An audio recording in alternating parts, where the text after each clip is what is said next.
I got one coming up against Marv One, actually. And whoever doesn't know who Marv One is, if you watch the special features on 8 Mile, Marv One actually beat Eminem. So you have to watch the special features where Eminem was trying to like battle regular people to see who would be in the movie. Marv One actually got in there and like spanked Eminem in the special features of that movie. If anybody still has the DVD, but yeah, he's a legend in Detroit, and I'm gonna be battling him next month. Nice. On the 22nd. Yeah, buddy. Did he get in the movie? Say again? Did he get in the movie? Oh, right. Exactly. Yeah. Then I get to take that part. No, I mean like so after he beat No. Eminem in the rap battle, did he get a spot in the movie? Oh, he did not. He did not get a spot in the movie. No, they went with Lotto. They went with all those other. They went with They didn't go with him. So he's wearing like all black. He has like a do-rag on or whatever, and he actually rapped so well against Eminem because Eminem was trying to preserve his voice. So if like you watch the special features, he's just people will come up and they'll actually battle Eminem and they'll diss Eminem, but then he'll like Eminem will just kind of voice the response back because he's trying to conserve his voice for the actual movie. He's not really trying to actually battle people. But Marv One did so good that Eminem actually turned his mic on and dissed him back. It's legit. It's legit. But yeah, I have total respect for this guy, and I think he has respect for me too for what I do. So it's gonna be legendary. Nice. So I can't wait for that. Yeah, buddy. You a theist yet, bro? Nope. Still disproved God a long time ago. Hasn't changed yet. Still an atheist? How? With all of these converging lines of evidence, buddy? What's going on? They only converge on imagination. Oh no. Yeah, man. I've been very sympathetic to Christian idealism recently, and I know that you're aware of this. I mean, not aware of the fact that but you're aware of Christian idealism, presumably. Yep. Yeah, and I think anything beyond positing just kind of consciousness, say, look, from consciousness emerges everything that we see. If consciousness can give a good justification for everything we see, then it seems like matter just kind of becomes a abstraction in theory. It's not really necessary anymore. I mean, do I sound totally retarded or only marginally? Marginally. So it's like saying that. Okay, help me out. Even though if we have earth, fire, wind, and air, and we don't ever see atoms, then atoms just become theoretical. So the fact that you can assert that the things that are most commonly used by your senses and easy to understand as the base fundamental nature of reality, it doesn't mean that that's the best explanation. So like there were theories of earth, fire, wind, and air were the most fundamental thing in the world, and that was debunked by atomic theory. And the reason we don't think that's a good theory is because it doesn't explain as much. Same with consciousness. Can you explain everything with consciousness? Sure, you can explain everything with magical pixie leprechauns, but it doesn't mean it's a good theory. Well, here's the thing. Magical pixie leprechauns are something that I can doubt. What I notice about consciousness, and you actually were one of the main proponents of this, the cogito, right? Rene Descartes' cogito ergo sum, right? One of the things you cannot doubt is consciousness, because consciousness is the antecedent for which doubt is a potential consequence. Same thing with illusion. Consciousness cannot be an illusion, right? And so that's what makes it different than the pixie fairies and things. I'm working with the only thing that nature lets us take to the bank, right? And it seems a lot stronger for that reason. And it seems like you can get away with just saying, look, being completely skeptical, and by skeptic, I just mean having an insanely high bar for truth. It seems like saying that the reduction base in metaphysics is the one thing that is beyond doubt just seems eminently reasonable to me. So it's the same thing. It's like you need a telescope to see a galaxy, right? You can't see galaxies with your own naked eye. You need a telescope. Does that mean that galaxies only exist after telescopes exist? Does that mean galaxies only exist after telescopes exist? Well, I mean, I am a proponent of, like, I guess, and the thing is, this, I say this with, almost complete ignorance. I mean, you know that I don't know anything about, quantum mechanics or whatever, but the orthodox interpretation is that prior to observation, things are not in classical states at all, unless you want to, like, appeal to hidden variables and things like that. But that's more and more disproven as science progresses. So, I mean, I am of the opinion that secondary properties, things like color and shape, are just things that are occurring in our mind. So we are the ones making sense of the universe. The universe makes no fundamental sense. So We're the ones making sense of it. collapse in quantum mechanics happens when any macro state interacts with the system. So it's not like humans seeing it. It's anything hits it. So all the galaxies are fully collapsed at all times before we look at them. But like obviously you would agree that simply because Newton built telescopes, galaxies didn't just start existing when Newton built telescopes. They were already there. Galaxies were already there. Now, what we call a galaxy is a classical analog, right? Because we can only see things classically. And I don't want to, I mean, I think it would be super trivial for us to try to go into like a quantum mechanics debate. I just lean toward the side of the majority of physics, the majority of physicists, which I think accept the Copenhagen or orthodox interpretation. So I don't know what I'm talking about. I'm just like, look, I'm going to see what the majority of physicists think, and I'm going to defer to experts. So they do not think consciousness causes collapse. There's a poll. Oh, no, absolutely not. Yeah, that's not what I'm saying.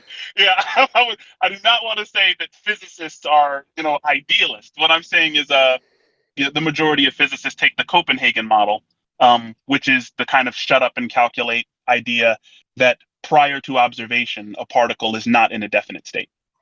Whereas the unorthodox model or the observation doesn't mean people see it. Observation means any macro interaction of any kind. So if a rock hits it, it collapsed.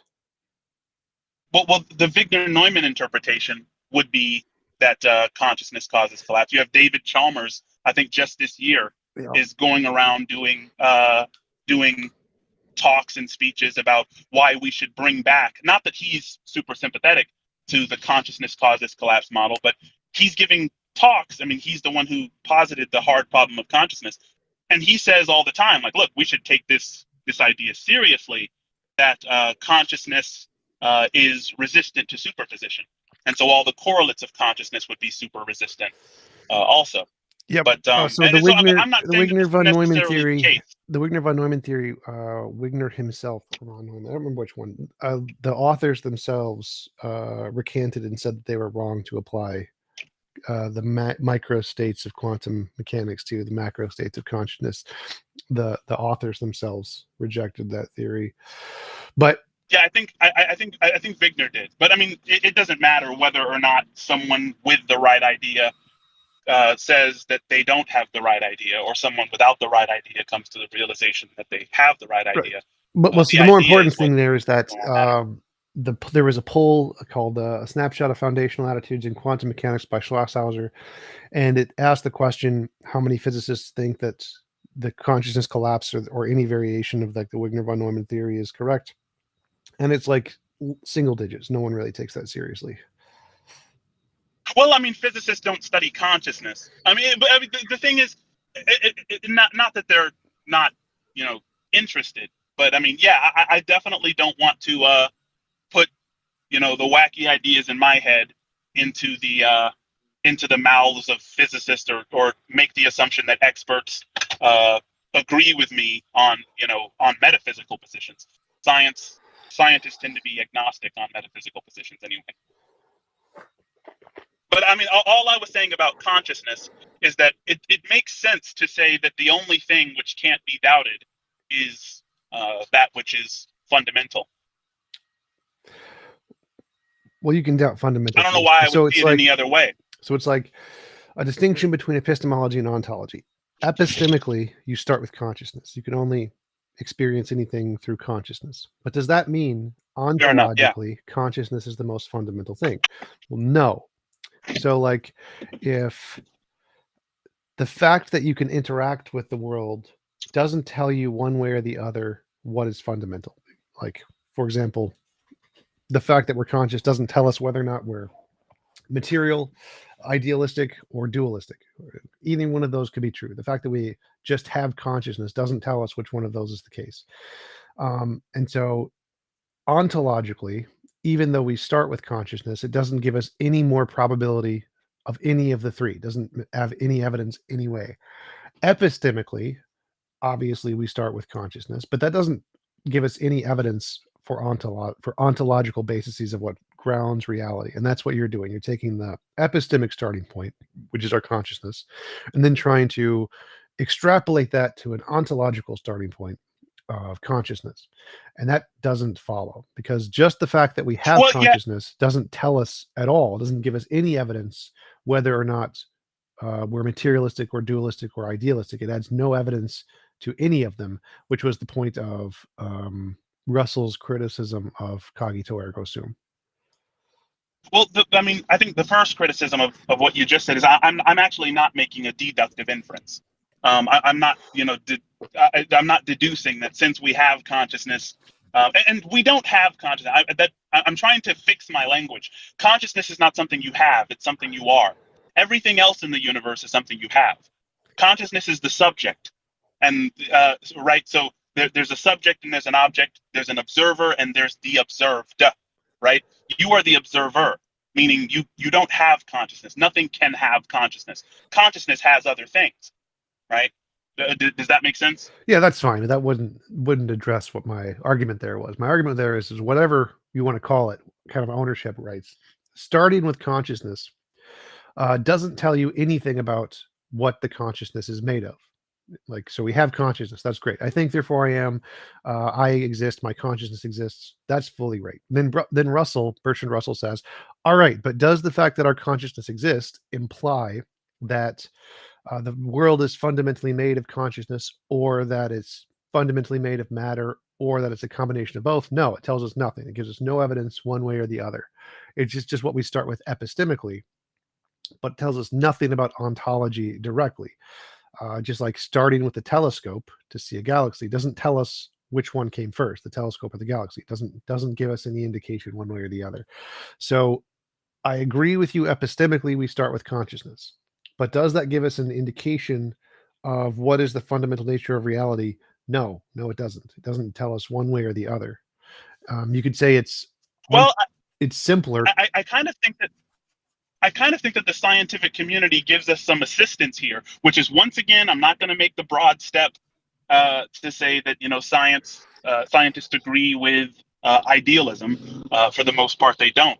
But I think that in metaphysics, they use the same methodology as the sciences, which is kind of an inference to the best explanation given multiple competing hypotheses. Right. So using the principles of abduction, like explanatory simplicity, explanatory depth, no appeals to ad hoc justifiers, things like that, parsimony. I think that when we look at what the universe is, one of the questions we should ask ourselves is, what has standalone existence?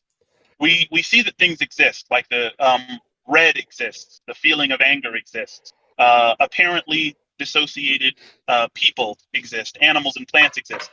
But what exists mind independently? And that's what's going to be real here, right? Because existence has an etymological definition and it has a colloquial definition. So etymologically, to exist means to stand out. X means out, and sist means to stand. So to be foregrounded instead of backgrounded is to exist. And in that way, red objects exist. In the etymological sense, red objects exist. But the way of existence that we should be talking about, or the form of existence that we should be discussing, is what exists mind independently. And the scientific community is telling us that things like colors don't, right? So the color red is a transjective property, which means it transcends the subject-object distinction. Red is a interaction between light and some object and your eye. Red would not exist without your eye. It's not merely a property of the object. It's a transjective relationship between you and the object, right? So the question is, what exists independent of mind? Is it shape? Is it color? Is it weight? I would say that physics is what we draw on. Physics is us making sense of the system, right? And we have to make sense of the system in order to survive and predict the future. It doesn't mean that the universe is really like that, right? The universe isn't obeying the laws of science. Science is subject to change based on if nature changes. If the behavior of nature changes, then the scientific laws will adapt and adjust, right? So what is primary, and it seems, once again, eminently reasonable to say that the thing that is primary is experience. And then after we have experiences, we can begin to quantify the qualities of experience and do science, right? But it seems like the experience is just primary, just by, like, as a matter of course. That's the anthropocentric fallacy. So like what seems primary to us is Earth, because we live on Earth. Earth seems primary. Does that mean that Earth was the most fundamental center of the universe, the first object in the universe? No.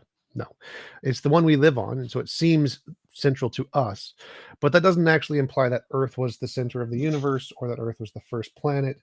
It's just what we start with. Epistemic starting points don't give us any indication about ontology. And metaphysics does not use the same methodology as science. Science requires novel prediction.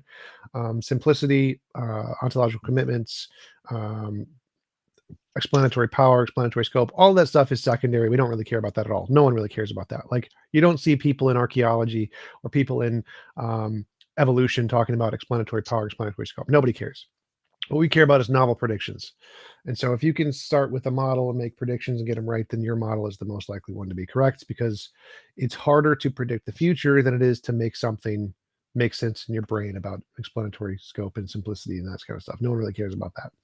So that's the problem with metaphysics, is that simply trying to make up criterion that sound good to you doesn't give you a way to differentiate imagination from reality, to tell what's independent of your mind.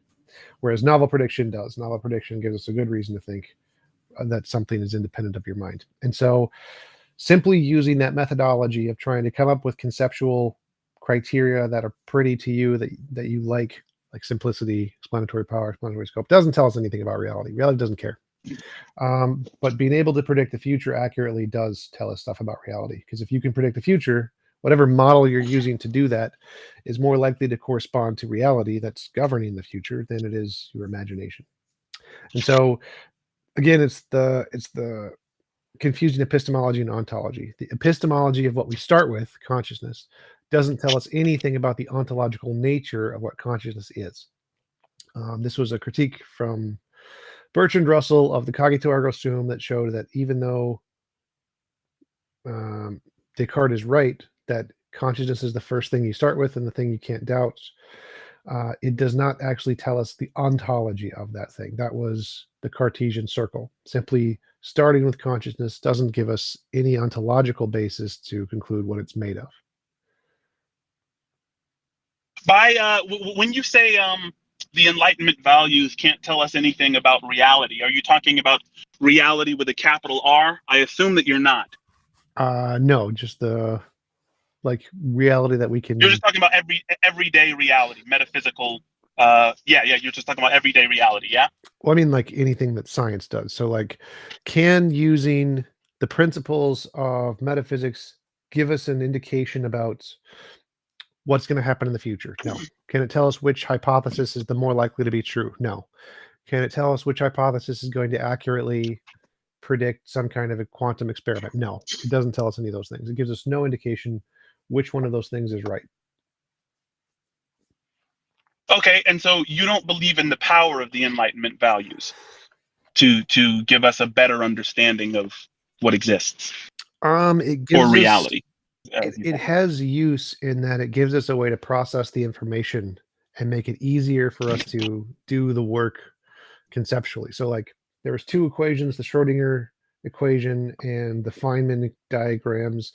Both of them did the same thing. Both of them were successful.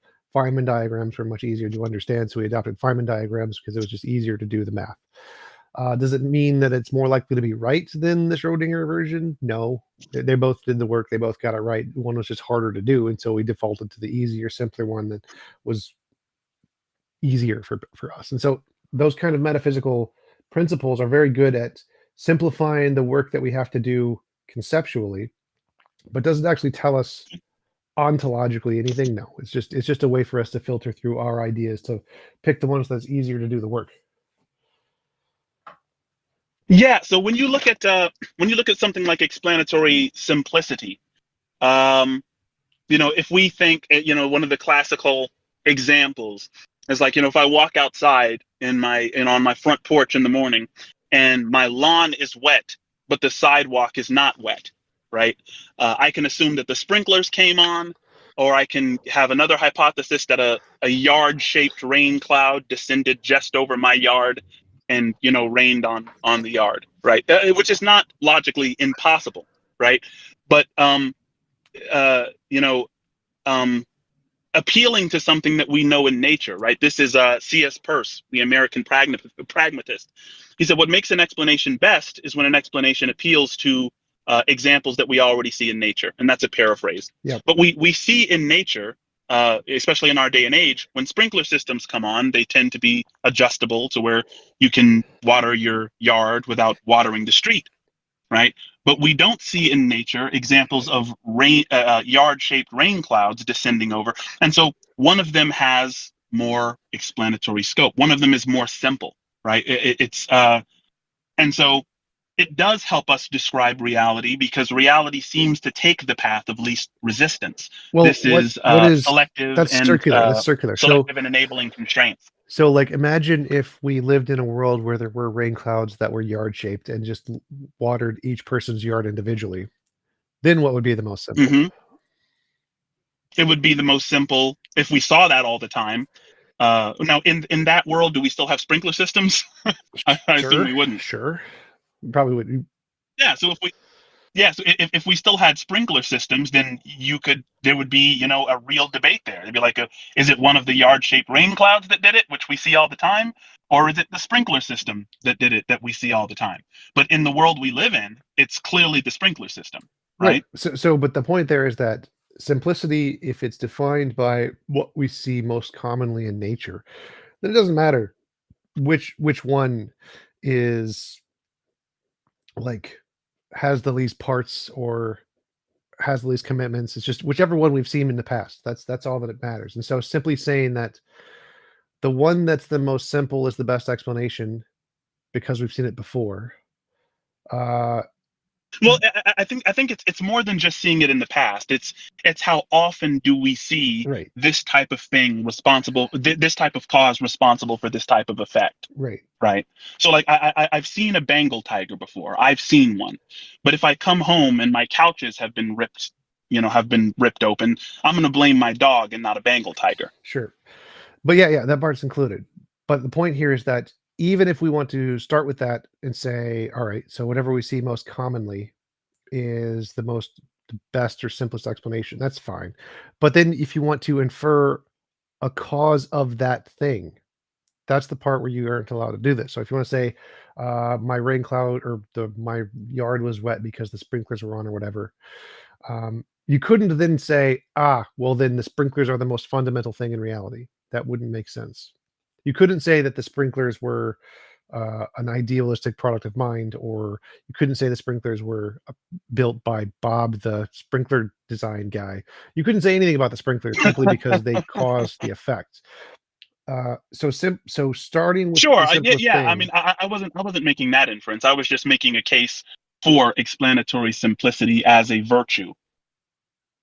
Because it seemed like you were saying that that doesn't matter, that that doesn't tell us anything about reality. And I think the reason explanatory simplicity or parsimony is a virtue is because reality lowercase r does seem to behave in that way. It seems that causes take the path of least resistance in bearing out effects, and so we shouldn't appeal to fairies. We shouldn't appeal to Well, that's not things that we telling you haven't. anything about reality because you already have the information from reality. You already have we've seen this happen before. So we already have the information about reality. And explanatory simplicity is then saying you're only allowed to use the pieces that we have from reality to build new hypotheses rather than adding in new stuff, which is, I'm fine with that. But that's the problem. That's the problem with reality, though, right? Is because we perceive capital R reality, but we conceive lowercase r. So how do we get from our conception or the image that we draw on capital R reality to capital R reality itself? Novel prediction. So we That, say, what? no, I'm sorry. Go ahead. I didn't mean to. Yeah, so that's a really good question. How do we get from our conceptions to understanding reality itself or making sure that our conceptions exist Mhm. more than just in our imagination? The answer is novel prediction. So you say, if my hypothesis exists in reality outside of my imagination, here is what we would expect to see in the future given some experiment. Do the experiment, and if you get the result consistently, that's a good reason to believe your hypothesis corresponds to reality more than just your imagination. And that method is better than looking at the properties and saying, oh, these are the most simple, or oh, these are the most parsimonious, or oh, these make the most sense. Like, who cares? None of that matters. What matters is if you can predict the future, you get the evidence, regardless of how unsimple or unpretty it is. So is the Yeah, final but quote. I don't think that it's. I don't feel like the scientific endeavor is about exploring the depths of reality. And I would get a lot of pushback. I'm not saying I'm 100% right on it, but it seems like they're just kind of codifying regularities in nature. So if you and I were having a dream, if you were dreaming this conversation, you could still do predictions. Right? You could still say, oh, I predict that after you speak, I'm going to say something that's relevant to what you said before. You wouldn't be able to know whether you're dreaming or not, right? So scientists look at they have observations, nature's given, we just have experiences, and they quantify the qualities of experience, and the experiences that are regularly quantifiable become predictable. But that doesn't mean that they're telling us what reality is like any more than you telling me to turn left will cause us to turn left even in a video game, right? So saying like, look, I predict that when you hit the left analog stick, the car is going to turn left. Predicting that doesn't mean we're not in a video game, right? Like, so the novel testable prediction saying, oh yeah, hitting the analog stick left makes the steering wheel turn left, and now we're on another street. There's reality. Well, no, that's you're just kind of predicting, what we have in the video game, Not right? exactly. So it'd be more And like if I think there's an external world, and if there's an external world, this asteroid will come by our planet every 500 years or whatever, and it comes by our planet every 500 years. That would be evidence of the external world. You could explain it in other ways. You could say, oh, maybe we're just in a computer program and it was designed to do that or something. But if my model allows me to predict the future before we knew it, and get it right, I'm justified in believing we're in an external world because the model that I built in my mind was able to tell me things about the future, which my imagination is very bad at. My imagination is very bad at telling me things about the future.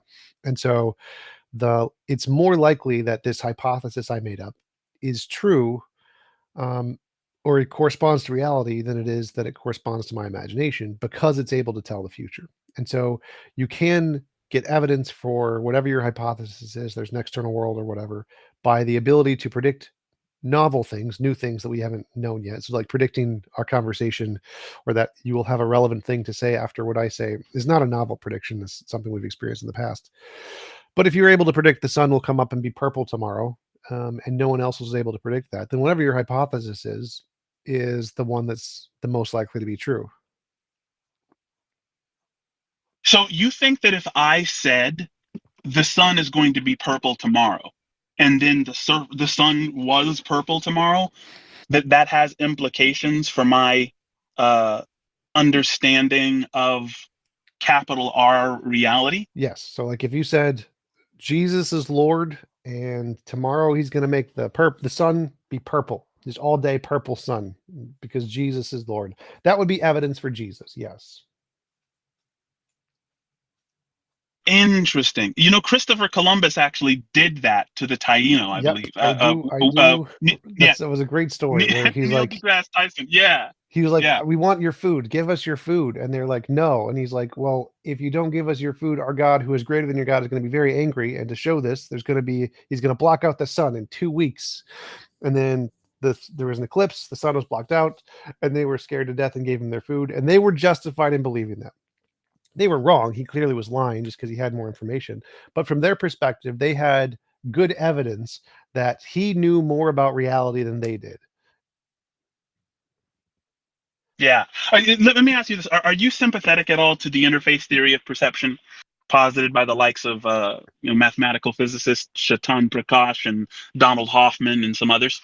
I doubt it. I don't know. Not a Donald The Hoffman fan. interface. You're not a Donald Hoffman fan. No. Why? He's cool. He's chills out in the UC Irvine, California. But he and I, we email each other sometimes. Well, I email him, and he emails back because he's generous. But no. So the interface theory of perception, it seems to be borne out in mathematical physicists by means of what is it? What is it? The name of the operation is kind of escaping me right now. But the Integrated idea is information that theory. no. IIT is a theory of consciousness and how consciousness works. Even though I think it's more of a theory of mind, personally, than consciousness. IIT and global workspace theory. But this the this it's like, so Donald Hoffman, he explains reality or what we're aware of in terms of icons, almost like a desktop, and that's why it's called the interface theory of perception. So he's saying we don't see reality, we see, evolution has evolved us to kind of see icons, which make reality more user friendly, because reality is so complicated that it would render us paralyzed by the complexity of it if we were to interact with reality. And that's not a big deal to most philosophers because most philosophers are not direct realists anyway. Um, so the idea is we are interacting with a analog of reality, um, user-friendly icons, and that's what science studies. Anything which human beings see, smell, taste, or touch is a evolutionarily adaptive icon. It's not what's real. It's there to make life more user friendly for biological organisms such as ourselves. Are you sympathetic to that at all? Sort of. So I think that yes, our brain creates shorthand ideas that are the thumbnails, but they actually exist. They aren't pure fictions. No. Yeah, I would agree with you. So if I see a stop sign, it's not a pure fiction. There's something going on, right? Meaning there is some external reality, even though the term external to me is a little bit problematic. Um, it's not just, there's a difference between that stop sign and my imagination. Fair? Yeah. But it's not, redness, once again, is not a uh, intrinsic property of the stop sign. You would agree so far? Yeah, I'd say that it's the differences between the things you're seeing, like the difference between the red and the white. That's real. The difference between the red and the white is real. And in what way? Uh, You mean, and I assume you mean mind independently real. yeah. So like when you see the red of the stop sign and you see the white words, the stop, there's some difference between the red and the white. You don't know necessarily what that difference There's is, but that difference in your brain is processed as the colors. And so the difference between the red and the right is real, objectively real. It's there. And then the way your brain processes it is subjective. You could say it's red and it's white, but that part doesn't matter. What matters is that the difference is real. And Very then, specifically, it's your brain doing its best interpretation of the opposite wavelength. And so it absorbs all of the other colors except for this. This is what's being bounced back, and your brain is doing its best job to interpret that data. Yeah, no, I think that's fair enough. But Amy and T Jump, you guys would say that the difference in the color of the S, which is white, and the surrounding red is not merely apparent. That there is a fundamental distinction yeah, somehow. yeah. How would you cash that distinction out? What do you mean? Because so when we interact with it, there is a qualitative distinction, and without qualia, which our minds are responsible for, there are presumably only quantities. Even though I think that's problematic because quantities are just what we map onto qualia. But if you're saying that, look, there are some quantities which have as this emergent property of the fluctuation of those quantities the quality of redness and whiteness, what is there fundamentally when we're not looking, when there are no observers? There isn't red and there isn't white. So what are you supposing is there that makes the difference? Wavelengths, the wavelengths of the light. Right. And wavelengths are something that we observe also. In fact, I No. would say while it's not there, it is actually, I hate to use the word something like pure specific, but our brains are actually trying to interpret what that color is. And so if you don't have an agent, in essence, you don't have any problem because that is the color. Yeah, I mean, I guess the only point that I'm trying to make here is that I think that the universe doesn't make sense on a fundamental level. So this is a Kantian assertion that we are the ones that make sense of the universe. And I think T Jump, I've heard you kind of respond sympathetically to this in the past. Well, sort of. That sentence in a different Because context. you yeah, because you said before, like, logic is something that we make up, or something that our brains do to the world in order to make the world useful for us. Mathematics is that same kind of way. Well, so those are And languages we made up to describe reality, but reality does operate in an ordered way. But I would say that like there is fundamental randomness, and I think that's silly and doesn't make sense. So I agree that some parts of reality don't make sense. But the part about the wavelength, so we don't see wavelengths. We don't see wavelengths ever. We've never seen a wavelength. We no, only no, see not with our naked eye. No, yeah. right. And so, but those things still exist, and we can test them and say if this is produced by some wavelength. We can do an experiment and say, I can make a machine there that'll read the wavelength that when it reflects off the red and it reflects off the white will read these two different numbers. And we can do that experiment with nobody looking at the machine and the numbers will be correct. They will be exactly what we expected them to be.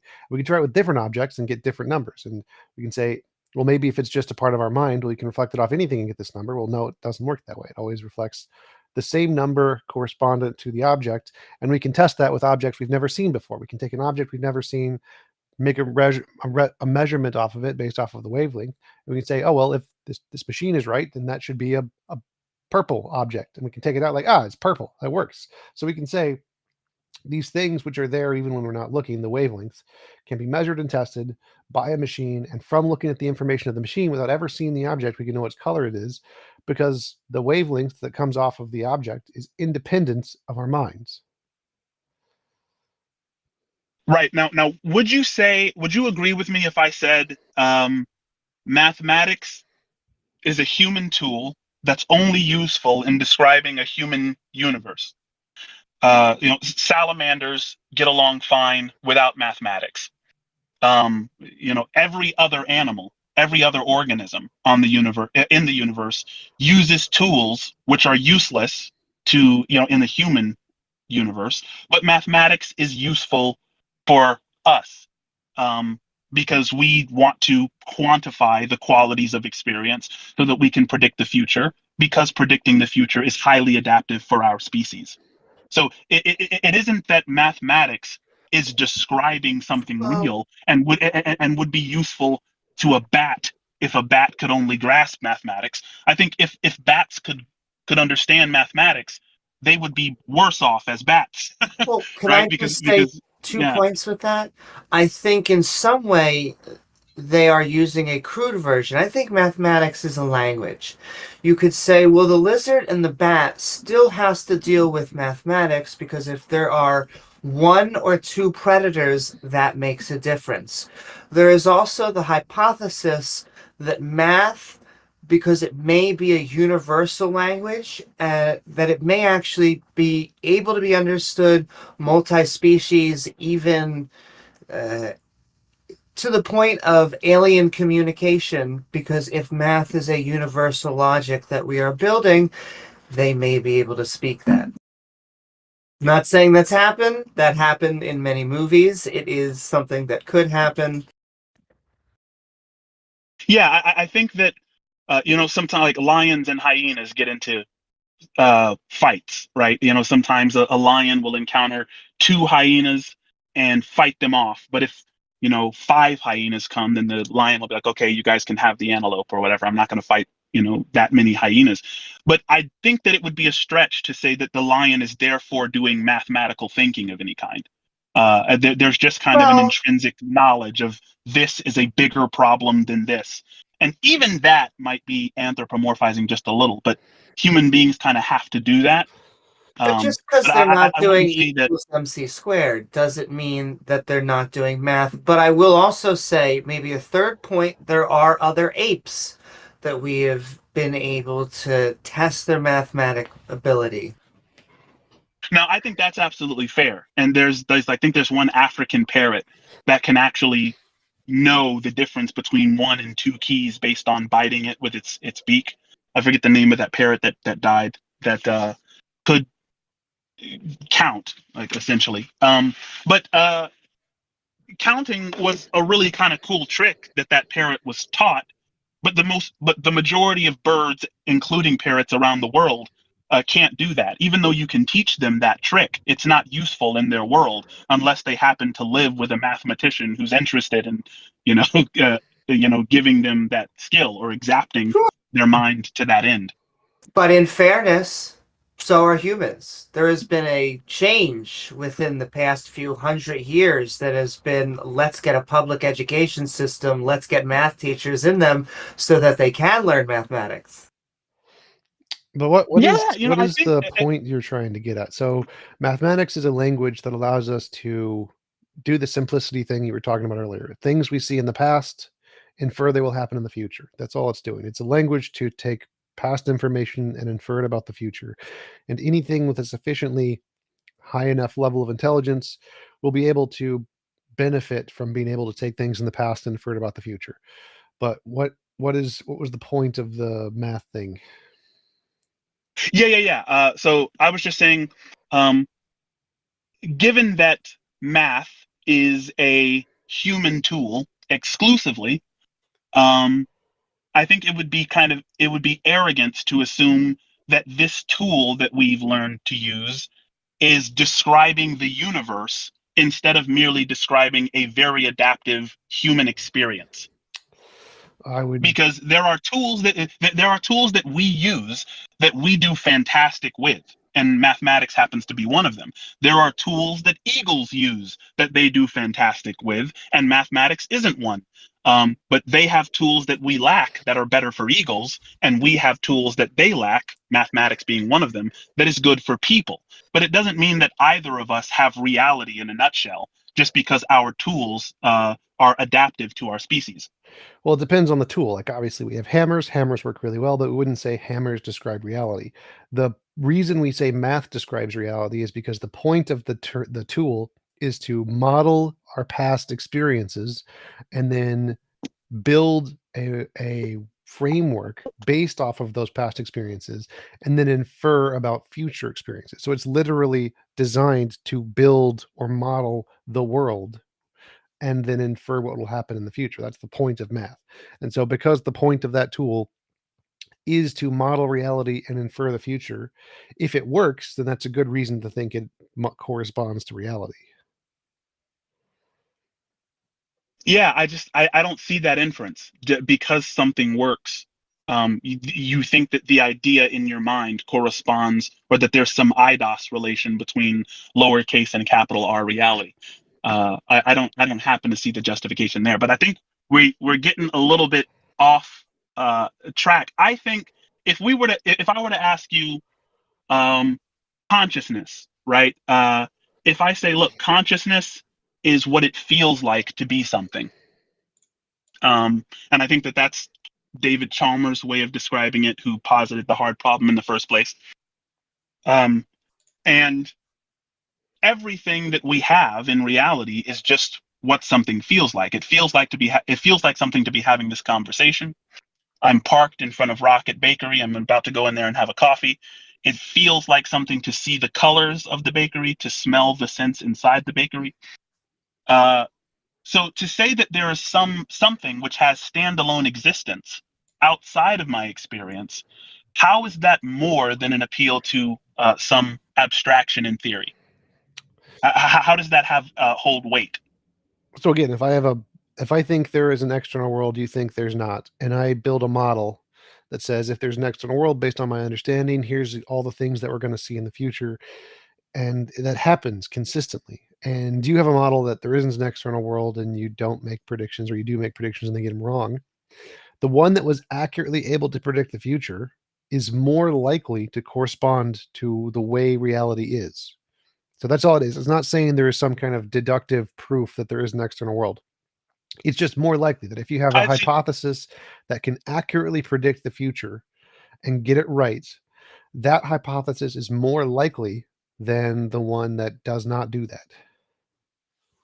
See, I think there is an external world. The question is, what is it made of? What is it grounded in? So, Wait. So and pause, the only reason pause I for 1 believe in second. it, So like if we have two sure. hypotheses and we Hmm. both agree there's a reality and we don't know what it's made of. My hypothesis is it's made of matter and your hypothesis is it's made of consciousness. And my hypothesis makes predictions that gets things right about the future that we didn't know yet. And yours doesn't. Mine would be slightly more likely to be correct because it was able to do that. Right, but I don't think that either of them.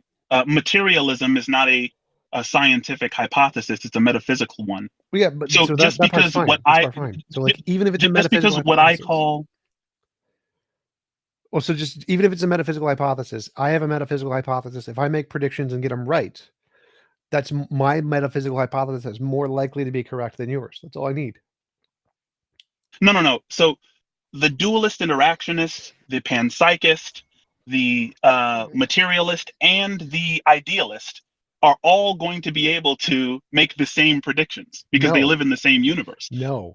So, Sure, they are. no, because there's different. Like nobody made the same predictions as Einstein. Einstein was the only person who made the predictions about the curvature of light around the sun being the variable he described it as. It was only Einstein. There was nobody else. And so anybody else who says I'm able to make that same prediction is post hoc rationalization. The thing you mentioned earlier that makes a hypothesis bad, adding post hoc explanations to data. So nobody other than Einstein made that prediction. So whatever Einstein's hypothesis was, his is the most likely to be correct. And anybody else who just takes their own hypothesis and just tries to make the data fit is less likely to be correct. So the ones making pretty much all of the predictions are all materialist, all external world. Nobody in idealism is making predictions because they all work in philosophy. None of them actually work in the hard sciences. And so the only model that's actually making predictions, the Einsteins, are all materialists. I would call Hoffman a idealist, and he's a scientist that's He's a working on a neurologist. mathematical theory of consciousness. Isn't neurology science. Well, he's not. He calls He's himself a not. scientist. He's not making discoveries in the field. He works in the field to do neurology that they already know about. I mean, not all scientists make discoveries. I mean, Chetan Prakash is a mathematical physicist who's also sympathetic to the same ideas. Well, the John, discoveries part is the important thing. The discoveries part is the important thing. The ability to predict the future and make discoveries right, but is what makes it more Henry likely. Stapp, Rupert Sheldrake, John Hagelin.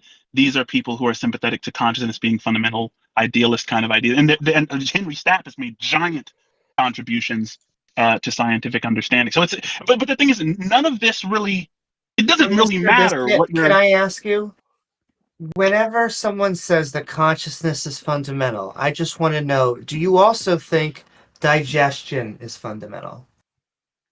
No. Why? Digestion isn't fundamental because organisms aren't. And in order to have digestion, I think you have to be an organism. You have to be an organism. And you think consciousness is the organism?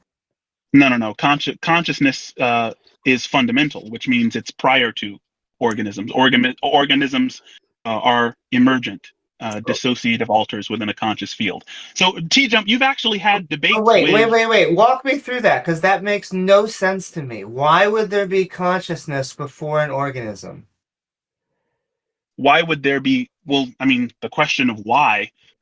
You can't ask why something's fundamental, right? Because that would mean that her question. You just did. Well, her question is that digestion, you admit, is a product of organisms and therefore is not fundamental. And so, why would you not admit consciousness is also a product of organisms and not fundamental? Why Exactly. Are you saying there's a difference between them? Yeah, I think that organisms are within a field of consciousness. So you're an organism, T-Jump. Also, Amy, you're an organism, and I can hear your voice.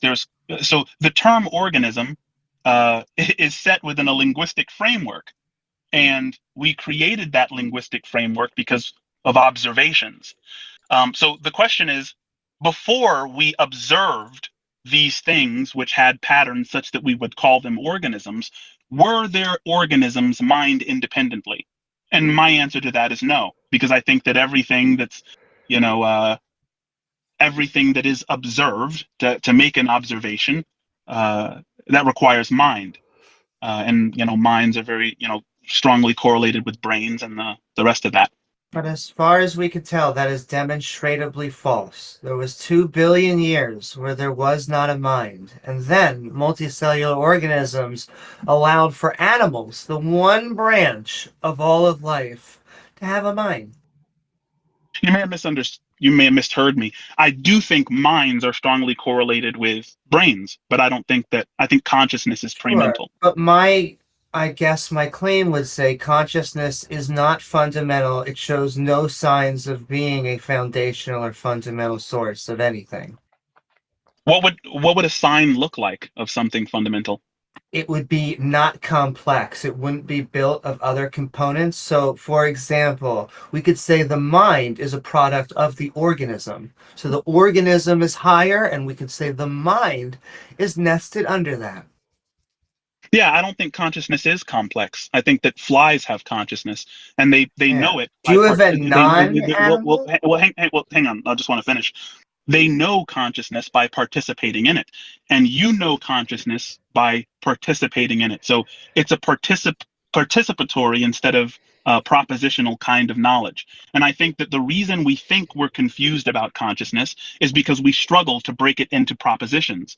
And for the majority of things in the world are external to us. They are objects and not subjects. And so we have an easier time describing them because language is built in terms of subject-object distinctions. But when it comes to describing pure subjectivity or pure consciousness itself, of course we're going to struggle to put that into language because language wasn't built for that end. Let me change the question a little bit. So say there's some guy named Bob, and Bob says digestion is the fundamental essence of the universe. And Biscuit's like, no, consciousness is the fundamental essence of the universe. And the digestion guy says, no, consciousness is just a byproduct of physical processes in the brain. And you're like, no, digestion is just a physical process that's a result of physical processes in the body. How do you distinguish who's right and who's wrong here? What's the differentiating factor between Bob, the guy who says digestion is the most fundamental thing in the universe, and he's a digestion idealist, and Biscuit, who's a consciousness idealist? Yeah, digestion idealism sounds legit. So I would probably say that I can doubt digestion. First of all, right? I can say I do doubt that digestion is fundamental, and as a matter of fact, I can doubt that I'm digesting at all. Wait. I can say pause for 1 second. Pause for 1 second. So the Bob guy can say, I doubt consciousness is fundamental. Now, he can't doubt consciousness exists. Obviously, he's going to grant consciousness exists, but he can doubt consciousness is fundamental, which is what you're claiming about digestion. Yeah, but I'll take it a step back. I'll say, look, the reason we should prioritize subjectivity over objectivity, right? Because digestion isn't something you identify with. Digestion is something you have. You have a digestive system. You are the observer, right?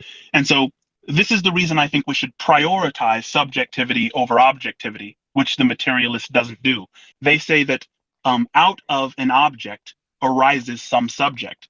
And so my question for the digestivist or any other materialist or the the digestive idealist, I like that term better.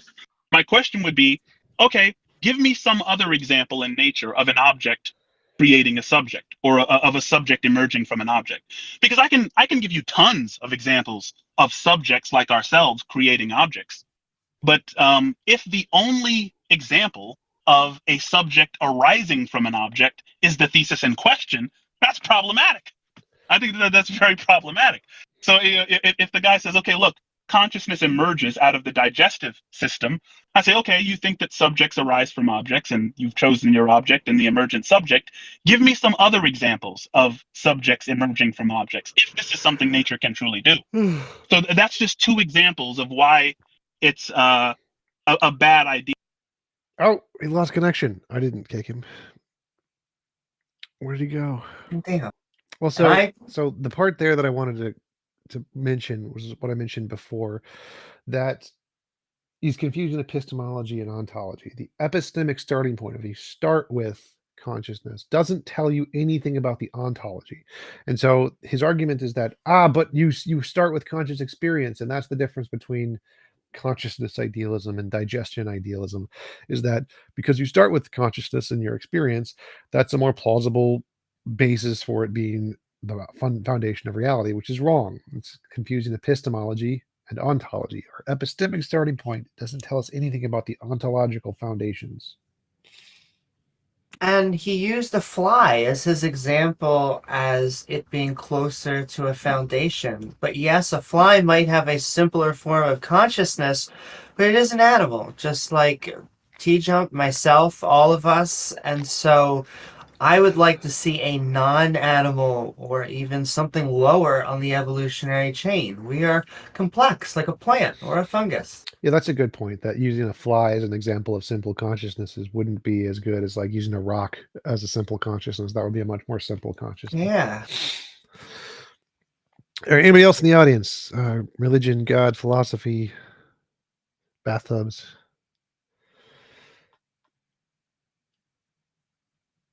Taco Tuesday, which I think goes well with bathtubs. Well, bathrooms.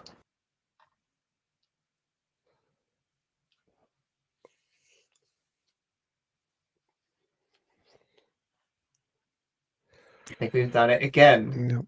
T-Jump. There's no more theists.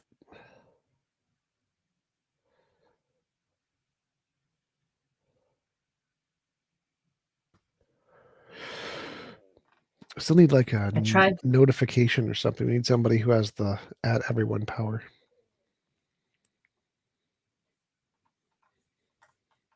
I tried doing a shout out in general chat, but they probably just told me to go F myself.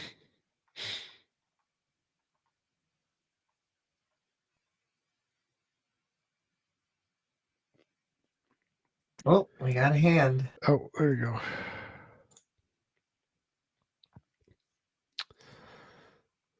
Hey, not a theist. Just want to say that there was an ad everyone shout out. Thank you. I think you guys are just consistently scared that so I don't know. Makes sense. Listen, they Yeah. had thousands of years to hand in their homework, and nothing. No, you see, theism is when you explain things you don't know with something else you don't know. That is true.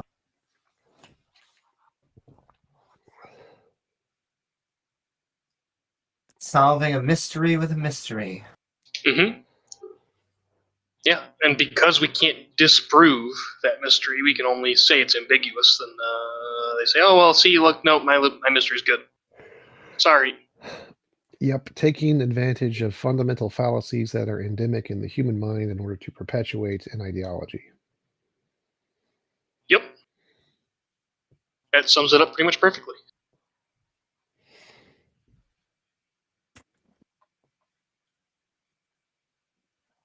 What if we could get like Kent Hovind or Mr. Batman to have one of these? Join the chat. Mr. Batman's been here several times.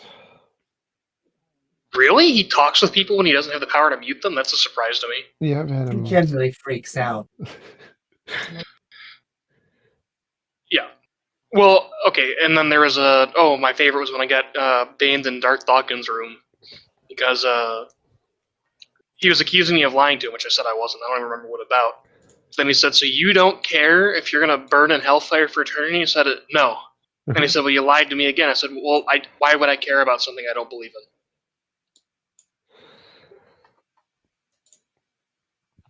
in?" That's kind of funny. Yeah. These people like thrive on only being able to interact when they have pure power over the entire dialogue. Yeah, especially precepts, they need to have mod control. Yep. Have you watched the Kent Hovind discussion with Dave Farina? I have not, but I did see him on one of these channels. He was in Discord the other day. Doing like Surprised he an doesn't think AMA. God's going to smite him down for using Discord. Okay. No, basically the whole issue with Kent Hovind and Dave Farina discussion was that Kent would not define what a kind was. And that was his whole biblical justification for evolution. Was, Well, no species can create something outside of its kind. Okay, define kind. Is it a species? Then he just wouldn't define it. He just appealed to the moderator and say, let's make sure Dave's not taking up all the time here. Yeah, they end up making species again. Yep. But they can't just say that because then they know they're full of shit. Oops, sorry, am I allowed to swear? My bad. That's okay. In fact, we're not Christians. You can say whatever you want as long as it doesn't break the TOS. Well, shit was said in the Bible anyways. Let me tell you, the Bible is not G, PG, or PG-13. What's that verse about having genitalia like donkeys and ejaculate like horses? That is an actual Listen. Bible verse, by the way. That's what got it banned from public schools in Utah. How she likes her men is how she likes her men. Yeah, but we shouldn't have this in a children's book. That's very clearly not appropriate for school. So I agree with Utah banning it. I think that's one of the most hilarious examples of irony these morons have had in the last, 10, 15 years. Yeah, they're trying to ban everything. In fact, this is the last push, in my opinion, of the evangelicals. This gets in the chat. Yeah, he said he didn't intentionally boot himself. I didn't kick him. I don't think Amy kicked him. Amy never kicks anybody. So I think we figured his battery died or something. Yeah, Amy will give a swift kick in the rear, but not a kick from Discord.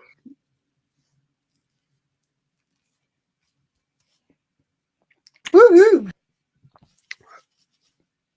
I would say I won't bite unless you're into that as well.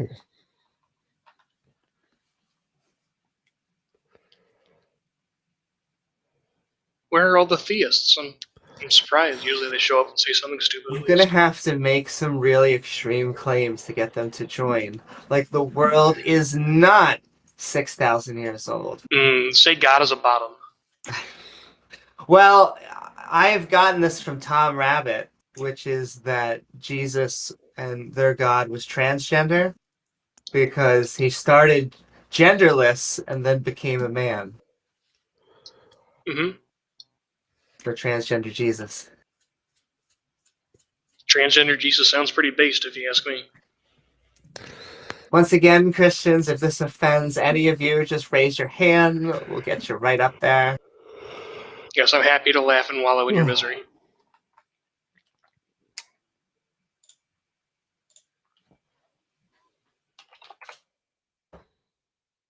We also accept other gods. Whatever type of currency, we can translate it. Here's an interesting question. Why is it that every conservative accusation is actually a self-report?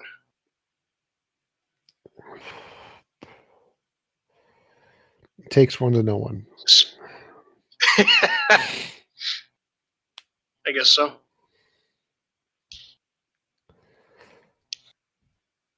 What was the one recently? Oh, there was I think it was in Alabama. A senator got caught looking at a substantial number of trans adult videos after passing legislation to ban hormone therapy.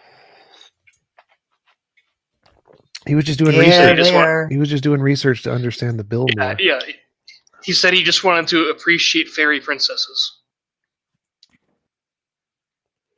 Just like, what's his name with the gay frogs? Alex Jones. Yep. With transgender porn. Now, I've heard that he's been poking around a bit with Blair White. Oh, my. I heard they've been flinging and slinging, if you know what I mean. And I do. Wink, wink, wink. Hi, Carlos. Hey, how's it going? Am I audible? Yep. You are. How's it going? Yeah, I haven't got too long, but I had one to run a thought by you guys actually. Following the discussion I had on the Euthyphro dilemma, right? So theists wanted to sort of hold on to objective morality, so they take the second horn and say that goodness is grounded in God's nature, it's not grounded in His commands. So what they want to do is obviously hold on to objective morality, but it seems like if goodness is part of God's command, it's not part of God's commands, it's part of His nature. It's like it would make me want to ask another question as to whether God determines His nature, or does God not determine His nature, or does something else determine His nature? Because it seems that His nature is determined in the sense that it's all good, it's unchangingly good. So it seems that it is determined. So the question would be: does God determine His nature, or does something else determine His nature? And if God determines His nature, it's like taking the first horn of Euthyphro, and it would just make it arbitrary. But if God doesn't determine His nature, then it seems to me that I would conclude that something is true about reality that makes God's nature that way, right? So I guess the conclusion would be that there's some sort of supernatural law, or something that exists, some sort of brute fact, but there is still something true about reality that makes God's nature this way, because we could easily imagine God being an evil God, right? So do you have any problems with that, like saying that there's some supernatural law that determines God's nature, it is actually determined?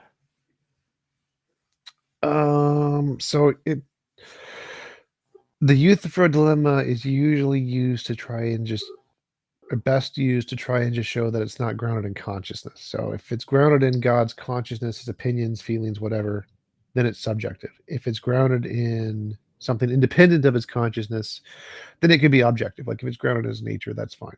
And if you want to ask the further question, what caused His nature to be that way, they could just say that's like a brute fact or something of reality, and that would be fine. So the problem wouldn't be morality being a part of God's nature and that being a brute fact. It would be God's consciousness. He has no choice. He can't change it. He has no opinion in it. It's a part of His nature. And that's the part that would attempts to cause problems for Christians, is that when you say that God's choices and His consciousness have nothing relevant to it, then you don't need consciousness for objective morality. And that's the core of their argument, that you need a conscious being to ground objective morality. But if the consciousness has nothing to do with morality, then you don't, and you can just say morality is a law of physics or something. Mm, yeah. But you'd say that the nature of God, like his unchanging good nature, is determined by a brute fact, not by God's commands or feelings or whatever. Right. That's what you'd have to say, is that God has no choice in it. He's not his opinion. His thoughts and consciousness have nothing to do with it. His nature, his unconscious nature, determines all of his consciousness. Right. So God is like some grand designer of all things. He can determine all things in existence, but there's a category of things that he can't determine, such as whatever it is that makes him ontologically unchangingly good. He can't be evil. Like we can be evil, we can be good, we can. That's within our nature. But God has a nature that's different to ours. It's unchangingly good, and something is making that the case, and it's not God. So it would suggest that, in a hierarchical sense, that there's something superior to God, such that God can't change this fact, which would sort of kind of I suppose would kind of lower God down in terms of like being a fundamental being or whatever, right? Because it seems to me that whatever you would introduce into reality, such as a God, it would still have to be governed by something that makes it the way that it is. So I it mean, I seems think to me you're. that Oops, sorry. Well, no, I'm no, just saying it just seems to me that whatever you introduce, it always has to be governed by something, some sort Carlos, of. this is why I really dislike theistic morality, because as much as they say it's objective morality, it is an objective, subjective morality, but instead of the best things combined, it's the worst things combined, because it's an eternal mind. Yeah, it seems like you're dipping into the omnipotence paradox a bit, and I think that's a much easier mode of discussion for this than trying to claim that God isn't fundamental, or if I misunderstood, then I apologize. No, I think like obviously I think that if if morality is grounded in God, and God's a subject, it's more likely to be subjective. But if it's not necessarily about the objective subjective distinction, it's about what makes it the case that God's nature is unchangingly good. Because I want to say that there's something external to God in a hierarchical sense I don't think you that can God say that, can't do anything about. because I think you would have to. You could say it's his nature, and his nature is the most fundamental thing. And then, since his nature is a part of God, there wouldn't be something greater than him in a hierarchical sense. It would just be his nature, which would be him. But you could make his consciousness, which is what's important to them, less important. So they can say God's nature is the most fundamental thing, and that kind of works. But they can't say it's his consciousness. That's the part that they need to get rid of. Mm. Yeah, no, I understand that. I think because this was just making me lead my thoughts to, explaining, fundamental things in reality. Because we were speaking a couple of weeks ago about the Agrippa's trilemma and converting it to an ontology to try and pick out something that might be that we could say is fundamental, that wouldn't be arbitrary. Now, potentially there is nothing that you could actually pick out. But I was, having this discussion about the Euthyphro led me to believe that potentially some sort of law or laws that make things the way that they are ontologically, are themselves brute facts. Because when we talk about like laws of nature, like laws of gravity, laws of thermodynamics, we're just talking about an observation of like uniformity in nature, right? So it's like that we're not trying to explain why they are the way that they are. They just are the way that they are. But there's something true about reality that makes it that way. And we might just say it's determined by brute fact, because brute facts don't need justifications. Laws don't need justification. So it just seems to me that laws are, governing laws are the most fundamental thing that you could ever, like, in terms of reducing things down to. That's as far down as you could ever go. So it's like laws all the way down. Yeah, I wouldn't see that as any less plausible than God's nature or whatever. Just nature's nature. Yeah. I suppose I mean, it might be a wrong way of thinking. Maybe I'm just kicking the can down the road, but I just feel like if God's nature is determined to be unchangingly good, then I could just posit some supernatural law that exists. It's a brute fact that this supernatural law exists, but it makes God's nature this way, such that God can't determine his own nature. He can't ever be an evil God. And this brute fact, this supernatural law, makes it the case. But that's the kind of line I was thinking. Sure. So thanks. And thank you, Carlos. And this is just why I say it's a horrible combination, because when I ask questions like, well, if God were to say, kill your child, would that be moral? And the answer would be yes, because the eternal mind said so. But it should be arbitrary. That should be subjective, because it's a mind.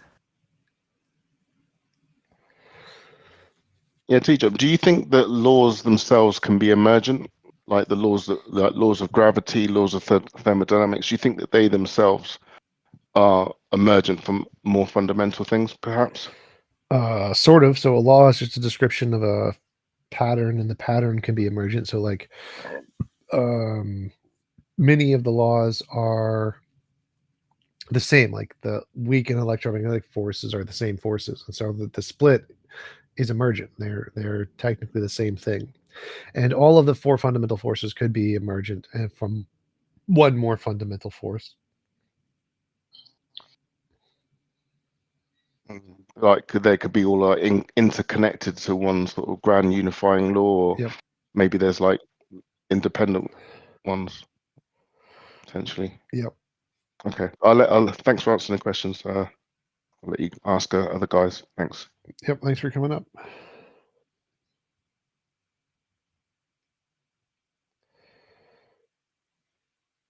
What's up, Bob McJuicer? Not much. How are you guys doing? Pretty good. So I guess I have a question, or I guess just a discussion point around like the semantics when using the word evidence.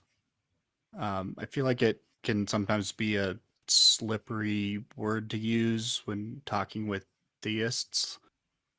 I guess what is your guys' definition of evidence? We're mostly looking for novel, testable hypotheses, something that we can actually, test and experiment into the future, something that we can peer review. Okay. Yeah, that makes sense. I think that like a lot of times it gets confused with like its usage around like in court. Sure. Though I will say, we oftentimes get that eyewitness testimony is the best, most used and trusted evidence in a courtroom, and no, it's not.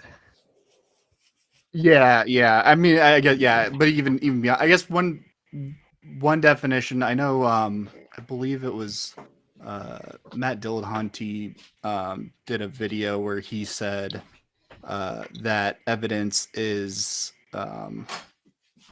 something to justify belief in something that's likely to be true, and I feel like that's kind of a tough definition to work with. And I know, like in court cases, the definition is usually just like anything that justifies or anything that can cause belief in something, which I think would make sense. Like, a flat earther would say, "Oh, I look at my surroundings, and that's like visual evidence that just justifies my belief in a flat Earth." Or like, Sure. that's the evidence that causes that. When it comes to flat Earth, I don't think it's a science debate either. I think it's epistemology debate. It's what kind of evidence do you accept? And I think the two sides are empiricists, and I'm trying to think of something that's not insulting for the other side. They basically say, look, you have to only accept evidence that you yourself tested. And I actually think that is a extremely flawed epistemology. Mm-hmm. I believe the word is toddlers. Yeah. Well, I mean, actually, One of them, yes. I really like the definition that you gave. I think that works. I'm just trying to figure out how like another side would kind of try to derail that definition if they disagreed with it. Well, and what they try to do is they try, in my opinion, not to present science but debunk science. And so they wait for us. It's very reactionary. They want to see what we present so they can tell you why they disagree with it. Mm-hmm. Yeah, it's not let me tell you why I'm right, it's let me tell you why you're wrong. 100%. And because you're wrong, therefore I must be right. Yeah. I'm familiar with that. I guess like this has been something I've been like kind of largely thinking about ever since I watched the I think it was originally a Matt Dillahunty versus I can't think of the guy's name, but it was a debate, and like that came up, and like half of it was just arguing about what is and isn't evidence, and then Matt Dillahunty and Paula Gia made a whole follow-up video kind of trying to explain what is and isn't evidence, and I just wasn't really satisfied with kind of the conclusions that they were coming to. So I will tell you why that's the best thing they should do, unless they have expertise in another field. Because what the flat earth, conspiracy theorists, whatever, what they want to do is have a very technical debate. They want the vast majority of it to go over people's heads, and they want to attempt to sound as, I hate to say as smart, because that's not really what we should be focusing on, but that is their goal, is to sound as technical as possible. And so, Well, it's actually really easy to kind of break that charade in the sense that whenever they cite any sort of number, like what is it? It's like 8 inches per mile squared, or something like that. Whenever they cite a number like that, you ask them, okay, how is that derived? And they can never answer you, ever. sure. And I agree, is to press them just a little bit, because we should go, if you're having a conversation, a debate, or whatever, we always need to lay the groundwork, but the groundwork should be simple. The groundwork should be thousands of years ago, we were doing experiments in wells from city to city. And so we have known this for a while. But then after that, once you have basically given the science, it should be trying to break apart why they think like they think, why they know what they know. You mentioned something Quote, about unquote. Apologia and Matt Dillahunty defining what is evidence, and that you were unsatisfied. Yeah, I know the Matt Dillahunty did like his own video in which he gave a definition of evidence, and it says something that causes belief that is likely to be true, which I found very circular. But that was in a separate video. The other video that I was referring to was Paula Gia and Matt Dillahunty kind of going over a debate that Matt Dillahunty had done at a previous time. Yeah, so And I don't know if they really defined it. So evidence is anything that increases the probability of a proposition being true or false. And yeah, well, isn't that like circular? Isn't that like just within that definition right there a bit like circular reasoning though? how? Like, don't you already have to know the likelihood of the conclusion, like the likelihood of the conclusion being true or not, in No. order for it to then be called evidence?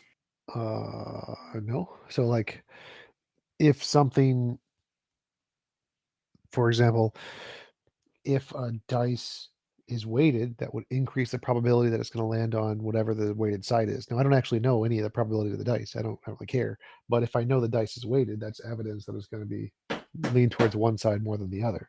And so I don't see why that would be circular, because circular reasoning is like using one of your premises in your conclusion or something. And so saying evidence is anything that would increase the probability of something being true. I mean, I guess what you could be saying is that it leaves out whatever the criteria is for increasing the probability of truth. But that's fine. You don't need that. Okay, yeah, that might be what I'm So yeah, it doesn't. thinking of.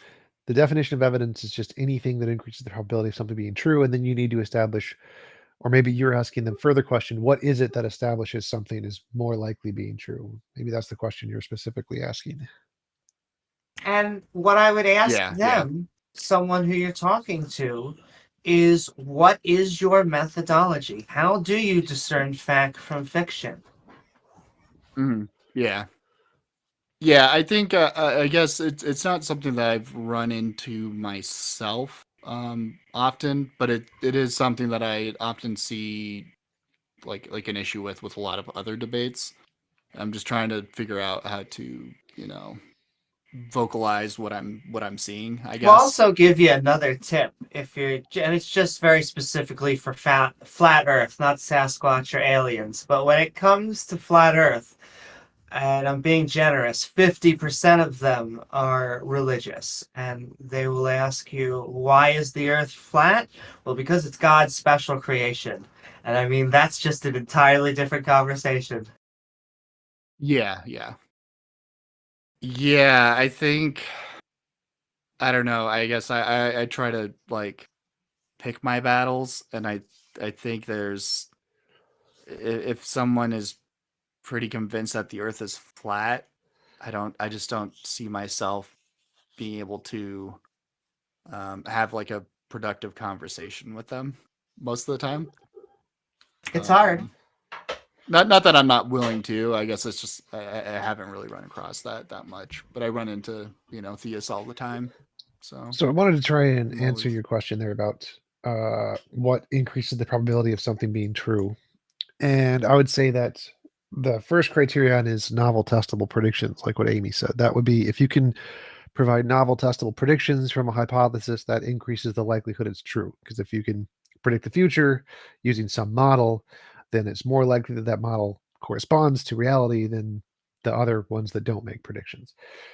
The courtroom example is when they go a further step, because like eyewitness testimony is counted as evidence, but only for things that have already made novel predictions, things that we already have an empirical basis for. So if I said I saw a dog, that's reasonable. You could believe I saw a dog based off of that statement.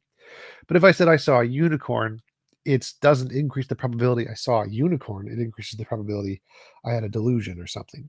And the difference there is that if things already have an implicit empirical basis, like dogs, or I saw a guy murder a guy or whatever, that can be reasonable to believe based off of my testimony. And so it does increase the probability of me seeing that thing occur. Whereas if I said I saw a unicorn, it doesn't, because they don't have any explicit empirical evidence, and you would need to provide some before that was reasonable to believe, even in a courtroom. And so those conceptual forms of evidence, like testimony, intuition, math, logic, whatever, are only justifiable to lead to conclusions that already have an empirical basis, and are never justifiable to lead to things that don't have an empirical basis. So miracles, magic, mythical creatures, paranormal, supernatural, UFOs. And so in those cases, it's evidence, not evidence. Well, I guess what I was kind of thinking more along like the for bringing up evidence in court. I think like the things that we label evidence, it's more that it has like the potential to be evidence, and I feel like we kind of regard it that way, and even sometimes even after we've come to the conclusion, like if you have like if you're doing a murder case and you have 3 different knives from 3 different potential suspects, like I think from one way you could look at it is only one of them can be evidence to lead to the killer. Well, I think you can make a second category of evidence versus substantiating evidence, right? Yeah, probably. But like you'd say, oh, this is evidence number 1, this is evidence number 2, evidence number 3. But wait, I didn't quite follow that it, part. So we have 3 knives. Each knife supposedly fits the wound exactly or something. That would all be evidence for each of the 3 different people. and then you'd probably need more evidence to indicate one of them over the other. Yeah. But like once we've concluded, oh, okay, it was this guy, because of other evidence, are those other two knives then therefore no longer evidence? No, they would still be evidence. Yes. They would still be evidence. They'd still increase the probability that that person did it as opposed to somebody else because they had a knife that fit the wound or whatever. And so because each of the knives fit the wound exactly, that is evidence that the person who owned the knife could have committed the crime. It wouldn't be. Oh, that's a good way of thinking, but I didn't even think of that, but that makes a lot of sense. Okay. Sorry, I didn't mean to cut you off there. No problem. Yeah, it was perfect. Interestingly, I think this kind of ties into another thought I have about religion, in that the only thing that separates religion from mental illness is the number of followers. So basically, they believe more people believe their evidence is valid, therefore they think it's more justified. But in reality, it's obviously not. I just think that's an interesting parallel. Well, actually, mental illness is defined as being detrimental to functioning in society. And so it's not about the number of people. It's about, does having the ridiculous belief impair you from functioning, regardless of whether or not it's... Yeah, I would argue that religion can definitely be maladaptive. Right. But so the point is that even if you have like a completely delusional psychological state, if you're very functional in society, then it isn't a mental illness.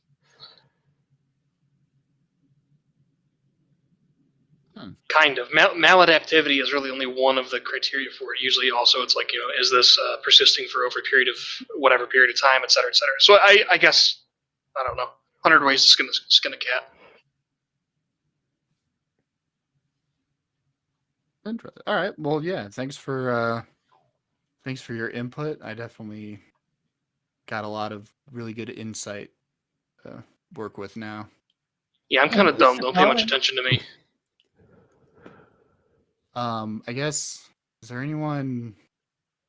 I have another kind of idea. I don't want to go if anyone else is. Nobody else has their hand raised, so you can keep going for as long as until somebody else. But we will say, if you're theist, raise your hand and we will bring you up.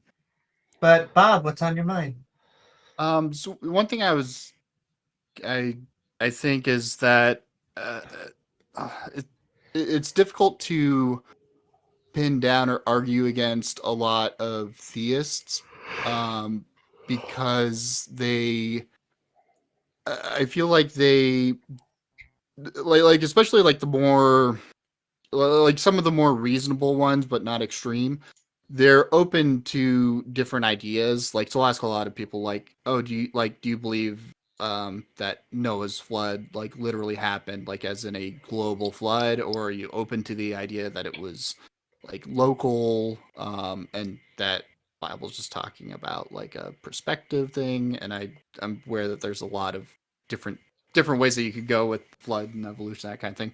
But I feel like a lot of them will kind of take the stance of, I think it was a global flood, but it could be this other thing. Basically, like unwilling to like reject like the scientific view, but also unwilling to reject the more traditional view, and they kind of like to play in this middle ground.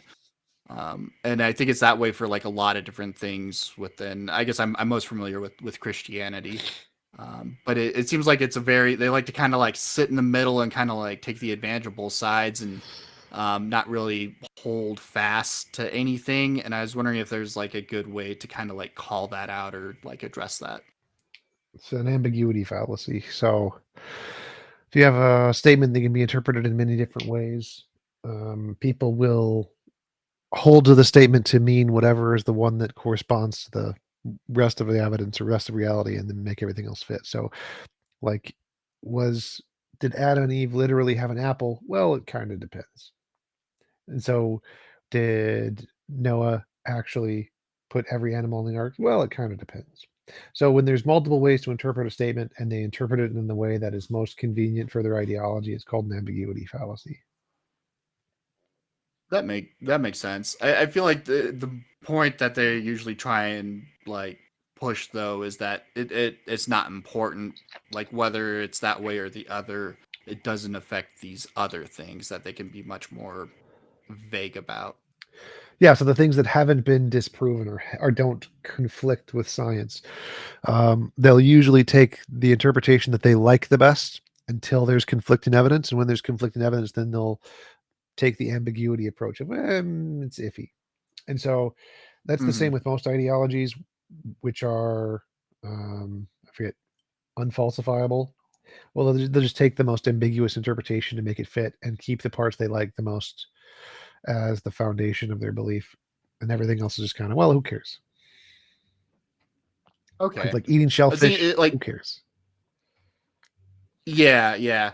I just like it'd be nice to be able to like just kind of point out like you think you're like so certain about a couple things, but everything else is just like people who are believe in the same God or same like base religion.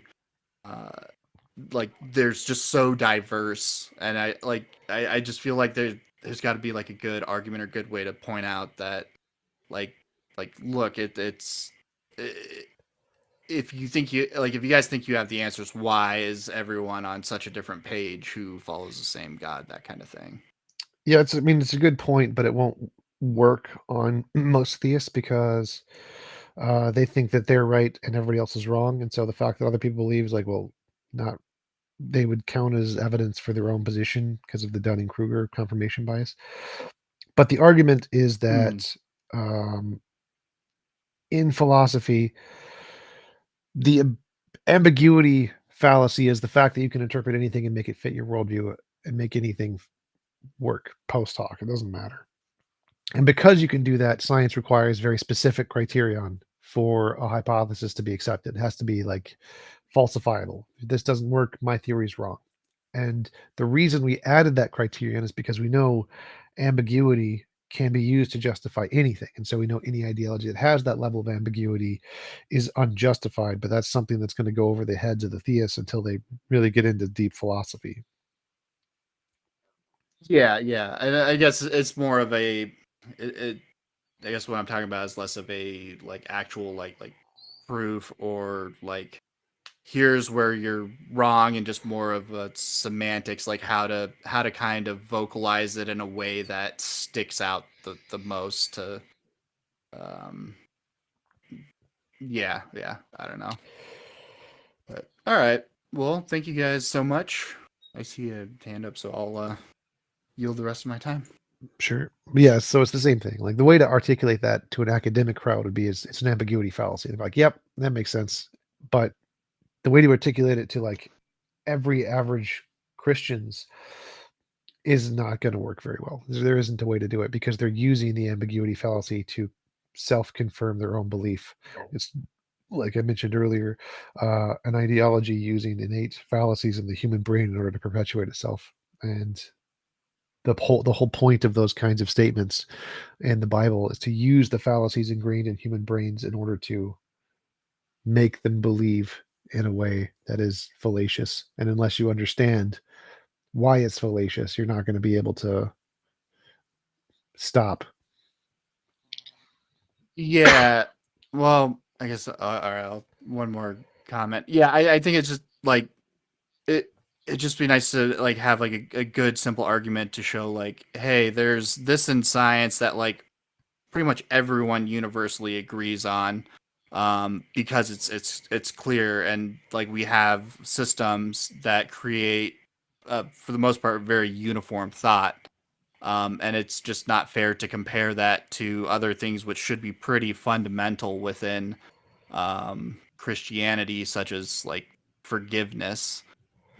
You can have just a million different views on what forgiveness is, what it entails, and like how to apply it to your life. You can get, Yeah, that's the 50 ambiguity million fallacy different thing. That's interpretations. why science Yeah. requires very specific falsifiable statements, and anything that's ambiguous and can have many interpretations isn't accepted because we know that's fallacious. That's the ambiguity fallacy. Yeah, and part of it's not, and part of what I'm thinking is like not necessarily like to prove that they're wrong or show that they're wrong, but also to kind of have a interesting point in a conversation that they might be able to retrospectively look at, and that they actually might kind of think about like, yeah, why does science, like what is the system within science that lets there be quite a bit of uniformity, and why is there so much just variety and array of different things about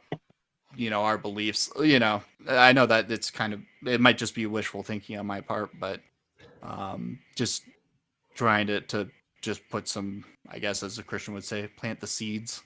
Yeah, probably would be best to say something like, or to look into, why does science require falsifiability? And then you can say, well, the reason it requires that is because with ambiguity, you can always make anything fit no matter what. And so there's no way to ever prove something wrong. And so the reason we require specificity is because it's the only way to actually justify anything.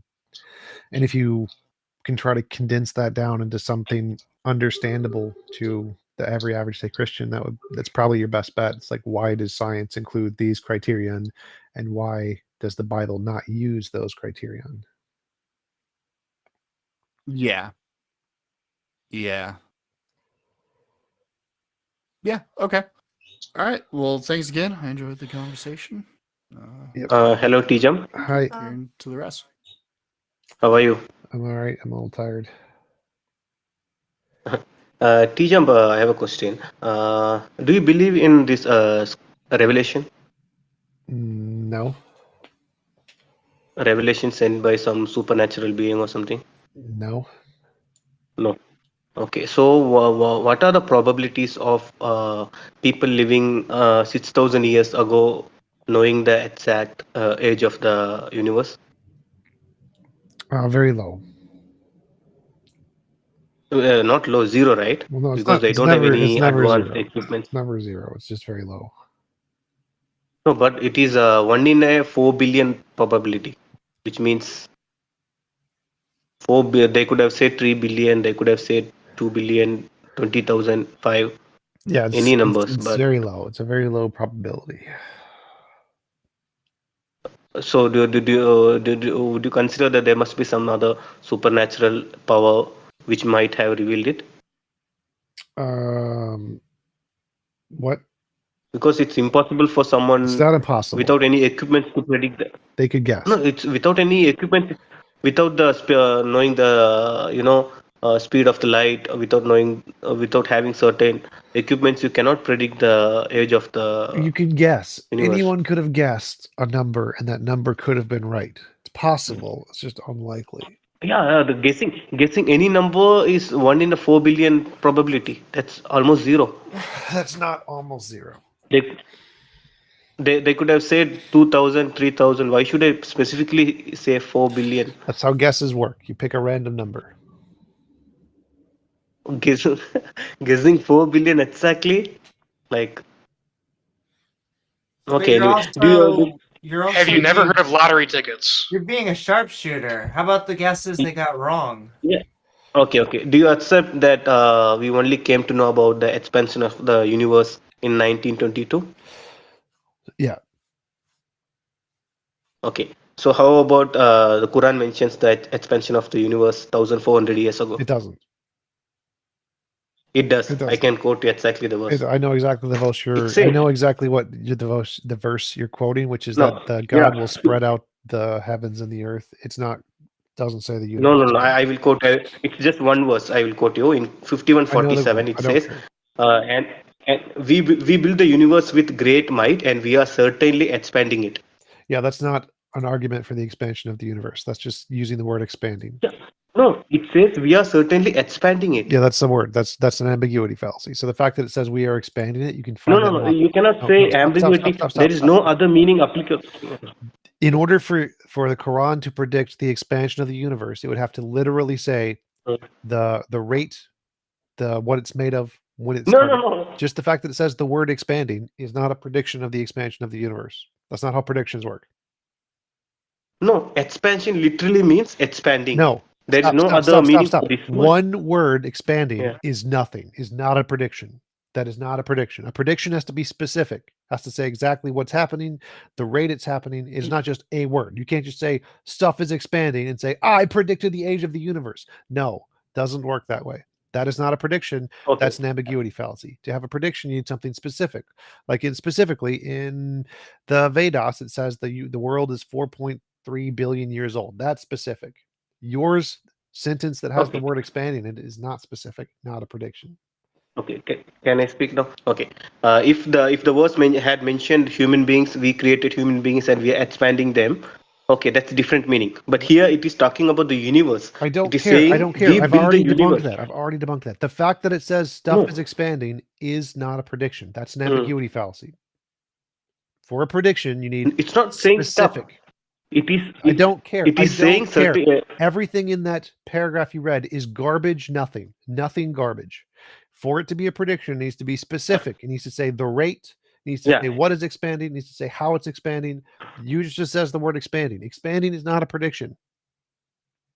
Okay, well, you are saying it is like bullshit, but Yeah. there are scientists who agree to it. I can quote you name of scientists who are expert in this field and they agree to this verse. None Okay, of them I agree. will give it. None of them agree. Again, that's an ambiguity fallacy. That's Okay, been well, debunked. what if I give you names? No, don't What waste if my I time. give I you don't names? want to hear it. That's been debunked.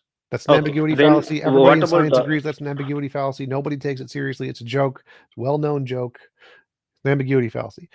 Okay, Like no, what about if I Big Bang? tried to Are you publish talking? if I tried to publish a scientific paper that said stuff is Mm. expanding or the universe is expanding, Mm. and that's all I had, no one would care.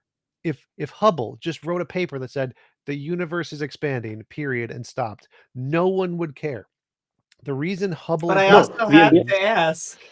we are not arguing how it is expanding. We need to know the mathematical patterns to know how it is expanding. But are you quoting Surah 94? What surah are you quoting? I'm quoting Surah 51, chapter number 51, verse 47. 51.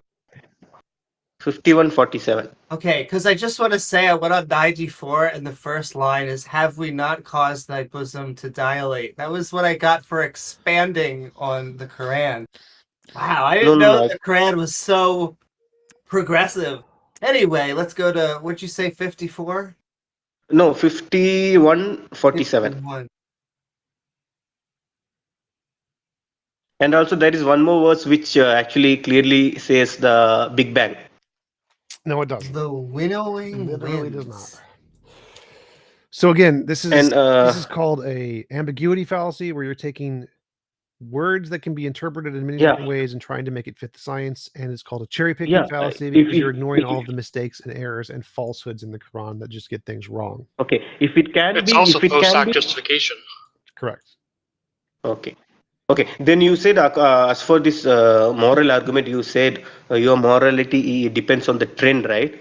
The what? Actually, you study the trend of previous maybe thousands of years, and then you decide the moral. You get your No. moral values from that. No. We study the trends to find patterns, and we look in the patterns to say, why would there be something more fundamental? So where does Okay. it talk about Okay. Big Bang or expansion? We have built the heaven with might, and it is who make it the vast extent? Expanding, yeah, we are expanding it. No, that's not what it says. There's no math on this page. Also, can I just say a few sentences down? They call him a wizard. Like literally, it says the sentence wizard. No, I never heard this verse you are saying that wizard or something. Because even I so, don't know there came no messenger unto these before them, but they said a wizard or a madman. Yeah, They're because calling people Muhammad a wizard. people used to say that. That's why it mentions that. Because people always in every religion, when Moses came, Jesus came, they mocked him. They mocked all the messengers in the past. So I don't think that's an argument. So you're saying in the same paragraph where it says that it doesn't say anything really expanded. They also are just calling him a madman. This is a scientific document? No. Actually, I didn't say it is a scientific argument. Quran is not a book of science. This is a book see. which is revealed to teach us how to live our life. So obviously, it mentions something about our universe which is matching with our scientific discoveries. So it doesn't have to mention the mathematical formulas. We wouldn't understand even if it had mentioned those things, because we couldn't find the exact mathematical truth of the universe. We know some patterns, okay, but God knows the entire aspect of the reality. So we cannot observe the entire aspect of the reality. We will discuss it later, but I have a question for Tijam. So Tijam, if we go back thousands of years, the moral trend goes when it comes to gay rights, like same-sex marriage, all these things. The trend goes up. People are against it. So would you consider those things as to be wrong?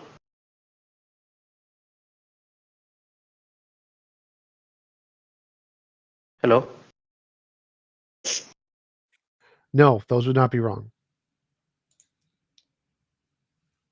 Those would not be wrong. So are you against gay marriage, same-sex marriage, and then so you're saying gay marriage should be banned? No, gay marriage is perfectly fine Because and moral. no, but thousands of years. If you study all the Yeah, who cares? human Who beings cares? Who cares? civilization. That doesn't matter. So like So the according to your argument, pattern is that for more human rights over time. And so even if they were wrong thousands of years ago, the trend would still be for more human rights. And so the trend, if you look at the trend even thousands of years ago, it would lead to the same conclusion. yeah, for thousands of years, people actually Oh my God! considered Oh my gay God! marriage. Stop! So for millions of years ago, there were dinosaurs. Millions of years ago, the temperature was very, very hot, and the temperature was changing over time. It was increasing. Temperature of the sun is increasing, even though it goes down every winter. The trend is the same. So even though it was very hot in the past, the trend was the same. So thousands of years ago, even though they believed something different, the trend was the same. There is no difference in the trend. Okay. You're using the stock market argument, because in a stock market, a trend is dependent on demand and supply. No. In your No. argument, This what has is the nothing to do with trend the stock depends on? market. This has to do with a consistent pattern. Through all human history, from the very beginning of human history, morality has begun to go from less rights to more rights. If you follow that pattern all the way to the end, it leads to the exact same place every time. The fact that at one point they disagreed on rights doesn't matter. The trend was the same at all points. Okay, I understand your argument. Let us take the trend for last thousands of years. So, how would people who lived in the beginning of the trend taken their moral values? People, if the They beginning of the they don't trend have wouldn't any. have had any data, they just would have had a single point, so they wouldn't have had a trend. Okay, so what is their moral values based on? They would not have an evidence, so they just have to make it up. If you don't have evidence, you just have to make it up. So, like, if you have a single data make point, it up means no, stop. So, if you have a graph, it is dependent on stop moral talking, intuition, stop right? talking. If you have a graph and you have a single point in the middle of the graph, you have nothing to go off of. You can draw a line in any direction. You have nothing to go off of. So what they would go off of, I don't care. Because right now we have a very big graph with lots of evidence. What they would think, we don't care. But now we have very good evidence. Okay, so you are saying moral progress is dependent on moral intuition. Moral intuition and the changes in it is what the definition of moral progress is. Okay, so that moral intuition is dependent on what? Like, from where did they get that moral intuition? Is it a natural process, or like really, it's they a get it from a? process. Okay, so the first thing is, why would natural process give the same intuition for all human beings? The second Because it's thing caused is, by an objective feature of give, nature. That would be why. That would answer the question. oh, okay, so there are studies which proves that chemical changes in the brain can change your moral judgments, moral values, so on and so forth. So if that's the case, like I gave you an example of. That doesn't. Yeah, I gave you an example that's not a of. counterexample of the morality. That's just irrelevant. Okay, then I will give you an example. Let's take the trend of last thousands of years, and then let's consider people took some vaccine 400 or 500 years back, and then their moral values changed. It went the opposite side after. Yeah, if that. it went the For opposite last 400 direction, that would be years- different evidence. It's irrelevant, though. It didn't happen.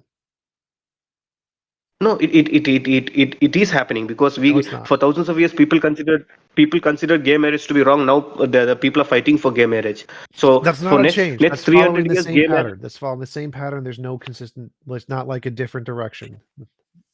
But Anesh, for thousands of years, they followed a book written by men that they said was from God. Now that people are falling Then- away from this book, we understand that gay marriage is moral. Do you understand? Okay, so what if people after 100 years they get some other reason to go against this belief, and then the trend goes up again? There Like could be what? thousands of reasons to have some moral Sure, belief. that is true about every belief ever. Belief is just being convinced in something. No, because we are talking about specific moral judgments like gay marriage Can and you for give me thousands. an example where that's not the case? Where it Okay, wouldn't be up people. to change? Okay, people have been killed for same-sex marriage and gay marriage in several countries throughout history. Okay, so That is evil. uh, yeah, okay. For starting from the 21st century, for next for 400 500 years, gay marriage will be considered as normal, and the Yep. trend will change. So it's totally opposite side, Yep. going towards opposite side. So what It about those was people who? they were doing Uh, something immoral. They were judging people for just existing. And now that religion, a superstition, is going yeah, away, we are now being more moral. We're allowing yeah, that's people what I'm to get saying. married who are gay. Starting from 21st century, the trend changes. But what about those people who lived from 15th century to the 20th century? They're wrong. They are They were doing no, something not immoral. they are wrong. If they had taken the trend, if they had taken the trend as evidence, they would have found out 500 years before them had the same trend. Wait, They wait, wait, all wait. So, actually so your rejected gay argument marriage. is insanely stupid. If you're only using the only thing you're considering is gay marriage, that's it. No other considerations. Then yes, they No, would I'm consider. just giving Stop, an stop example. talking. Stop talking. If you're only using the data point of gay marriage and you have 500 years where everybody thinks gay marriage is immoral, then you would conclude that gay marriage is objectively immoral. But if you look at everything, slavery rights, humans' rights, women's rights, animal rights, workers' rights, every aspect of humanity, and you look at the trend in every aspect of moral humanity, you realize it's all going in the same direction. So the change from the view on gay marriage to be more accepting of it is following the trend of everything else is following. And so the fact that it changed after the other ones changed is not a deviation. It's a continuation of the same pattern that's been happening for tens of thousands of years. There's no deviation there. It's all following the exact same pattern. Now, if one day magically a bunch of humans started saying we're going to eat babies because we all want to eat babies, that would be a deviation in the trend where we're constraining human rights instead of enabling them. It just hasn't happened. And if that did happen, that would be evidence against the model. It just hasn't happened. So there is no evidence against the model. No, but moral values are like for each. Particularly we will have to say which moral. You cannot, say okay, gay rights it's separate, and then there is some other thing which is separate. Killing babies is wrong, but killing, hunting animals for food is right. So we will have to differentiate animals from human beings. No, Likewise, we will no, no. have Killing to animals is have. wrong. Killing animals is wrong too. We have animal rights now. But but if you study evolution without killing animals, we would not have survived. We don't care. It's still immoral. The fact that we wouldn't have survived doesn't make it moral. It's a naturalistic fallacy. As humanity fact, progresses, we kill animals less, and we see killing No, animals as wrong. but if you kill agree. plants, plants are living beings too. They have They're not pain conscious. We don't care. recipients as well. So you can only eat rocks and sand if We don't we care if will have things to are eat wrong. something which is They're not conscious. That's what makes it no moral. They're not conscious. no. I thought you It's were going not to make alive. the plant argument, but now we're just eating rocks and sand. No, plants can feel pain, right? They have 3 sense or something. Pain Emitting recipients or something. pheromones is not the same as feeling pain. Yeah, they don't No, have a but nervous system that would allow them. They may have but rudimentary things like I've seen studies. They can emit a screech if they're being cut, but that doesn't mean they actually have a nervous system in which they can feel pain when they're being cut. so your argument is based on if someone can feel the pain, then it is immoral. I would say that is a component, but That my is, question. This is what mean to you? What is your standard of morality? And is one of those objective statements killing babies is always evil? No, for my morality comes from revelation. I don't believe in. We So you believe made in it up. something called fitra, and fitra is the argument which is similar to what T-jump is bringing. We have some innate disposition of moral values. So we call it as fitra in Arabic, which means God has already given those. It's like a software, installed software, and So also God, familiar yeah. with Revelation, but I also just want to know also, is one of those revealed objective moral statements, it's always Mm. wrong to kill babies? No, that's what I'm No. saying. It will never go against. It will never go against the fitra, because God, the one who installed fitra, is the one who is giving the revelation. So it will Okay. always be. Nah, it will always be. It will always correlate with our fitra. Yeah, that's why we couldn't find anything which is against our. Otherwise, people would have objected to the revelation. We couldn't find anyone objecting to Can you some give an specific more. example, maybe, like of an objective moral statement from your theistic morality? Yeah, objective marriage statements is marrying, like having sexual intercourse outside marriage is bad. Having alcohol is bad. Maybe it's good for family, strong family structure. Like Daniel Hakikatu would argue. He had a debate I with T mean, Jump. these all just So sound like subjective arguments that come from a brain. no, subjective means people don't have any kind of they can go out and do anything. They don't have to restrict themselves Yes, it to a means it certain, comes yeah. from a brain. It was just made up arbitrarily. Is the specific? No, subject. I told you we have a fitra. We can make subjective judgment as well. We already have a fitra which actually gives us the ability to know which one is right and wrong. And But also above that, some people they may go beyond the fitra. So God has given us a revelation saying, don't go beyond this. Do so this and don't do basically, that. because a dude said that you shouldn't have gay marriage, you're saying it's wrong.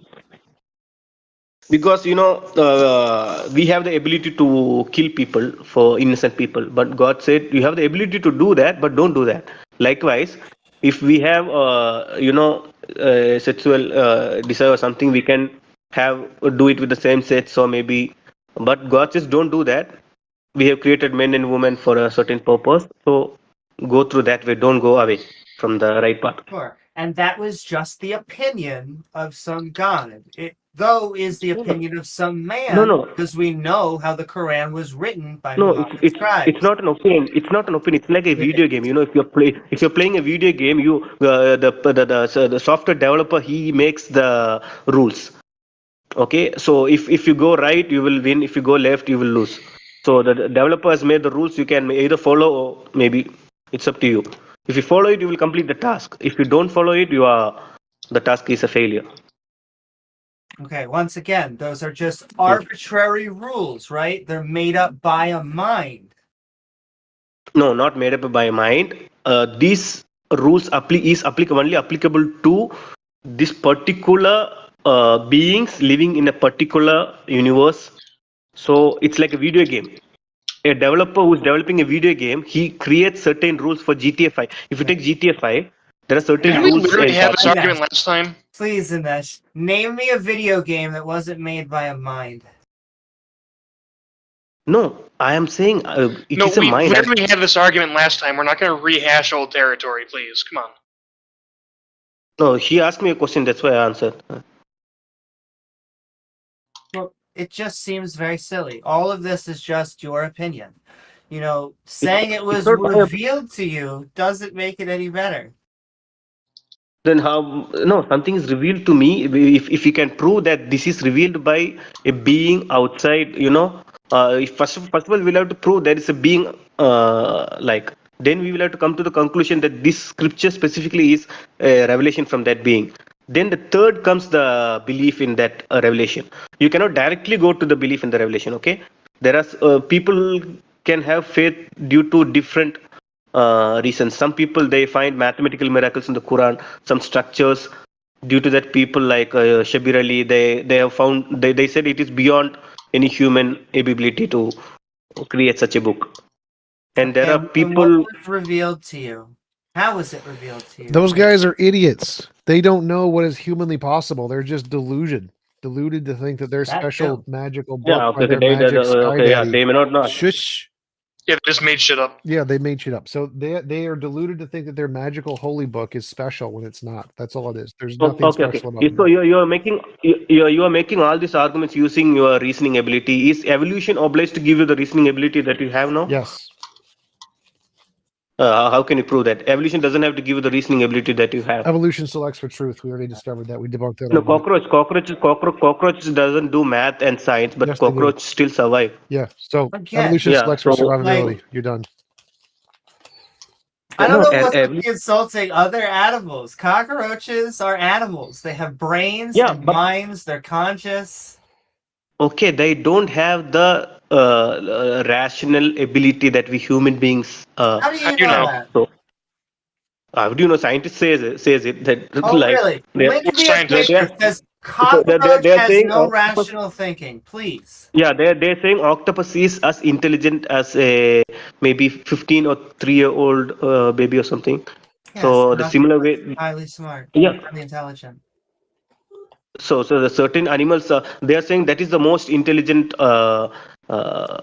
animal or something, and then dolphins they are more intelligent than octopus or something. But Yes. So guess what that means? don't- Evolution selects for intelligence. Congratulations. Exactly. why it selects High it? school biology. Yeah, why it selects it? What? What is natural law? What is natural law is based on? What? What is natural law? This thing that I made up. Yeah. Okay. Yeah, what is natural law? What is it based on? Like you cannot It's define made what is up. natural law.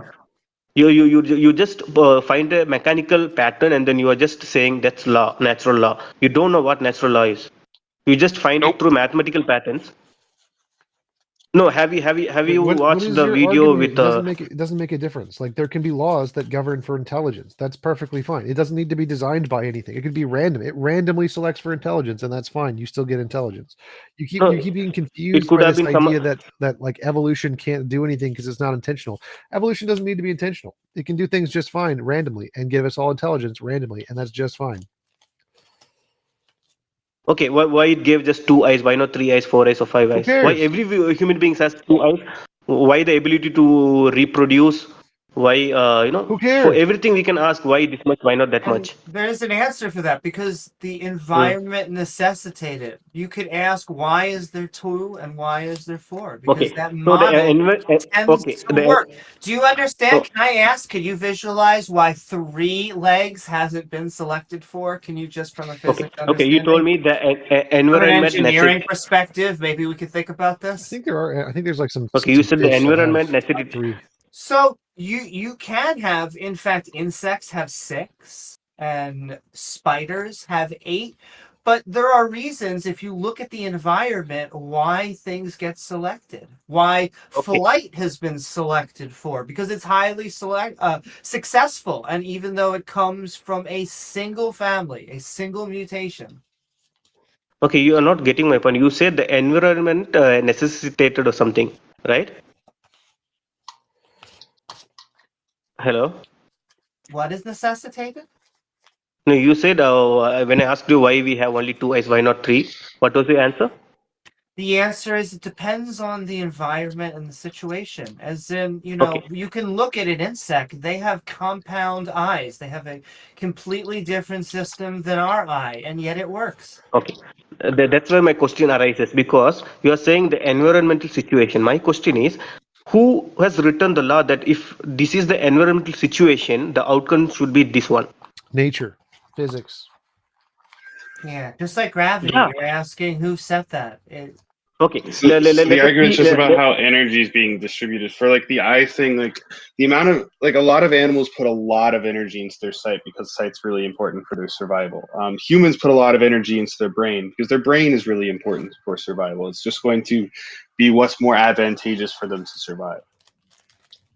Okay, have you seen this debate between Abdullah Al-Andalusi and Matt Dillahunty? where Abdullah Andrusli actually brought a point saying that if we come to the ultimate necessity, and then the ultimate necessity to start and create something, it must make a choice. No, that's wrong. He's an If idiot. it doesn't Nope. make a choice, Wrong. Nope. No, there's no choices. There's no choices in no, physics. Nobody in physics accept that. He's an idiot. He doesn't understand basic physics. So nobody in physics thinks okay. anything Let me created anything made a let choice. me explain the argument. Let me explain the argument, Tijam. What he says is, if there is no choice, then that ultimate necessity is subjected to some other law prior to it, which forces it to be created, which That's forces it to create. So it he's is an not idiot. ultimate necessity. Stop. That's so stupid. That guy is a Mm, dumbass. If it's based on a choice, that makes it subjective. For it to be objective, mm. it has to be not based on a choice. So he's got it backwards. God is subjective because it's based on a choice. Not God, like a law of physics, is objective because it's not based on a choice. For it to be objective, has to have no choice involved.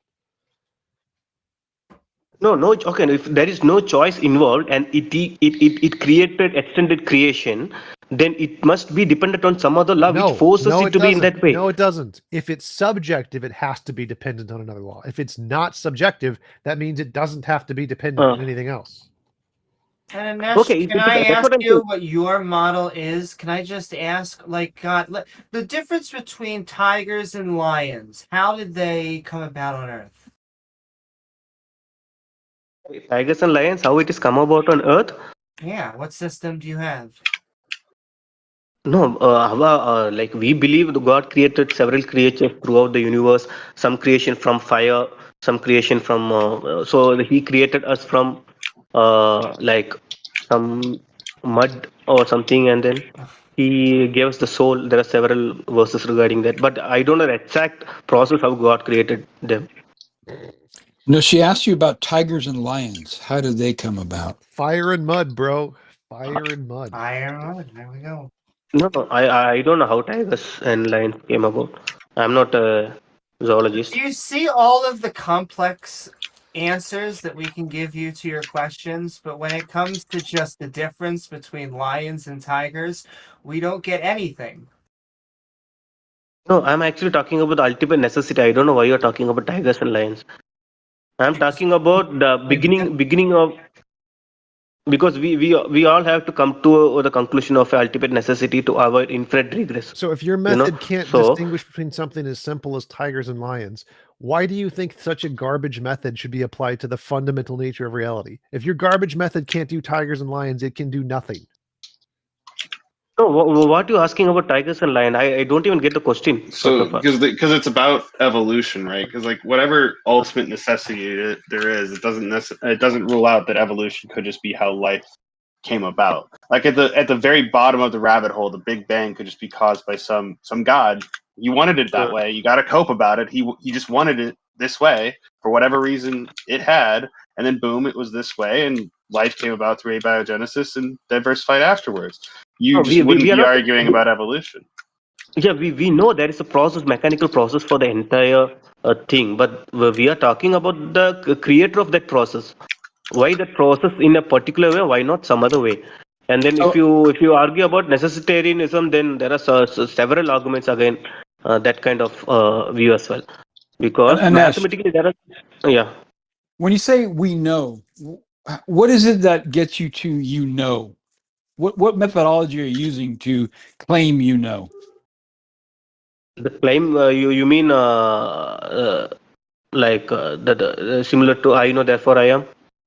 Yes, if you Uh, know that this is all done because of Allah caused it, how do you know that? No, that's what I'm saying. For that, because we came to this planet, we don't know what's happening. We get a certain age, 17, 18, we start to think how we came into being, so on and so forth. And then we see someone saying that this is a scripture, and then we will find out whether there's any reason to believe in that. So there are several reasons. People may find, people who lived in the 7th and 8th century, they actually believed in the messenger due to the moral arguments, because he's teaching racism. People were having slaves and treating people badly. So that's enough proof for them, because people have innate disposition of belief that there must be a superpower. There is a superpower, I mean supernatural being. like it has been studied as well. Like in a debate between Daniel Akikoto and Arun Ra, recently he proved that point. That So let me make sure I understand you correctly. So you're answering me that you know that all this is because Allah caused it. You're basing that no, on I other. came to this conclusion. Yeah, I came to this conclusion because I studied the scripture deep because of the mathematics. There's a mathematical structure in this scripture which could not have been from a human being. So I studied that pattern. Okay, let's talk about that. Hang on. You said scripture, right? So how did the words of the scripture get put on paper? No, because paper got nothing to do with it. The revelation came and then people memorized it. It's more of an oral tradition. We are not dependent on papers. Right. So that's the root of it comes from one person having this quote unquote a revelation, right? So would you say all this is based on one human being's subjective opinion and experience that this came from Allah? Is that what you're holding all this to be? No. That's what I'm saying, because we are getting the revelation and then people they have several reasons. One is he's predicting something, this will happen, and that thing is happening. For example, Prophet Muhammad, he said we will conquer both Roman and Persian Empire, and they were just 300 people fighting against the Meccan tribes, and the people were laughing at them. Are you gonna with 300 people are you gonna invade both Persian and Roman Empire? But within 200 years after his death, the thing had happened. So many people, they actually accepted Islam after that, and there are several. It's not a small prediction. It's like people in Palestine, they're saying I'm they're saying we sorry. are going You to say conquer many both Russia and people America. converted. Was it many Yeah. people converted because they were forced to convert? No, it's not. There have been some No. They were forced happy. conversion. No. There have been some forced conversion because of the Mongolian Muslims, because they were converted. They converted from Mongolian tradition to Islam. So obviously, it is they've done some conversion, not the Arabs. This seems like something entirely human possible and nothing God inspired. I don't understand why that would be. No. Maybe next week I will provide you with a mathematical proof from the argument Shabir Ali bought for Quran. All right. Because even if one verse had been removed or changed, the entire structure will collapse. So Shabir Ali says this could not have been from any human being. Again, that's just Because delusion. the That's just delusion. So you can add and subtract a lot, and it was added and subtracted a lot by the guy who combined them all and then burned them. So there's absolutely nothing special about the Quran. No scholars in any linguistic field found anything special about the Quran at all. There's nothing special about it. Ramen.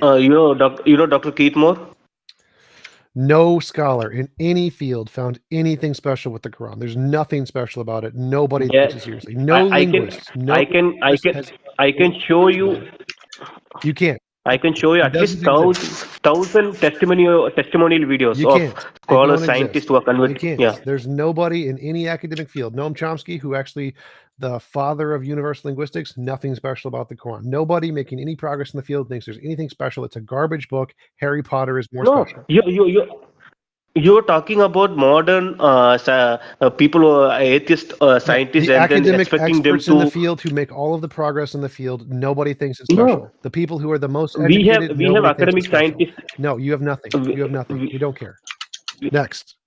We have academic scientists in the Arab world as well. No, you don't. Nobody in the Arab world is making any progress. They believe Nobel prizes. Nobel prizes by Muslims account for less than 2. There's 2 Nobel prizes from Muslims. You're not making any progress. No, Nobel Prize is a prize given in the Western world to Western academics. Wrong. That's an excuse made by Muslims because they can't win any because they have no idea what they're doing.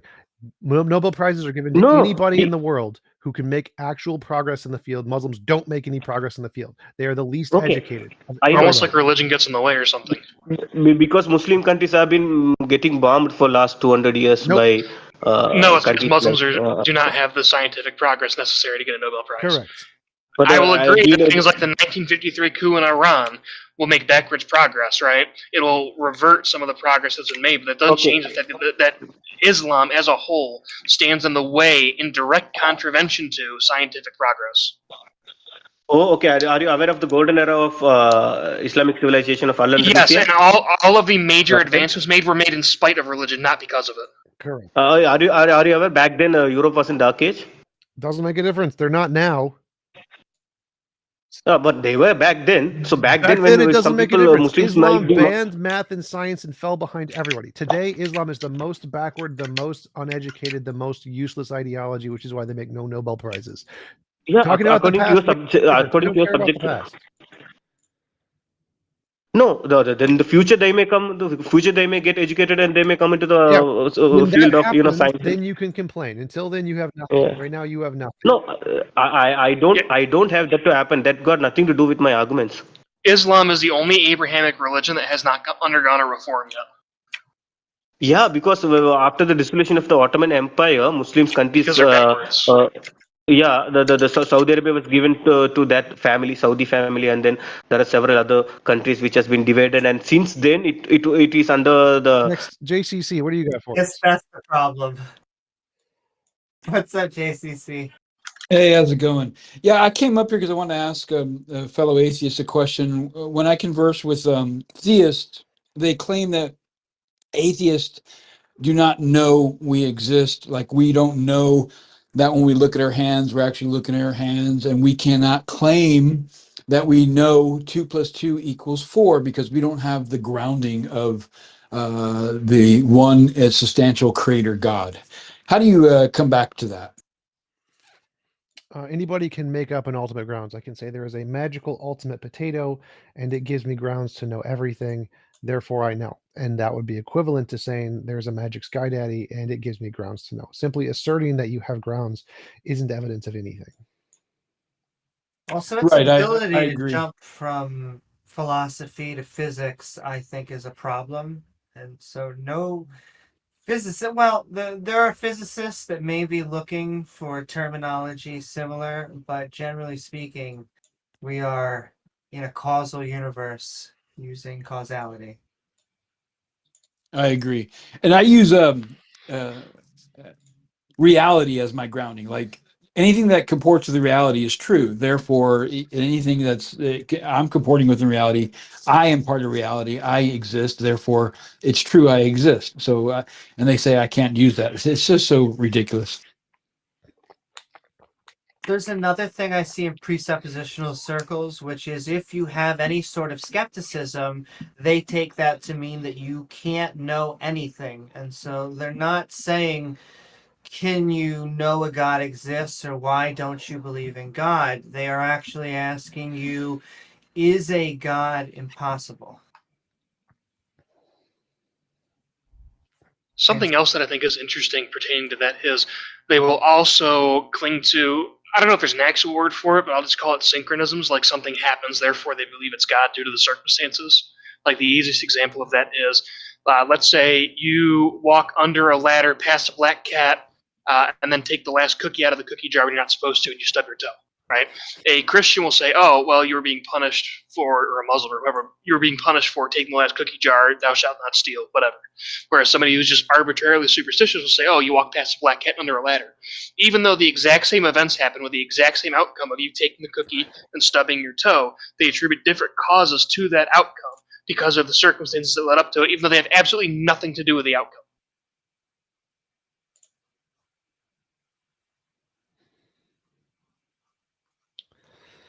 Also, theists, come and prove you're God. I don't know. Last call was pretty good, but I'm looking for, the precept, the 6,000-year-old. The precept is often a 6,000-year-old theist. However, they don't defend their own beliefs, and so. All right, Amy, I will prove to you that the Earth is flat. All right, here we go. Okay, so if you look out at the ocean, right? Look out at the ocean. It's not fizzy, right? There maybe sure there's some carbonated water naturally somewhere on Earth, but if your soda is 99.9% flat and 0.1% fizzy, do you call it a fizzy soda? That's No, it's true. flat. Therefore, the Earth is flat. Gosh darn it. It's true. And salty. The worst soda ever.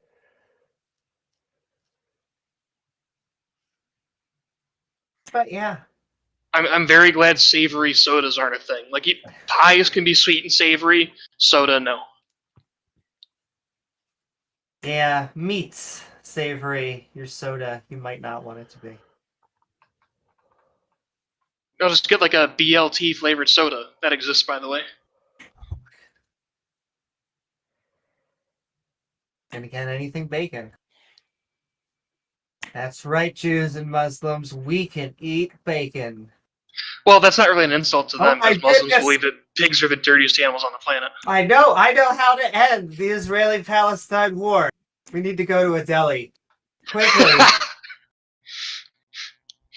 Yeah, well, okay, ready? I'm going to sum up the Israeli-Palestine conflict or really the Israeli-Hamas conflict in 7 words. Hamas bad, Israel bad, war crimes bad. Easy. Oh, I guess it makes it 8 words, so because I added easy at the end. I can simplify it even more. Side with civilians. Yeah, and it's funny because they'll be like, oh, well, aren't you LGBT? Palestinians would execute you. I'm like, even my worst enemies deserve basic human rights. One day, there won't be any religion, or there'll be minimal religion, because, it never almost goes away completely. Important question. But what's that? I'm making mac and cheese. Do I want white cheddar or pepper jack? What if I say both? That is a great answer. It's cheese. You can't have too much, right? Well, I'm lactose intolerant. I don't really care.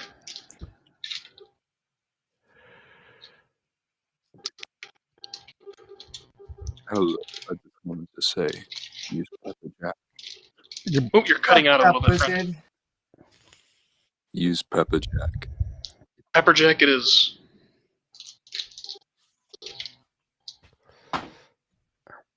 We're solving high-hitting questions tonight. I mean, arguably the cheese question is more than any theist question.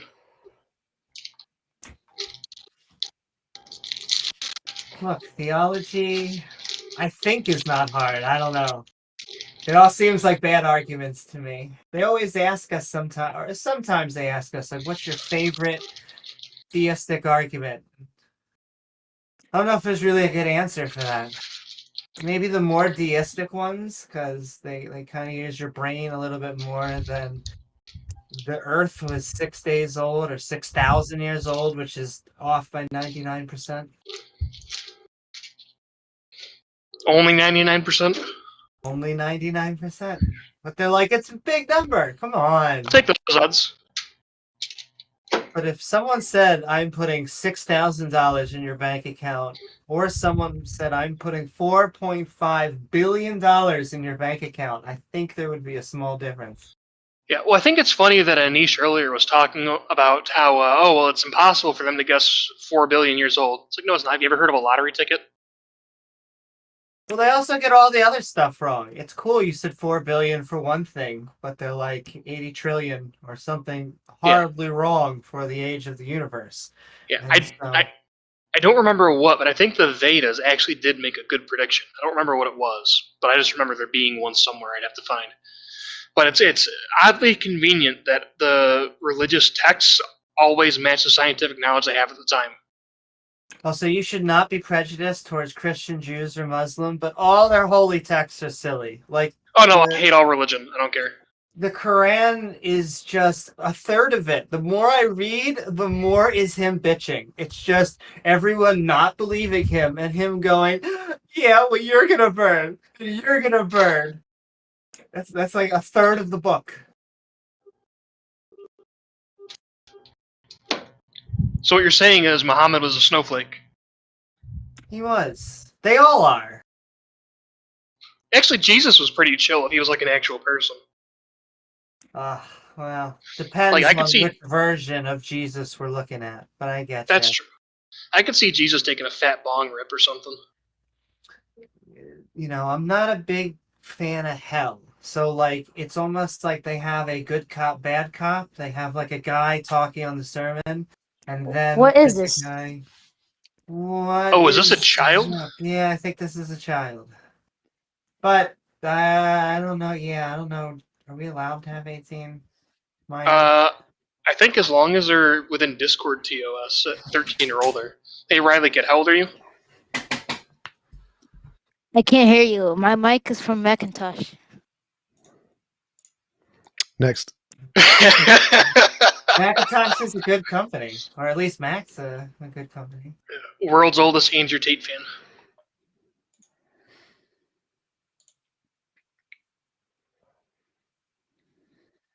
Do. Your God doesn't exist.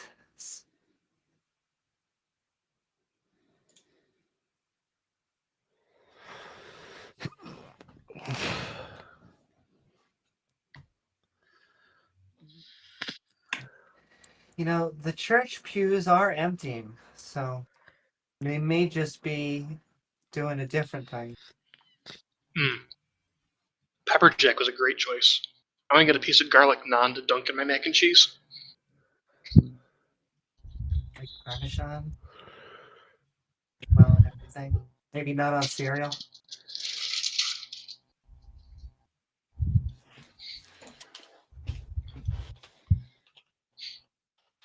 Oh, I wish I had some like crispy breadcrumbs I could put on top or something, but I don't right now. I'm too busy to go to the store and get some.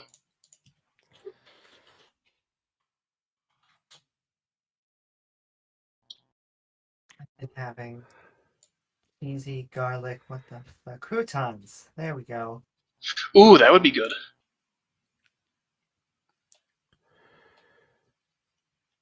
I think I can do an everyone call. Try doing it again. Yeah, you know what's great is Aldi. Like they have German sweets, and German sweets are way better than American sweets in my opinion because they're not so sickly sweet.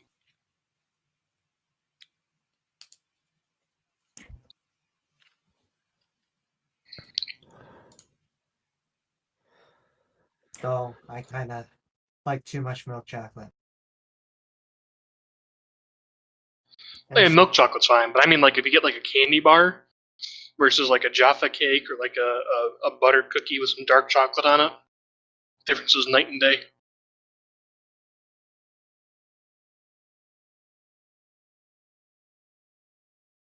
Oh my goodness, I could do both an everyone and a tag at the Atheist Call-In show. This is amazing.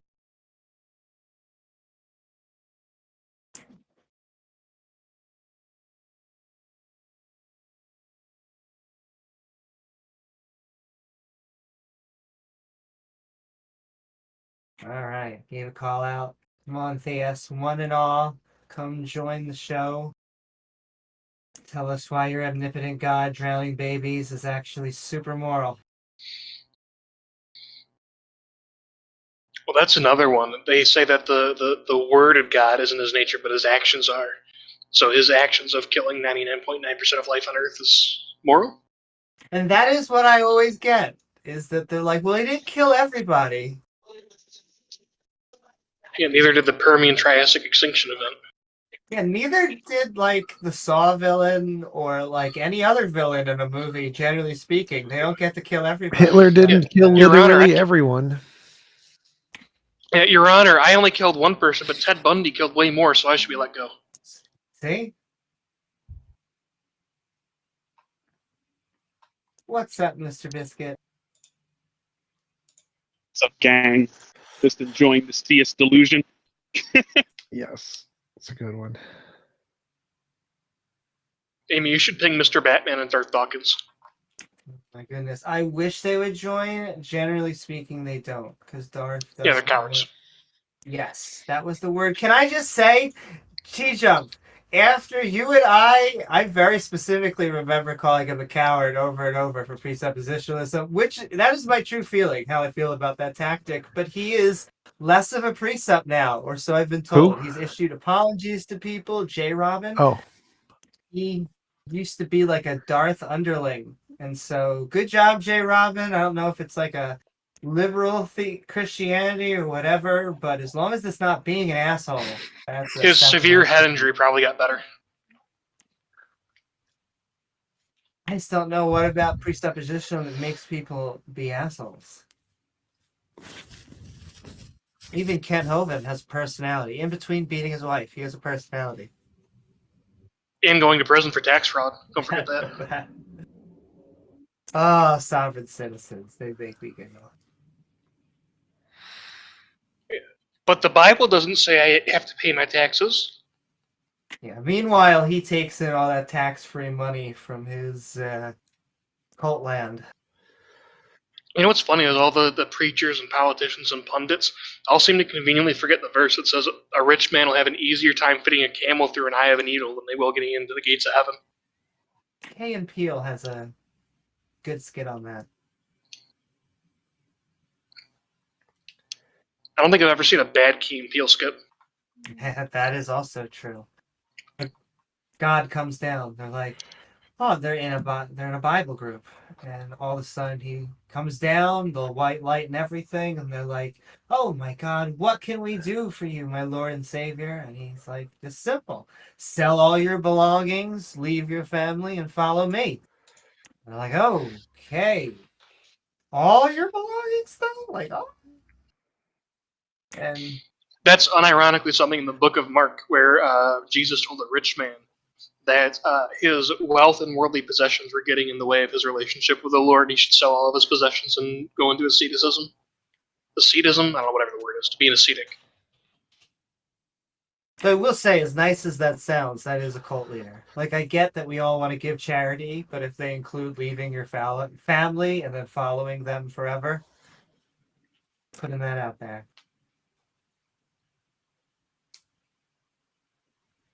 We should give to charity, but you don't need to sell all of your stuff and follow a very specific man, even if he has long hair. And we also shouldn't pretend that charity is the best way to get necessities to people in need. Well, Jesus didn't have long hair. Jesus looked like Morgan Freeman. End of discussion. Jesus was a woman. as long as he sounded like Morgan Freeman and looked like a woman, then I'm on board.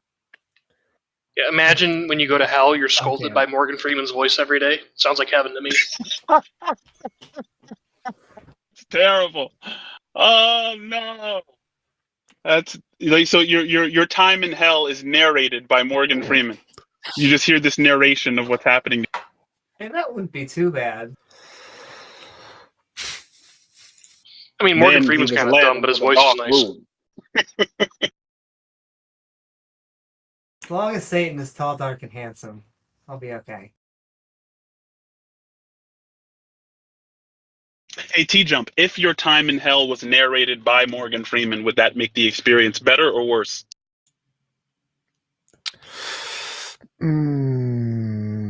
Is Morgan Freeman a hot blonde? See, Oh, we yikes. think alike, T-Jump. We think alike. If there was a hot blonde who was like perfect in every way, except she has the voice of Morgan Freeman, would you still is that still something? I think that might be an improvement. It might be even hotter.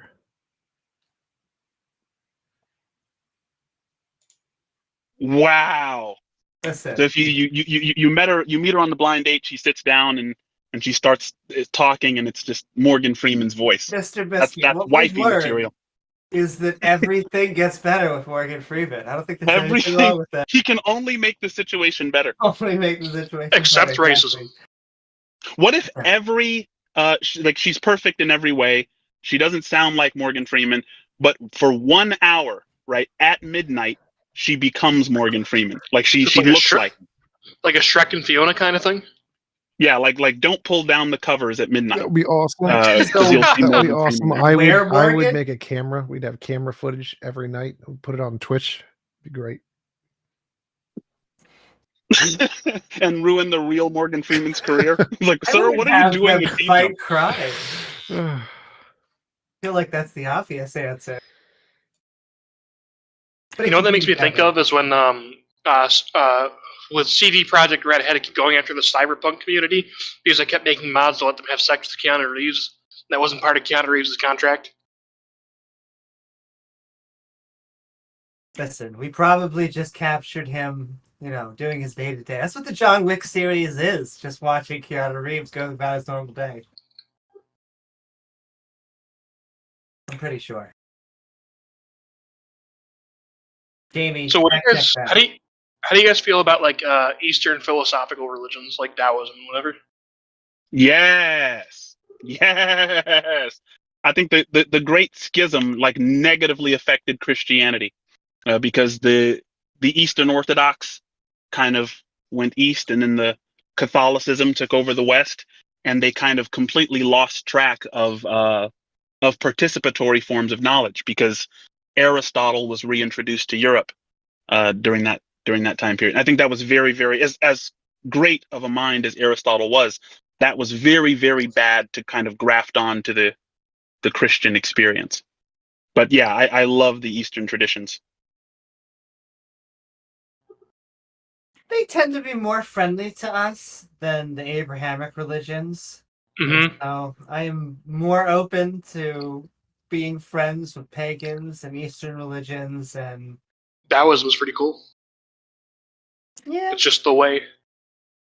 this is the way. And that's what Jesus said he was, right? It's unfortunate that he's kind of become idolized, when I think that he spent the majority of his life trying not to be idolized. He said, I'm the way. This is a practice. This is a way of being, right? I have to say this once a podcast now, but there's a good chance that Jesus did not think that he was God. Only 3 Gospels reference him as being God, and John the last is the only one that has him saying, I am. So, good chance he didn't think he was actually God. That was created after. What? Stuff in the Bible was just made up? What a crazy concept. I know. God is just a very divergent gospel than the other 3.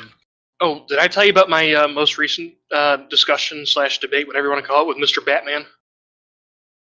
So Mr. Batman is real? I thought you were just joking this whole time. Oh, No, Mr. he's real. Batman is not only real, but he's a closeted preacher that has now been caught on the news basically screaming at people, including a lesbian couple. Randomly, probably drunk. Who knows? Yeah, so he was Oh, trying wow. to assert to me that society will make things illegal, like gay sex or premarital sex, because of the externalities of that, which would be like, unwed pregnancies and stuff like that. So I said, all right, so what does being gay have to do with unwanted pregnancies? Like, if anything, you should be happy because the people you don't like aren't reproducing. Hmm. And he wouldn't answer that. He just kept saying over and over again that society will make things illegal when they don't want them to happen. Like, that doesn't answer my question. I think evolution he's a is going coward, to so. continue. We're going to have gay babies. It's going to be a thing now. Mm-hmm. Fraternal birth order effect.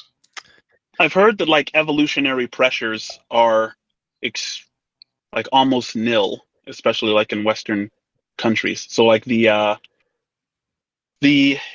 enabling and selective constraints which make evolution possible are just so we've kind of insulated ourselves against those natural processes to where like we're either evolving extremely slowly or not at all.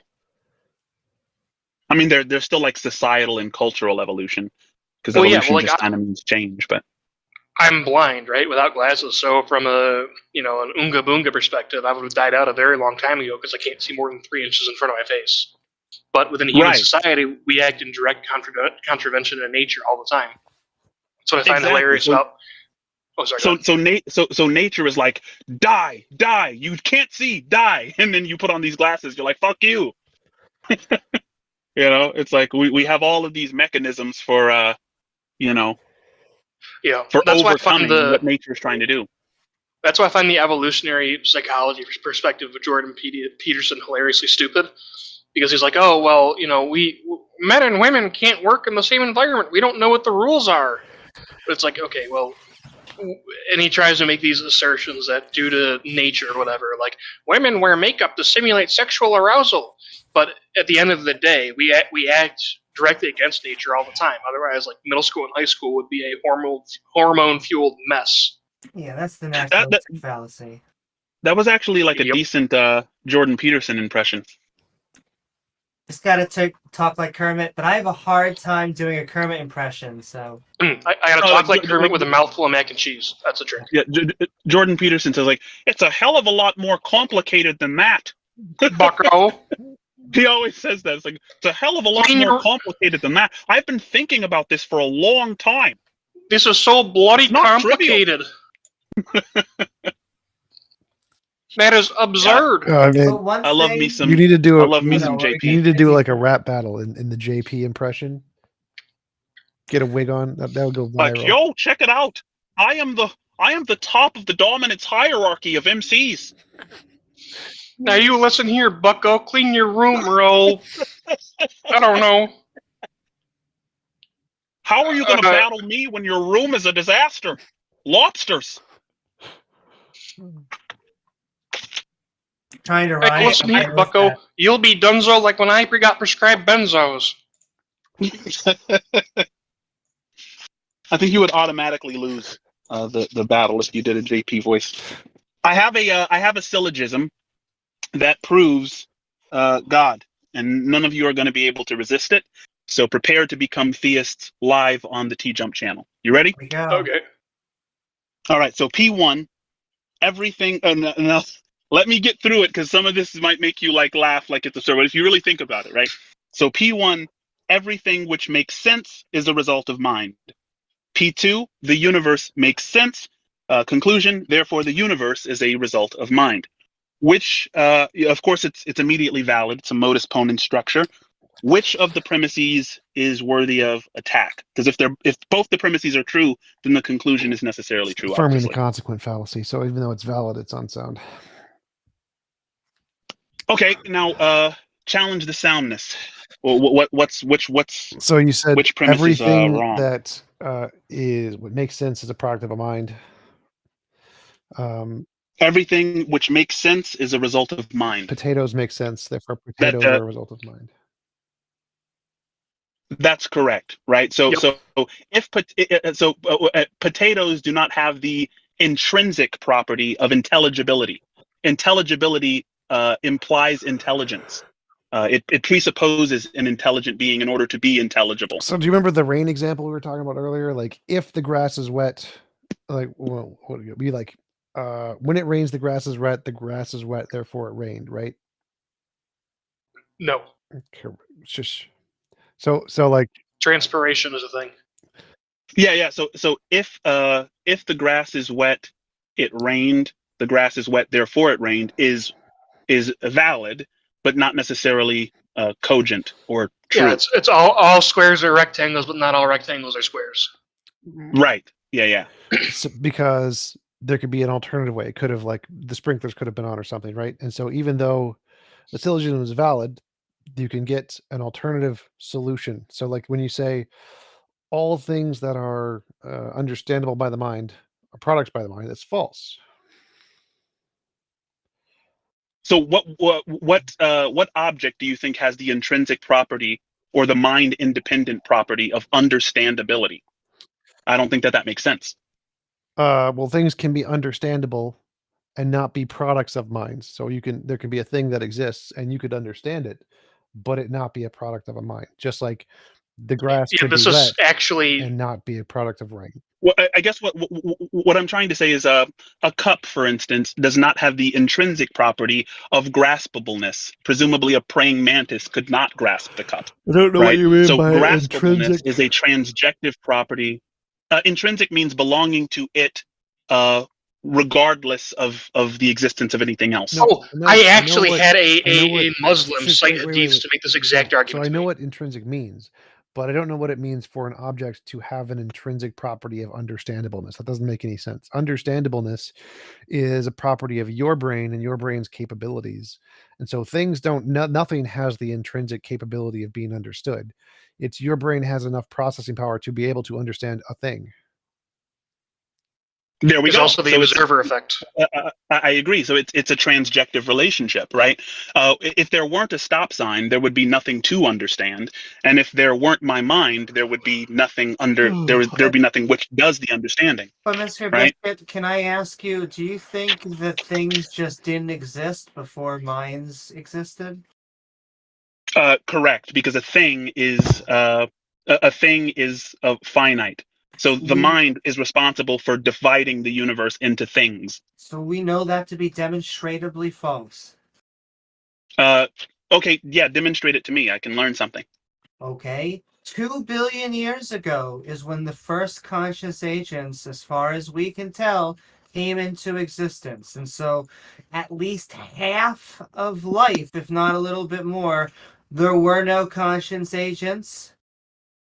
I don't understand why you think conscious agents make sense of things. Like, a planet still existed regardless of whether there was a mind. We are the minority within the life of sphere. You know that, right? Yeah, that's not a demonstration, that's an assertion. And while I can agree with a lot of what you It's a asserted there, I think it fact. misses the major point. Well, I mean, the point is consciousness is not needed for anything to exist, unless you mean creation.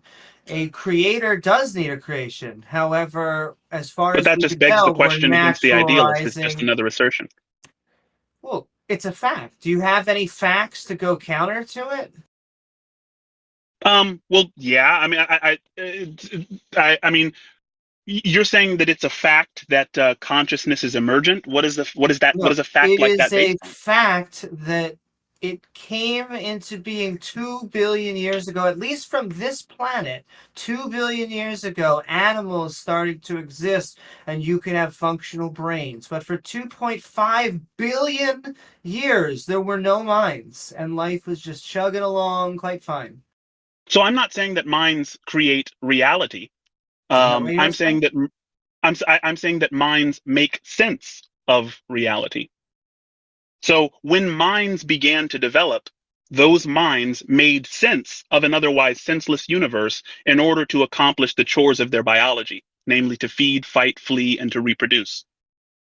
Wait, I'll Sure. push back because the objects may have acted differently if there were not conscious minds there to observe them. The objects may have behaved differently. Correct. I don't know whether or not that's in question. I don't think that I would push back very strongly against that.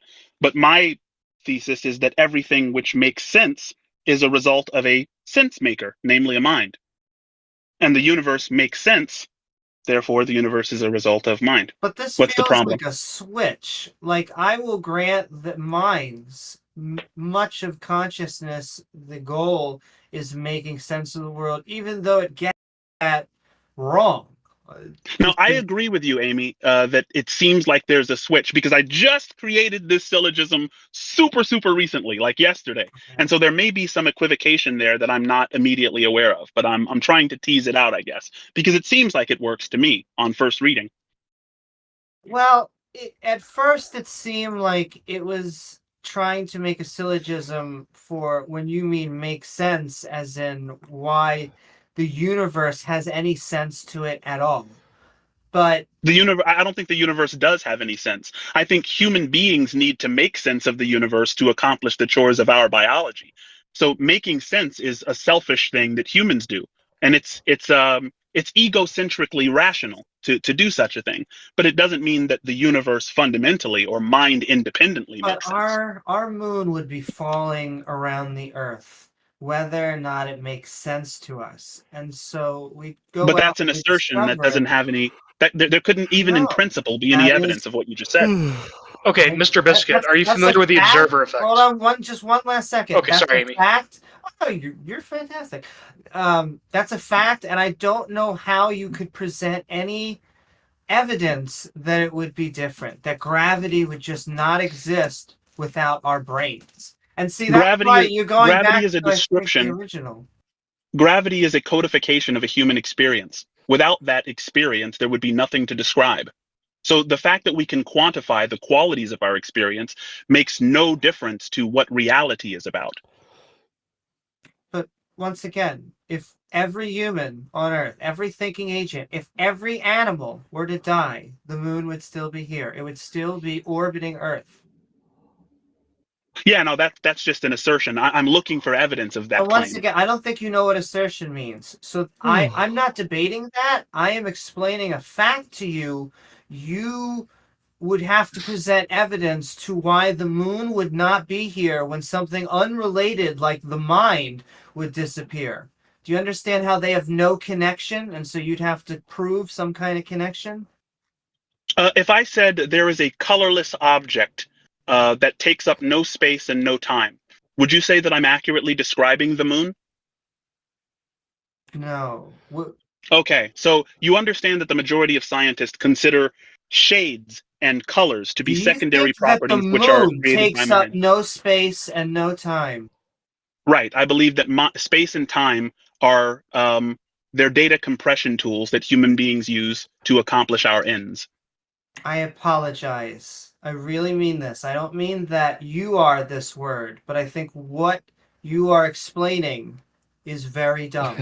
I feel like you know that the moon takes up space and time. It has existed for billions of years without agents. It would exist for billions of years if agents. There's no connection. I don't understand what the connection is. So how would this even explain the observer effect? I think it's fair for you to call what I just said dumb, and I think Einstein even thought Einstein was one of the last local realists in physics, and he made the assertion about the moon that you made. I think we're finding out that Einstein was wrong, that the universe is fundamentally probabilistic and not deterministic. As a matter of fact, a group of physicists were awarded the Nobel Prize last October for like the 40th experiment showing that local realism is false. So are you familiar with locality and realism? Because it's fair to say that what I just said is dumb, but then after I educate you, maybe you'll say that it's not so dumb, even though you might not still believe it.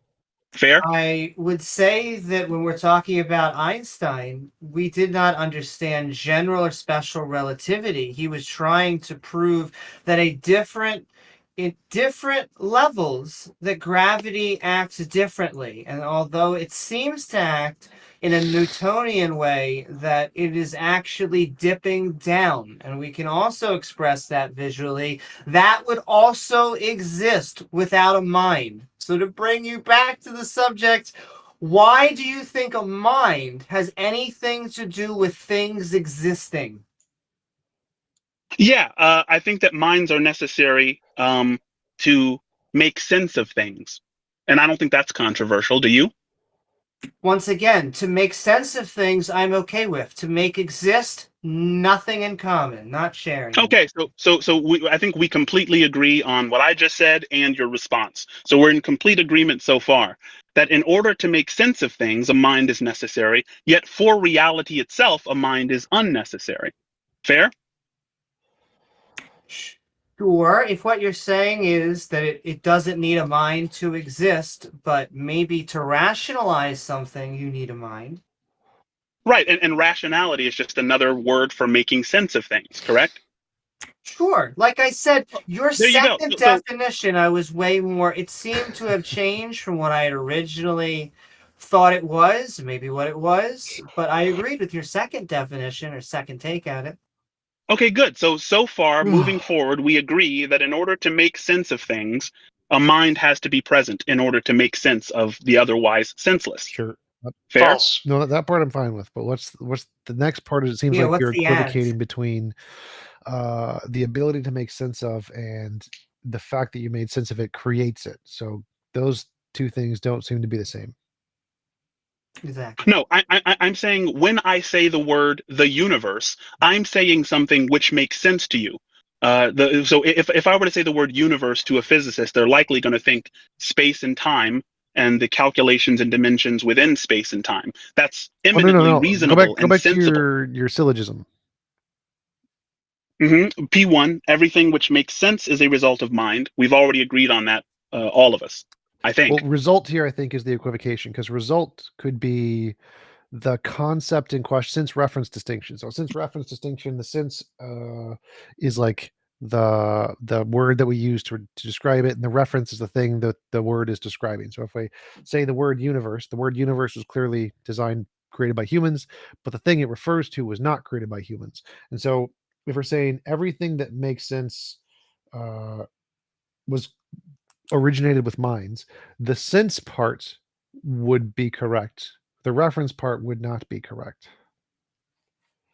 Sure. So what if I were to adapt it and say that all intelligibility is a transjective relationship between the observed and the observer?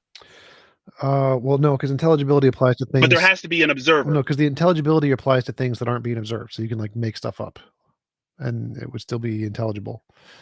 Magical pixie leprechauns are intelligible, but they're not observable. Well, I mean, by observer, I just mean a subject. I don't mean a visual Right, but for it to observation. be transjective, there has to be a subject and an object. If there's no object, it's not transjective. It's literally just a thing you made up.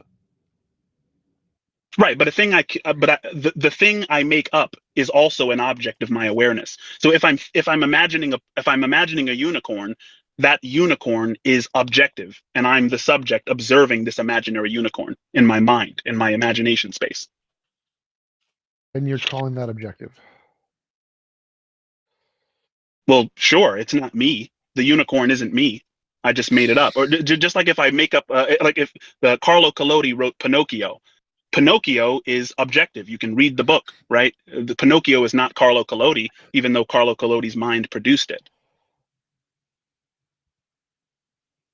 But we are also typically, bleeding when you use transjective as transcending the distinction between the subject and objective, it usually is referring to a property not of the subject. So if it's in your brain, that's a property of you. So that would not typically fit the word transjective there. Well, transjective is a property that emerges from a relationship between a subject and object. Right, and For by instance, by warmth, object right? So by subject the there they mean referring to a property not of the subject. But if it's in your mind, that would be a property of the subject. That would be a property of you. And so typically that wouldn't work to say that an idea yeah, but would be. it's not subjective either, because it's not intrinsically subjective, meaning so a stop sign, right? A stop sign is intelligible, but there would be no intelligibility without the stop sign. There would just be me not observing anything. There would also be no intelligibility without a mind to make it intelligible. So it's not intelligibility is not a property that belongs intrinsically to either the stop sign or me as a subject. But you're also making It's a transjective relationship, meaning the property of intelligibility only arises from the relationship between the object and myself. But you're also making something objective subjective, because arbitrary truly means up to the mind. So if you are creating it in your mind, it is not an objective unicorn. It is by definition a subjective unicorn. Oh, I mean, I think now we might be equivocating on subjective, because there is a form of subjectivity, which is like I like ketchup, right? And there is another form of subjective, meaning the observer as distinct from the observed, right? But I mean, there is but no objective unicorn that is out there just going wum, wum, wum, wum, that we are trying to all observe or create in our mind. We are just subjective, arbitrarily making these images up from past images. Yeah, I think that's correct, but I think that's also the nature of the equivocation here. So if I imagine a unicorn, right, I am not the unicorn I'm imagining.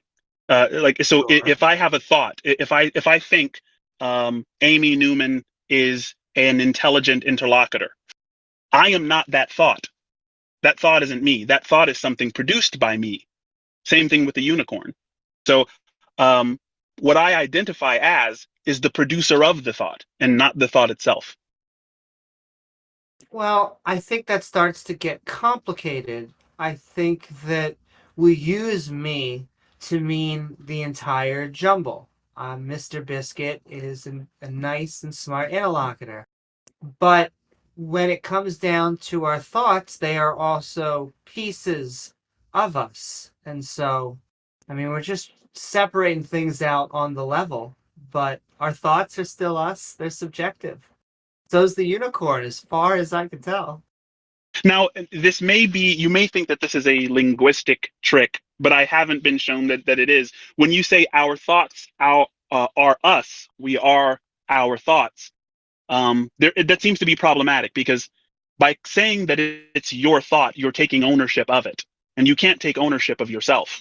So, but by saying this is my thought, you're saying that the thought is the object and you're the subject. It's your thought. The thought belongs to you. It isn't you. That's just right I- there in the I language. disagree with that. I think that our brain has a system of neurons that is making up our mind, which has conscious programs. And one of those conscious programs is having this basic dialogue that we have with ourselves. Right. But this, I think, and Amy, I want you and T Jump and Abyssional Yeah, there's no to correct or incorrect way to pronounce it. Don't worry. okay. I think this might be a bridge, right? Because I don't know if you've ever heard of salience landscape theory. It's a theory in cognitive science. As like when we're born, we are developing a landscape of salience. So when you're born, you hear a voice, and you've heard that voice since you were in the womb, and it's the voice of your mother. And so the voice of your mother is super salient to you. But now you can feel the warmth, and when you're held against your mother's chest, that warmth is on the front of you and it's not there on the back of you, and so that becomes a super salient or important. And then the milk, and so then there's this pattern, and eventually you learn to call that pattern mom, right? But it doesn't mean that you know what I'm saying? Like there's a super salient pattern, and as you grow up, you learn to call that pattern mom. And what you're doing is you're building a landscape of salient or usable objects, a landscape of affordances. The chair affords to be sat in. The food affords to be eaten. The fork affords to be used to stab the food and to eat the food. Um, and we're actually building the universe. Like our minds are building it, and we're building it in a way that makes sense for us. We're not building it in the same way that a squirrel builds it. We're not building it in a Well, way that I was with a you up spider until does. the squirrel. Well, we're building it. I agree. For most of that is that we are pattern-seeking mammals, and Yeah. that is basically what we are doing. We have a little bit of a longer time because of our intelligence and the way that we're structured too, because there are smart animals that don't need it, but we have this longer time that we raise our children so that they gain a certain set of skills. Yeah. And so because we are building the landscape of salience, whereby we foreground and background objects depending on how relevant they are to any given situation, I think you might be sympathetic to me when I say that minds create the universe, because you created your own, and it's very definitely your own. Meaning, I mean, when you see a tree, even if I'm standing right next to you and you point to a tree, you say, "Look at that tree."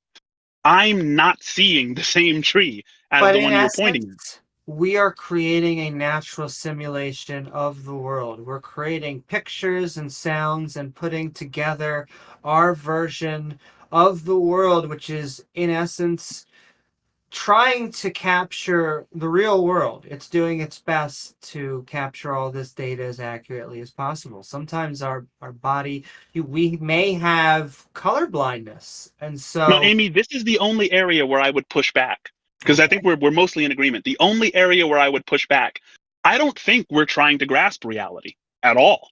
I think we're really trying to like make it up to where we can survive. That our survivability is enhanced by making up the universe. I don't think that we give a shit about reality. see, can I I think that push back a little we're bit? more interested in, yeah, for sure. Because I think that our body does give a crap. I think that very specifically, our deal with our body is, hey, go get food. Go get food, go get rid of the food, and sometimes mate. Those seem to be our three prime objectives as an animal. Mm.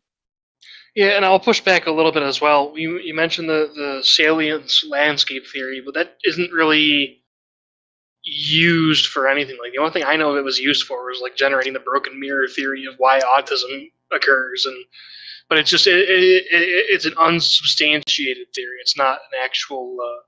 It's like the how people would colloquially use the word theory. It's not like an actual theory, like in physics. No, it's not in it's not in physics, but it's a very important theory in cognitive science. No. Cognitive What I'm scientists saying is such it's as not a John theory like Vervaeke a and theory in physics exists. It's an actual theory in that people are just theorizing. It's not like it is in physics where they say, oh, well, we can't call this a law because there's only 99.9% certainty instead of 100%. It is actually just a theory where people are speculating and attempting. Like one of the things people will use is like there are other theories related to consciousness that stem from this, but the salience landscape theory by itself isn't really useful. Like there's the integrated information theory, there is the radical plasticity hypothesis, there's also the frontal parietal network theory, but you can't really use salience landscape theory as a basis for any argument. well, salience landscape theory is not in competition with global workspace. It's an aspect of global workspace theory. So IIT, integrated information theory, and global workspace theory are the two top competing theories of mind. Even though they would claim to be theories of consciousness, I don't think that mind and consciousness are synonymous terms.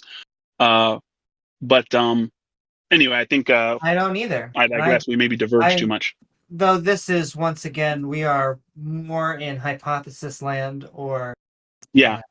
but I think that we can show that by our minds do conscious and unconscious things. It's controlling your heart, but it's also controlling how you walk, which tends to be a conscious mechanism.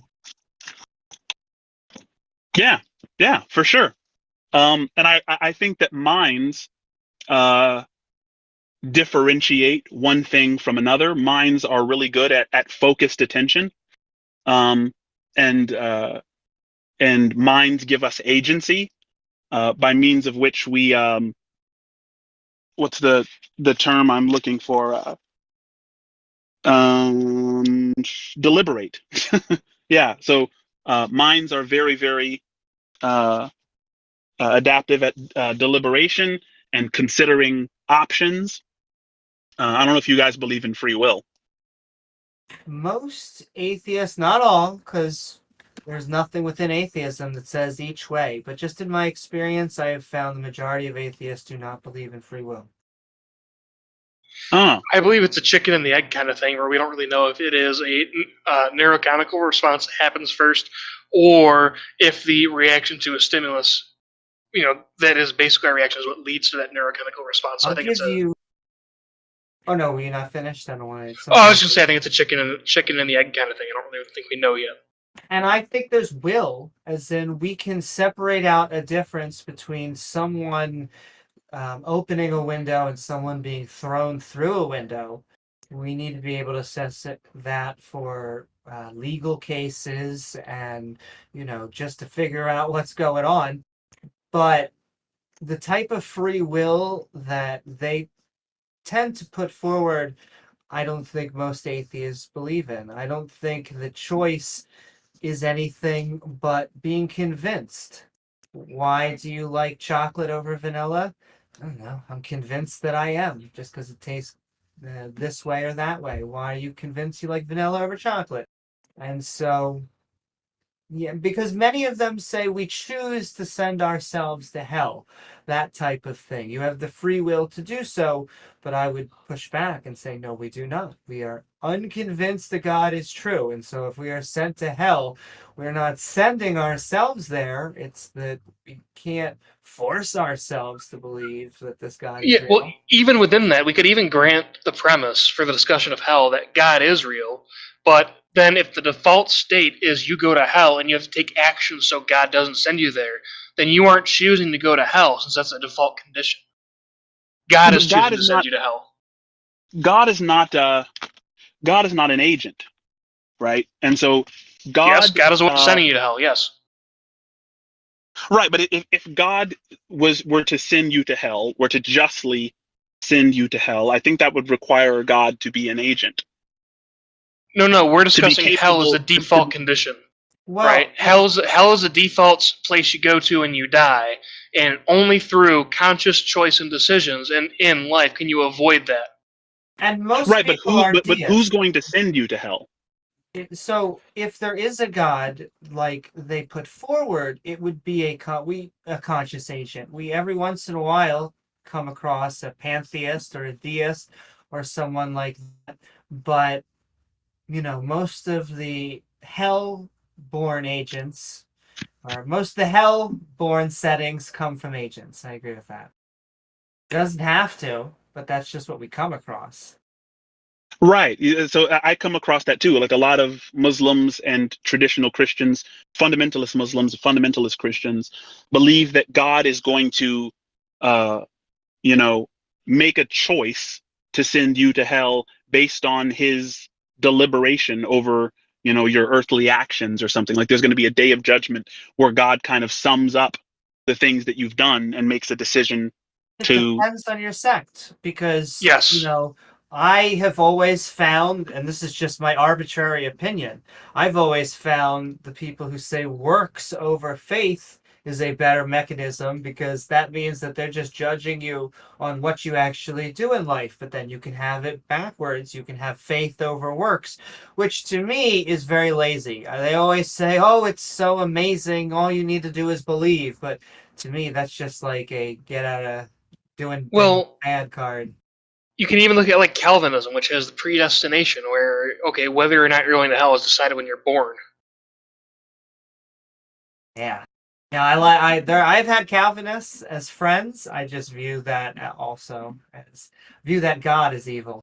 But many of those gods are evil. So Of course, God is evil. How is God evil if he doesn't exist?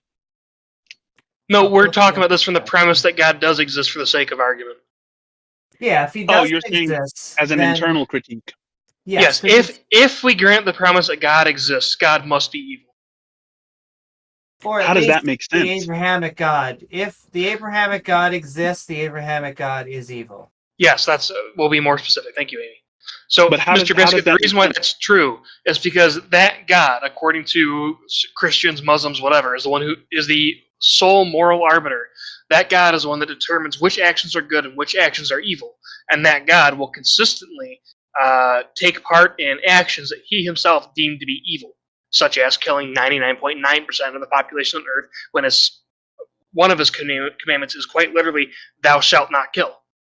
I could give a simple two premises and a conclusion, which would be anyone who drowns babies is evil. God drowned babies. Therefore, God drowned babies. He is evil. Yeah, no, I think that I think that works. Other than I mean, you might have an interaction problem, a dualist interaction problem, if you want to kind of take that as an internal critique. Meaning, how does the invisible being interact with the material baby? But God did this I'd love to presumably know. through the Israelites in the Old Testament or something like that, right? And there's always apologetics. The common pushback is, well, he let 8 people live. But to me, that's still horror movie logic. For sure. Like Yeah, Hitler didn't kill all the Jews, just most of them. Exactly. so, if I were to say moral agents must be capable of deliberating, God cannot deliberate, therefore God is not a moral agent. Wait, If how you can were God to not take deliberate? because deliberation presupposes uncertainty, and that would render God ignorant. So I don't think a lot of Christians or Muslims are going to want to say that God takes part in deliberation. Well, omnipotence by itself already inherently creates paradox, right?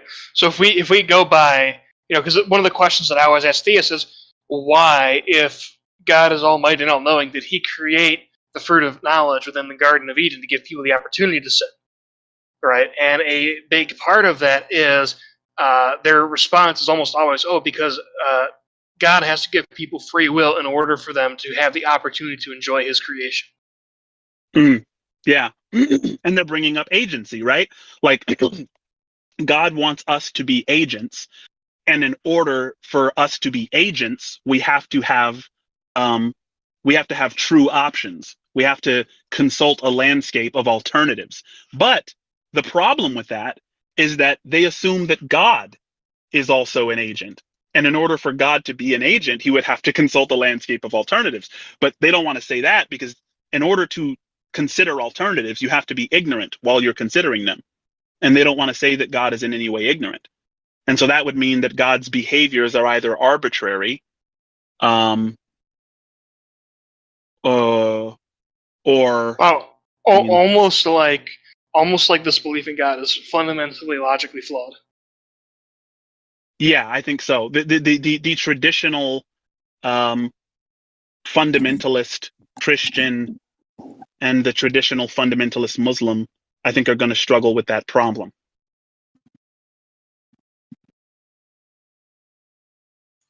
Hello, But I Dr. don't think J. God is an agent. Hey. What do you got for us? Well, you guys always, well, not always. You guys are just saying, what do the Christians believe about this or that about free will? I've got a PhD in theology, so I could help tell you what they think about this, that, or the other thing, if you'd like. Let's go. Just want to So, start by saying recovering from religion just out there, even though theology is a great degree. But yes, continue. yeah, so like the God creating the evil or whatnot. So people don't really agree in theology how that worked. So some people really highly argue for the free will argument, but some people don't. They would almost be that humans have the appearance of free will, but there isn't actually any free will, and therefore, when sin entered the world or whatever, and all that bad stuff, that was not like an oops accident. How did this happen? But that was all part of God's plan, and the original. And the reason that it was a part of God's plan would be to say something like, without evil, you cannot know good. Therefore, you would not be able to see the full attributes of God without evil. You have to have the contrast. And so, saying that when evil was entered in the world, while it was an accident, well, like a lot of, or a mistake or something like that, which a lot of Christians would totally agree with, maybe even the majority. I don't know. It's hard to do a survey, I guess. But some people would argue that it was not an accident. It was on purpose in order to be able to sort of show the full range of God attributes, because without sin, there's no forgiveness, there's no mercy, because you don't have anything reason to have mercy on anybody, because there's no bad things that happen. It seems like you can have evil without sin, though, or at least typically what most humans would agree on is sin. Like murder, that's unnecessary, gratuitous, rape, gratuitous. You can just not like God or want to overthrow God in the case of Satan's case, and do sin just fine without all the other stuff, and you could ask for forgiveness of that. So it seems like a lot of You could do that, sure. gratuitous suffering and evil that is pretty unnecessary. Like cancer, it doesn't seem to really be necessary for free will. I mean, the view I was explaining doesn't really believe in free will, in a sense. Or they would be more deterministic. Yeah, it wouldn't be required to have any kind of redemption or asking for forgiveness to have cancer. Like that seems to be unnecessary. Well, I think the part that makes it so strange for me is that why do we have to have such a specific observation of where the evil is? Like, why can't it just be as simple as a contrast between order and primordial chaos, right?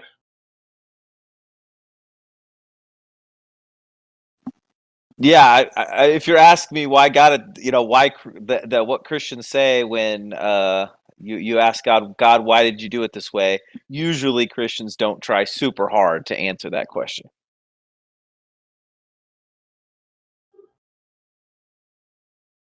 The God of the Bible always just comes off so evil.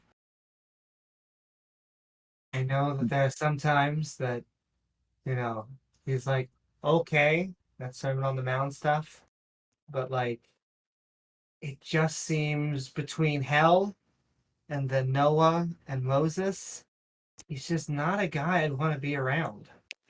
Yeah, the Old Testament stuff. There's tons of theology books trying to deal with that problem.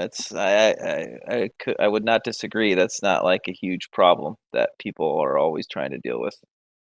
Sure. Are you dealing with it? Sure.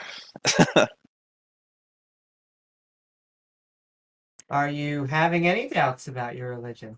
Oh, no, not particularly. Have you always been a Christian? Yes. Really? Interesting. Well, not always. Meaning, as in the colloquial senses, and I grew up in a Christian home or whatnot. But most people don't believe you're born into Christianity or whatever. So when you said you have no But doubts, anyway. why is that? No doubts ever or something like that. Well, that's not necessarily true. I mean, like, why would But- you prefer or think that the theistic hypothesis is more plausible than naturalism?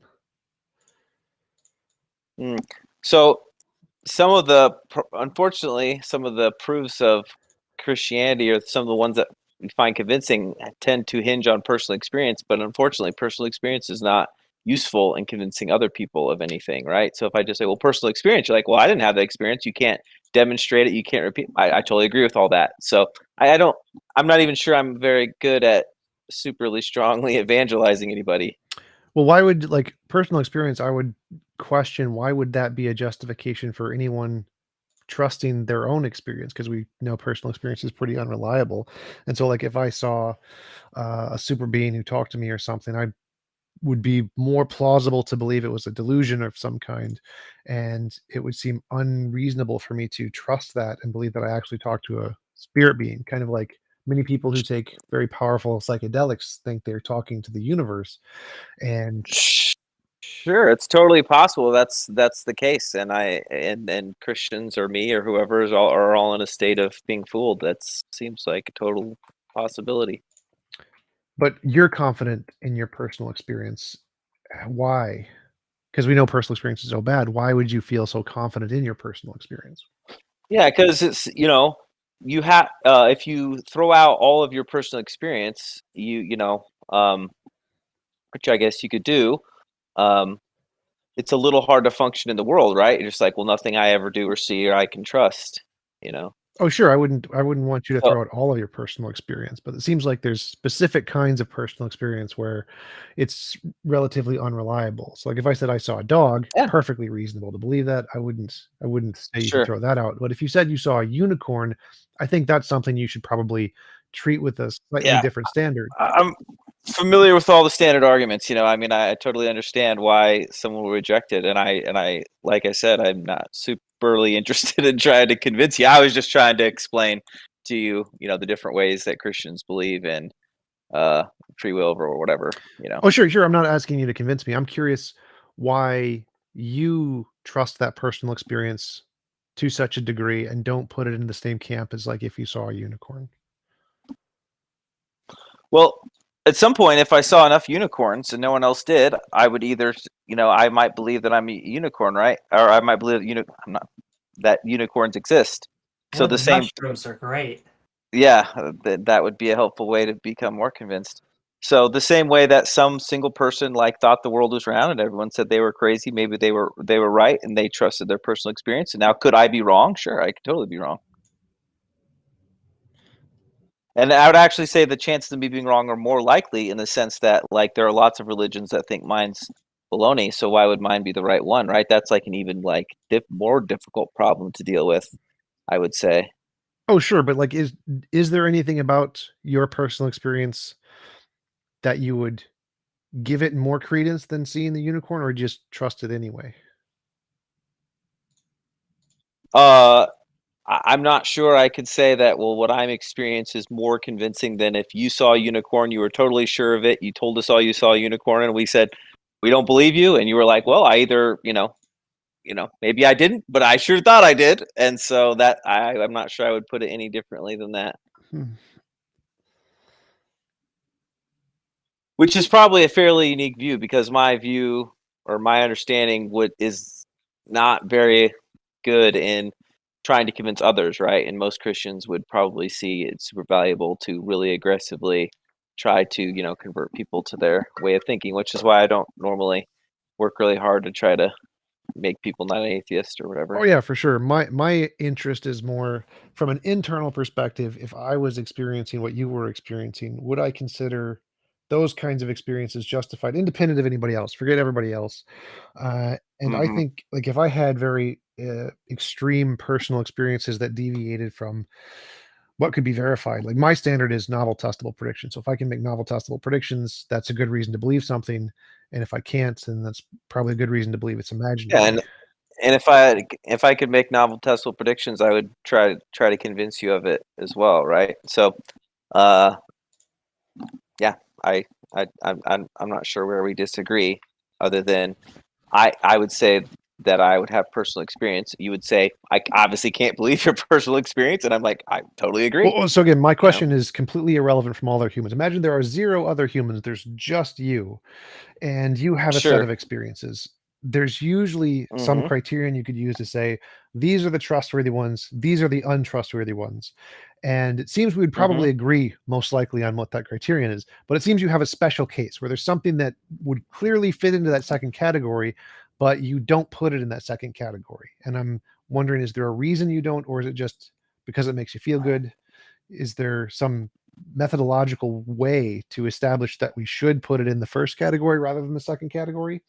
From the personal perspective, from your perspective, or from my perspective as an individual, independent of anybody else, is there something about that experience that would make it different from the unicorns or the people on ayahuasca, and why we should put it into the I saw dogs category rather than the I saw unicorns category? Yeah.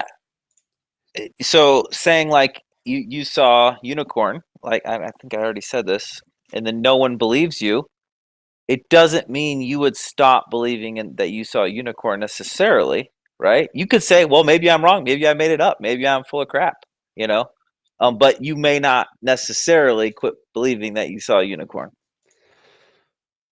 So from my perspective, if I saw a unicorn, my default position would be is I'm having delusion. I would always put it in the delusion category, 100% of the time. I would never Right. say I believe in unicorns. Maybe. I mean, depending. I mean, you've never seen one yet, so maybe you would. I mean, you're probably right that that's what you would do. Well, I have actually. I have tried. I've experimented with drugs, so I have seen unicorns. But well, yeah. but so I would, whenever I have an experience, I always try to categorize it into these two. Is it like the dog category or is it like the unicorn category? And my methodology for doing that is if it is of things that have past empirical evidence, I can put it in the dog category. So if I see a dog walking down the street, I can be like, yeah, probably the dog category. But if I experience something that doesn't have any empirical basis in any human history, as far as we can tell, no scientific basis, or weak, or just very weak evidence, right? So you would agree that there's not zero evidence; it's just bad evidence. Maybe it depends on how we would define evidence there. But like if it's of a unicorn, I'd say we don't have any. There's no bones, no DNA, no empirical evidence of unicorns anywhere. Sure. And so that's probably in the category I should not believe. And then if I had an experience of a all-powerful being or something, presumably one who is outside of space-time or created the universe or is all-powerful or something, like none of those properties seem to have any empirical basis. So I'd probably put that more likely in the unicorn camp. And I would see, without consulting anybody else, I would say I would be unreasonable to believe that that was a genuine experience because it is of this second category, the kinds of things that don't have an empirical basis. And the kinds of experiences, the only kinds of experiences that seem justified to believe are the ones that we do have this past empirical basis for: dogs, houses, people. And so from my perspective, even without consulting other people, I don't think I would be justified in believing that my experience of a supernatural being or my experience of a unicorn would be justified on the grounds that I had an experience. Sure, I don't really see that I'm disagreeing with you, and I'm not trying to convince you otherwise.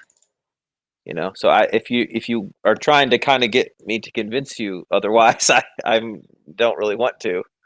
Does that make sense? Oh, well, my question is specifically, would you agree that it would be unreasonable to believe those kinds of experiences simply by virtue of the fact you had an experience? Or do you think the virtue that you had an experience is enough to make it justified for people to believe those? I would not say it's necessarily justified for everyone else to believe it. For anyone, would it be justified for anyone to believe an experience like that is real simply by virtue of them having the experience?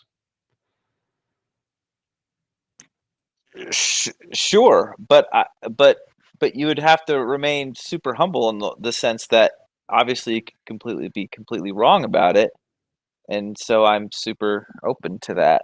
You know.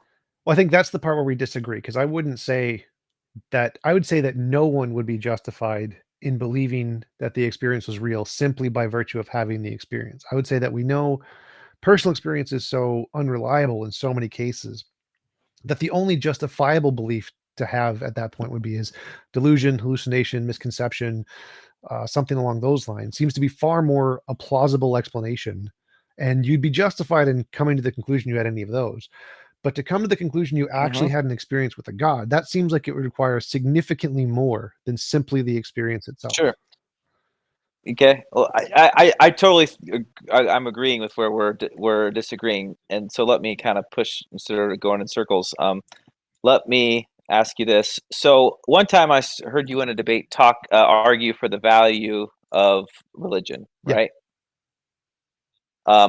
I'll just let you restate your current beliefs on that if you want, just in case you've changed your ideas. It was probably a while ago. I don't even know when. Would you generally agree with your past self in most of that stuff, or do you even remember? Yeah. So I had a I'm sure debate it was with a long Aaron time Ra ago. on this. The religion provides a lot of psychological and emotional values that help people function in society, and so there's very beneficial. Yes. So if you were experiencing those benefits, would it be worth it to get rid of them? Pragmatically, no, but epistemically, it would still be unjustified. Simply the fact that having a belief would have me get lots of benefits. Like if I believed I was the sexiest man alive, that could have given me a lot of confidence, and the confidence could then lead to benefits. But would I be logically justified in believing it? No, I wouldn't. And so I would have to grant that it would be an unjustified belief that I would hold for pragmatic reasons because I liked it. Right. So, therefore, working really hard to convince others to leave religion, or I'm not saying you're aggressively doing that necessarily. I'm just saying working really hard to have my mind changed or changed all the minds of people around me might actually have pragmatic negative benefits or make negative repercussions in their life, right? Sure. So yeah, I was curious about that. So when you researched that, did you find that whether people what level of convinced they had to be in order to get the benefits? What level of? So I've met people. So like I have a sibling that'd be this way. I don't want to speak too directly about who these people are because they didn't give permission or whatever. But would argue something like, I don't think there's any evidence, but choose to believe because I appreciate the benefits. Do you get the full benefits even if you don't think it's true? Whereas other people are like dead level convinced. Everyone who doesn't believe this is a complete moron. They get are they receiving similar benefits or not? Or is there any way, when you were looking into this and prepping for this debate, did you find any information that would answer my question, which probably is a super hard question to ask? So the evidence I found was that it was more based off of the severity of the situation they were in had a big impact on how much benefit they were getting. So like there was a specific study on a war, I don't remember which war, and they were doing polls on people who prayed, and the psychological benefits they got from praying relative to how close they were to the front line. And the people who were the closest to the front line had the biggest emotional benefit, emotional relief, than the people who were furthest away. And I think that was true independent of the level of religiosity they had, because there's like intrinsic and extrinsic religiosity. And so I think the amount of benefit you get is less dependent on how much you believe and more dependent upon how desperate you are for emotional or for help of some kind. Interesting. So what about benefits just like social cohesion and those kind of benefits? Matter of amount of religiosity matter? That was more contingent on the society. So like we have lots of social cohesion and the pragmatic benefits in very secular nations like Japan and Germany, Sweden, Denmark, et cetera, et cetera. And so the level of social cohesion is dependent upon how much of your culture shares the ideology, independent of how religious you are. So if you're like a Jordan Peterson kind of guy who's just socially religious but doesn't actually believe anything, you still get the same benefits, right? As long as culturally you're accepted and are accepted in the communities to go do all the social stuff that they do. So it's more about social acceptance than or at least the social side. Yeah, the social acceptance is like a huge, huge deal on the benefit. Yep. You know, Yep. I wonder how well it is hard to. It's got to be super hard to separate those things. I would have to imagine. Well, I think that was the core of the studies, were more specifically on those benefits. There are other benefits like the emotional relief side, and I think those could definitely be tied into how much you believe, probably. But I don't think there was because there's not really a way to measure that, like how much you actually believe, very easily. And so I don't know if there's any Right. studies that specifically go on that, but I do know that belief is usually stronger in more dire situations. You usually find hope in those kinds of beliefs, and so you cling to them more so and as you gain more resources and have less financial strife, you tend to move away from religion, which is why most of the very wealthy nations have less religiosity than the very poor nations. And so I think there's probably going to be some kind of an intrinsic connection between the amount you believe, or for a society, amount the society believes relative to the amount of strife they're in. I just want to put a vote out there, a branch. Dr. J, the atheist sign, the water's fine. Just gotta put that out there. Yeah, that's all right. Like I said, I got to be careful how much I name these people, but I would say like my closest friend or whatever is an atheist. So I've had lots of olive branches given. So don't worry. Gotcha. Yeah. Have you done any that's research interesting on that, on your end? On what? On the benefits of being religious in relative societies. No, not anything I would consider real research anyway. Read an article or some not. I don't mean a journal article or anything that I would consider highly academic. So I think I'd probably just have to say no, not anything I would want to confidently argue and defend necessarily. Gotcha. Because if you are in a religious community, they are just going to say it's good no matter what. There's no other options. sure. So they aren't interested in those empirical studies because it doesn't matter what the answer to those empirical studies are. They already have the answer. If that makes sense. Yep.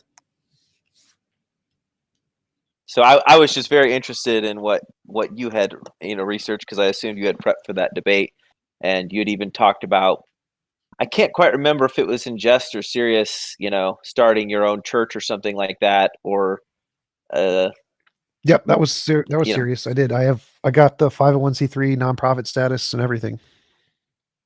Yeah. Yep. And so have you continued to pursue that? Yes, this is my Sunday show for the church. Church of the Best Possible Worlds should be in the title somewhere. Okay, gotcha. Because isn't there already something like that exists? Yeah, there's a number of them.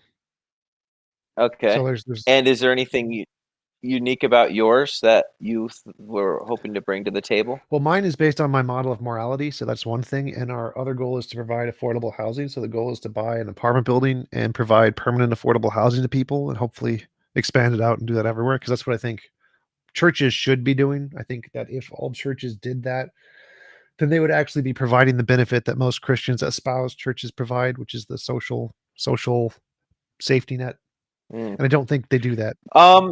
Oh boy, if churches pretend they're providing a social safety net, they're full of it, because we just don't. I mean, churches don't have enough money to do it, right? Like once you've paid the light bill and the building and whatnot. I mean, obviously there's wealthy churches, but like the average church doesn't have very much money.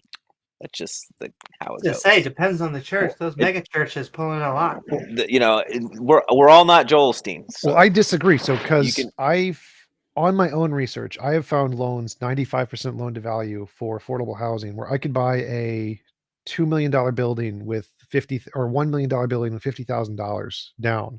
So with $50,000, you can get a 5 to 10 unit building and start providing affordable housing. It is not hard. It does not take that much. I mean, I'm saving it for myself. So, who does the maintenance on the housing? You hire a company. That's a part of the costs. And so you have that ongoing cost, right? Yes, but you also get the income from the rent. And that usually covers it. Right. So you just basically sort of run a rental business, but you do it at cost. Well, it's not even at cost. You can still make a profit. Right. You just don't do it to the So level of profit that other companies are doing, where they make ridiculous sums, and you just do it at a Right. regular rate. And if you do it at a regular rate, you can make a profit and provide affordable housing, because the affordable housing rate isn't even that low here in Minnesota. I found all the numbers. Like at the big cities, I can charge about $1,000 to $1,200 a month, and it's still in the affordable housing rate for the very big places.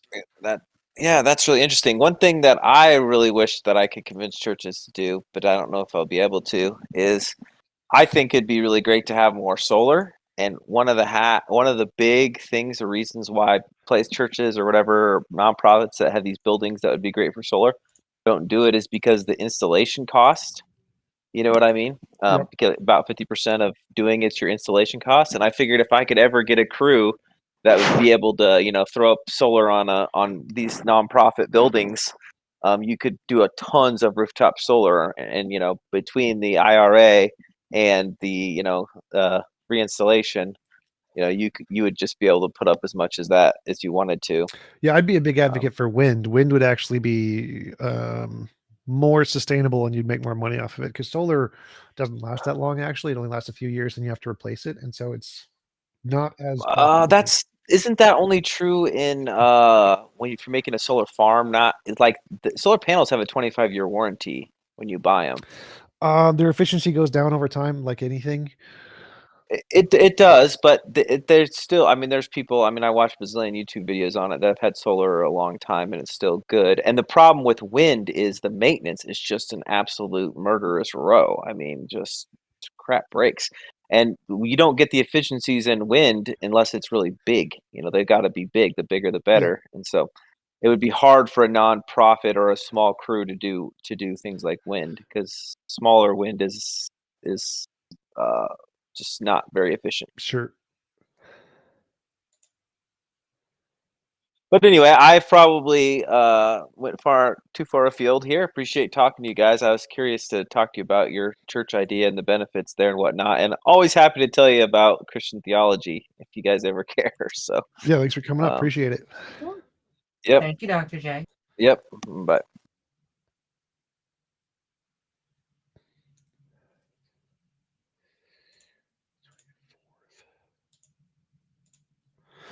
Timeless, are you there? You got your hand up.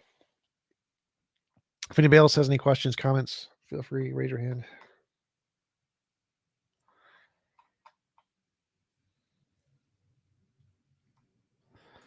Your morality system also very much triggers them. That's true.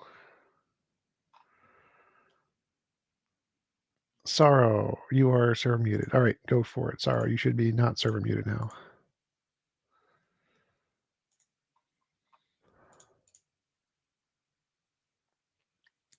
Can't hear you. Can you hear him, Amy? I cannot. Try refreshing the page. And you're also not server muted. At least now.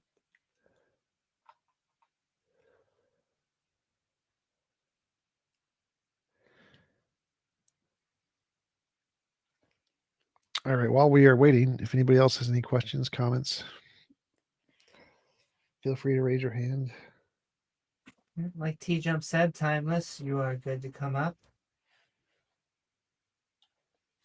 Still cannot hear you, Sorrow. I think you have to close the app and restart it.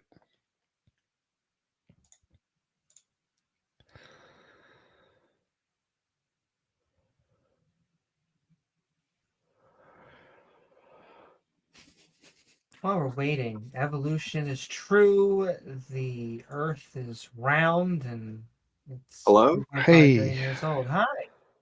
Oh, okay. Working now. Okay, I made a syllogism, basically saying that if you believe in God and He's all-knowing, then everything's determined. Would you guys Go for it. be interested?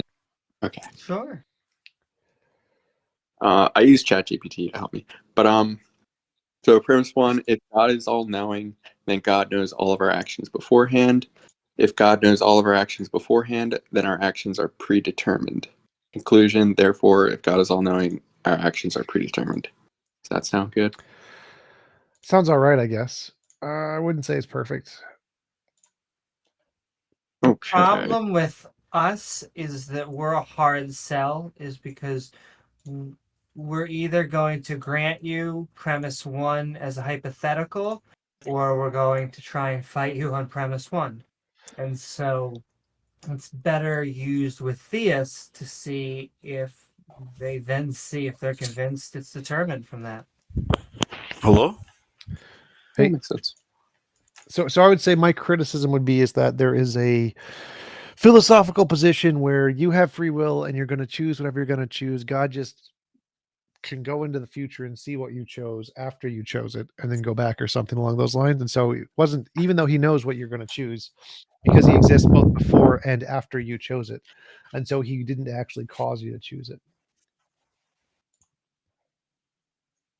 Oh. But wouldn't he like I don't see how that makes, because if you make something, I imagine it like he made the book, and like he knows all of our actions in the future. So how would we have any go outside of the book? Well, imagine I give you Yes. free will and then you go and you do your actions and pretend I don't know. And you make your own choice. And then I save that to a DVD and I go watch the DVD back. Well, you still had free will, right? You made the choice. Now, even though I've seen the DVD, I know what choice you've made. It wasn't the fact that I knew it that determined it. Your free will determined it. I'm just rewinding it back on the DVD. Doesn't God know it before you even do it, though? It's a very specific view in theology that's harder to understand. So this is more like an analogous way to try to explain it. So pretend he didn't know. He watched the DVD, rewound it, and then he knows because he watched the DVD. He doesn't know because he determined it. He knows because you chose it and he rewound the DVD. That's essentially the argument. Okay. 'Cause I feel like most Christians, if you like ask them, they're gonna like. I think a lot of them even accepted all the premises that like if God's all knowing, then He knows all of the actions in the future before you do it. And if they accept that, then they have to accept determinism, right? Or No, because the view is that it's like the DVD analogy. So he knows what you're going to do, but ultimately you have control. So you're going to decide to do it, but he knows everything that you're going to decide to do. But it's still your choice. You have the freedom to make the choice, and you made the choice. He just knew you were going to do it independently of your choice. okay. I don't think it's the most plausible interpretation. I think your interpretation is far more plausible, but that's going to be the argument. That's how I would understand it as well, T-Jump. All right, thank you. Yep. Timeless. What do you got for us? Yo. Listen, so this is also Theist Helpline, right? Yep. Like I can. Okay, good. Okay, listen. So say God doesn't exist. Okay. Sure. Like 100% God does not Say exist, it but all the the time. religions are still here. Yep. Right. Okay. Isn't it better to be religious than to be atheist? No. Why would it be better? To be wrong, Because- actually? Well, being wrong doesn't necessarily mean that it's bad. I'm talking about the morality of it, right? If you believed in an authority that is constantly judging you, you are more likely to do better things in life because of that authority. Compared to what? Do you know what I mean? No. Compared to a person that believes in no authority that's judging them. So if a person believes example- in no authority, but they believe in objective morality, then they're more likely to do good than someone who believes in a God and only does good because they believe God is watching them. No, because if you believe in morality, the likeliness of you breaking your own morality, because it's you that you're like, it's the person that's choosing to believe it rather than the person that has no other choice but to believe it because of God. Do you understand? No. So the studies are actually that If you believe in something and choose to follow it of your own volition, you are more likely to follow it than if you to follow it because of some dictates of someone who you believe is watching you. So actually, the people who are the most moral, the least criminal, are atheists, secular people, secular countries all over the world. Okay. Let me give you an example of like I understand your point, but I feel like we both have different points. So let me hold on. Well, while you're fixing your microphone or whatever, we don't need a being to tell us what is right and wrong. And you can just make it one step closer by saying, if you want to buy fiat, why not just say this is the morality of Bob? And we're all going to follow Bob's morality. And if you follow Bob's morality, then you'll just be a better person. Exactly, and Bob in that scenario is God. Yeah, I know, but I Right. mean, why don't you just get us one step closer and cut out the supernatural and just say, listen, I like Timeless's morality, or maybe you like, someone else's. Why not just say their morality? Why are you defending the guy that transcends time and space?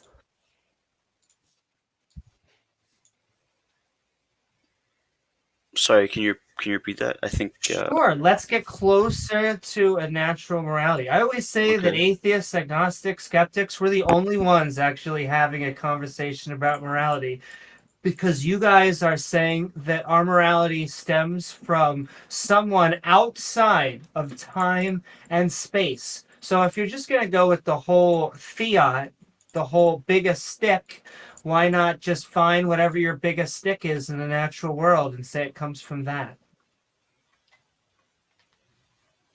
Okay, yeah, that's what religion is. We're gaining ground here.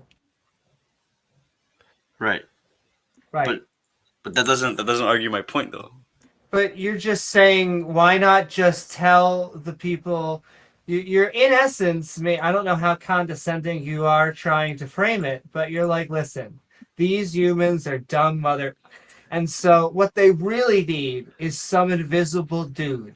And if we can just believe the invisible dude, they'll be scaredless enough that they will follow commands. But there are other scary figures that don't transcend time and space.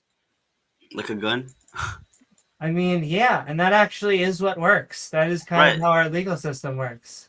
Okay, but but in a way, if everybody believed in one thing, it's better because, like, right now we're speaking with the assumption that everybody's morality is good, at least from the way we see. Like, for example, someone might think that killing somebody is good, and you might think that killing someone is bad.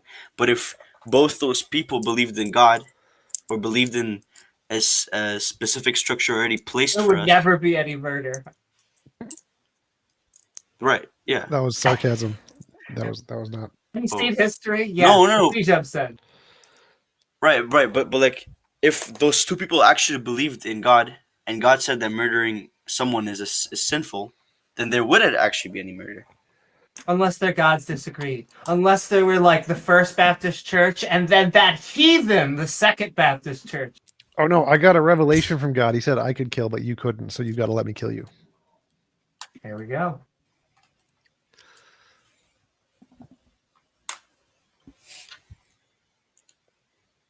I don't know, guys.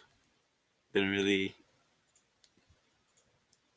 I can't tell if whether you're agreeing with me. We are not. We are not agreeing not. with you. No.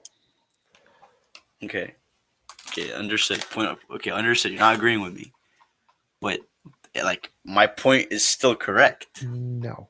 There may be some people that out of ignorance or fear that may just follow a god. We've had psychopaths that have told us that, listen, we'd go around killing unless you allow me to have my heavenly father. But like, that doesn't make it true. And that doesn't mean that that is a moral system that we should follow. Just because someone can do harm to you doesn't mean it's moral. Well, so more importantly, most murders are between people who share religious beliefs. Most murders happen between people in the same community. Okay. Like most people in America are Christian. Most murders are Christian on Christian. Most people in India are Hindu, I think, and most murders. Okay, but are that Hindu on doesn't Hindu. mean that Christianity itself is allowing murder. It's just the person's belief of the authority might not be as strong, right? No, it's just that that's how humans work. So the fact that you like, if you were completely subservient and obedient to the Bible, and every human was Mhm. completely and subserviently obedient to some principle that Yeah. said no murder, then yeah, sure, there would be no murder. But that's not how humans work. Exactly. No, okay, you can't just say that's not how humans work. It's literally just not how humans work. Like, what do you mean? Like, if you wanted to make them Like, all what do you robots, mean that's not how humans work? Right? where they had to literally obey You're not every you're not law. making them. Well, you're not making them robots. The Bible doesn't really give you a command for every single thing. It just gives you a command for the bad things. Yeah, but most people you don't still have listen free to will. the Bible. There are 0 people who are completely obedient to the Bible. Not a single one. And wait, this Aren't is those fun. atheists? Is No. murder always wrong? Yes. No. Except when God does it. So how do you know? Yeah, I was gonna say, how do you know which is the good murder? Based on my religion, if murder, okay, say it's a person who's who's like already murdered, then yes, murdering him would be good. Because you're What? murdering a murderer. Like according to my religion, at least. So can we murder God? Because I think he's a murderer. That was my next question. You can't really murder. Well, you can't. That's the thing. You cannot murder God because God is stronger than you. But it'd be moral to do so because he's a murderer.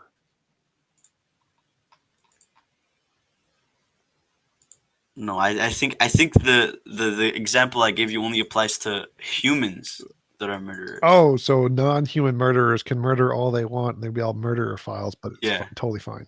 No. Hold on. Okay, you're twisting my words. No, I'm saying that I'm saying that murderers that are not God should be murdered.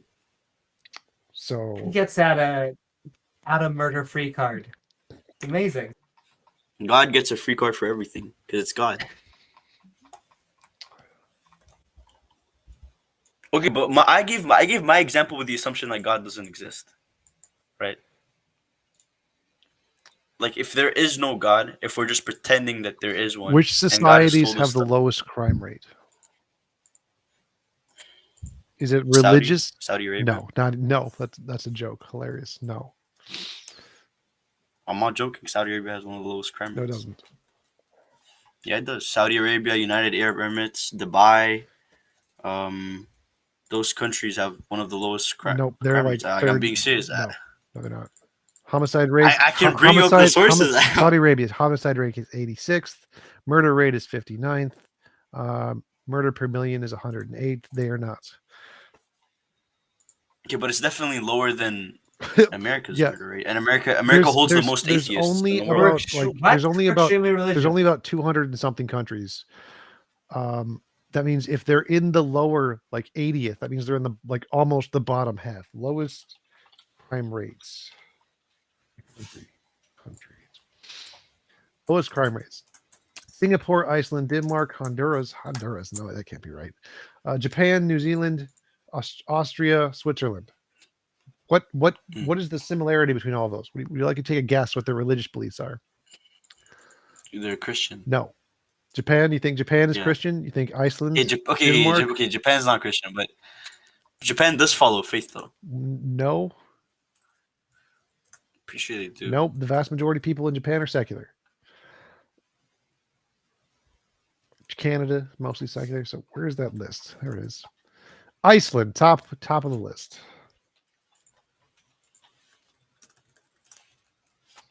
New Zealand, Ireland, Denmark, Austria, Portugal, Slovenia, Czech Republic, Singapore, Japan, Switzerland, Canada, Hungary, Finland, Croatia, Germany, Norway. Do you want to go like, let's see, let's Google least religious countries. Least religious countries list.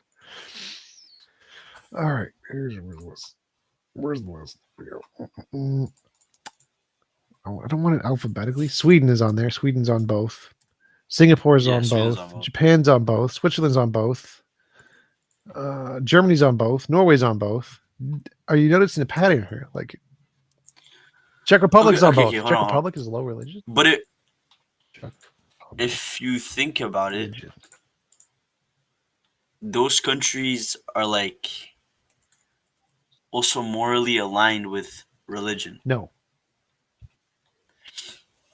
Okay, hold on. Okay, I see the pattern. Okay, I see that some atheists. Okay, well, some countries with holding like most atheists. The majority of or countries just- who are mostly atheists.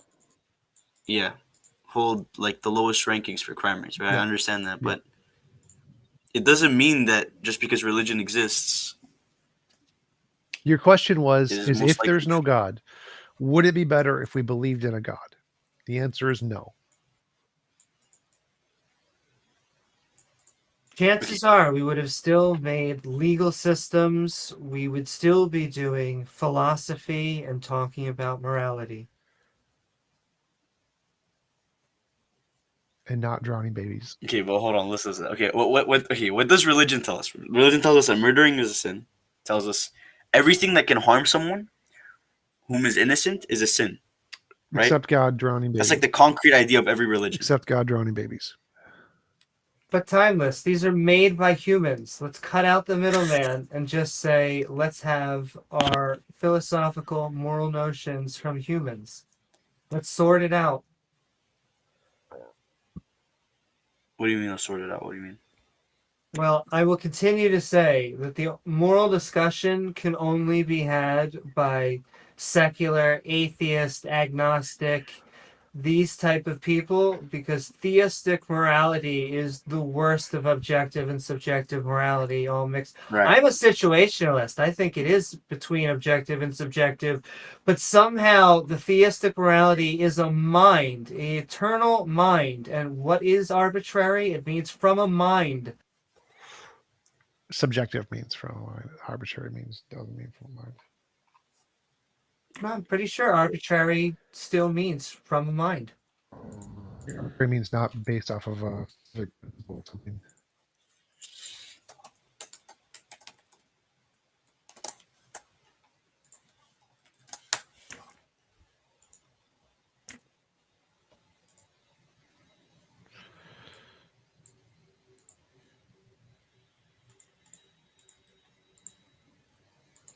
Okay, hold on. We were all typing in the background. Yeah, we were we were all typing in the background, but based on random choice, personal whim, rather than a reason or system. And then secondary of power of ruling body, unrestrained, unrecratic in the use of authority.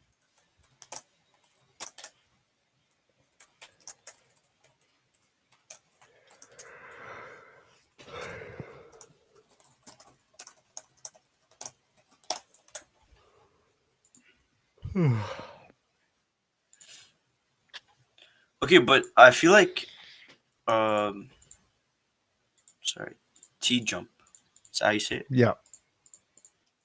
Yeah, I feel like the argument that you presented with the data that most atheistic countries have like the lowest crime rate is kind of contradictory because America has one of the highest crime rates and they hold one of the highest Really? atheistic. No. What? America is one of the top religious. It's like the most religious of all developed nations. What are you talking about? Okay, buddy. Unfortunately, let's see here. We are. I mean, we have a bad rap in this country for the word atheist. They view us as thieves and murderers and rapists. When, once again, as T-Jump will continually show, if it's just us, we have some of the lowest crime a country can have. Yeah, the atheists are the lowest crime committers in America. That's for sure. Doesn't mean a God doesn't exist. It's just funny that they view us that way when if you look at our prison systems, you basically go in there and they're like, what race or religion are you? That becomes heavily important in this terribly need to be reformed system. Yeah, so US is 53% religious. Spain is 22, France is 11, Germany is 10. Norway is 19, UK is 10.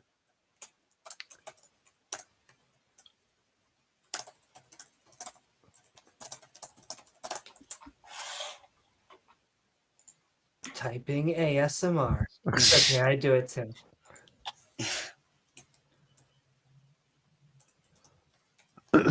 Sorry. U.S. Okay, but the U.S.'s religious population isn't as big. It's like 50%. That's just Christians. 50%. That's just Christians. How do you know I that? wish it were true. Does it say that it's just Christians? Yes. 53%. Okay.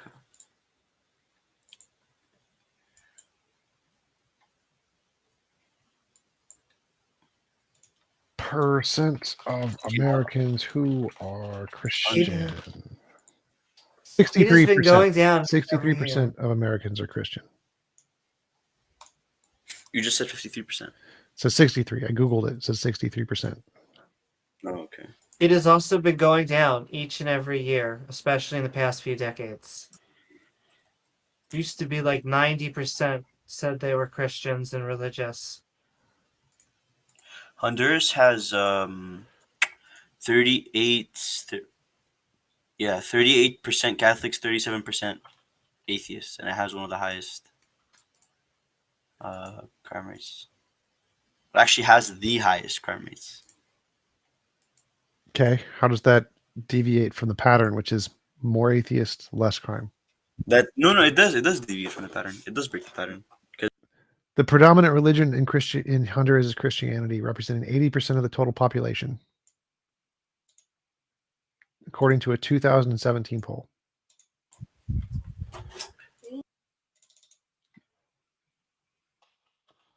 Once again, this wouldn't matter either way, whether a God exists or not. I guess it deals with your argument whether we should or not. But So in a 2020 survey, Gallup poll reported that 48% of the population identify as Protestant, 34% as Roman Catholic. However, the state is 75% Catholic. Yeah, sorry, huh? I didn't hear that. Repeat what you said. So this is the poll for Honduras religion. 48% are Protestant, 34% are Catholic. That's a total of 75% are religious Christians in Honduras. Well, mine says differently. I have no idea what you're looking at. I'm looking at the polls, the state gov. show polls. you yours, I'll show you mine. Okay, I'm done. The hell?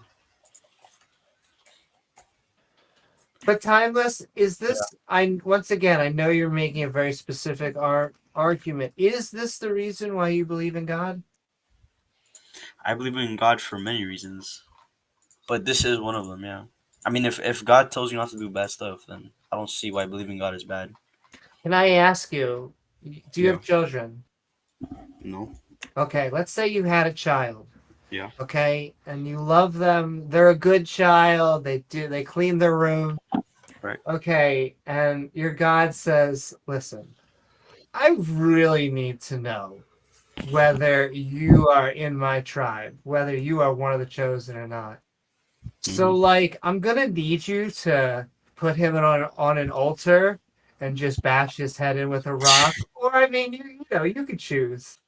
Well, But if that was the case, I wouldn't believe in God. really, Yeah, have you read the Old Testament? I'm not Christian. You're not a Christian. What are you? Muslim.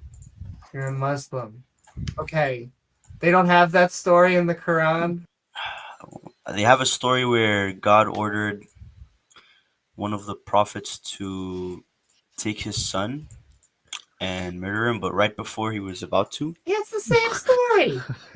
No, but he you're didn't giving end the up doing same it. apologetic, Timeless. This is Stockholm syndrome. He didn't end up doing But it. he because didn't God was murder What if me. he did? If God that I believe in ordered me to do such thing, and I was certain that it was God, then of course I would do it because it's God. That's like if someone broke into my house and pointed a gun at me and said, "I'll kill you and your child if you don't kill your child." Actually, wait, no, that's kind of selfish. Hold on. That's a good one. I like that. I know, Yes, right? you don't do this, you're going to hell. Great example. Exactly. What? But right.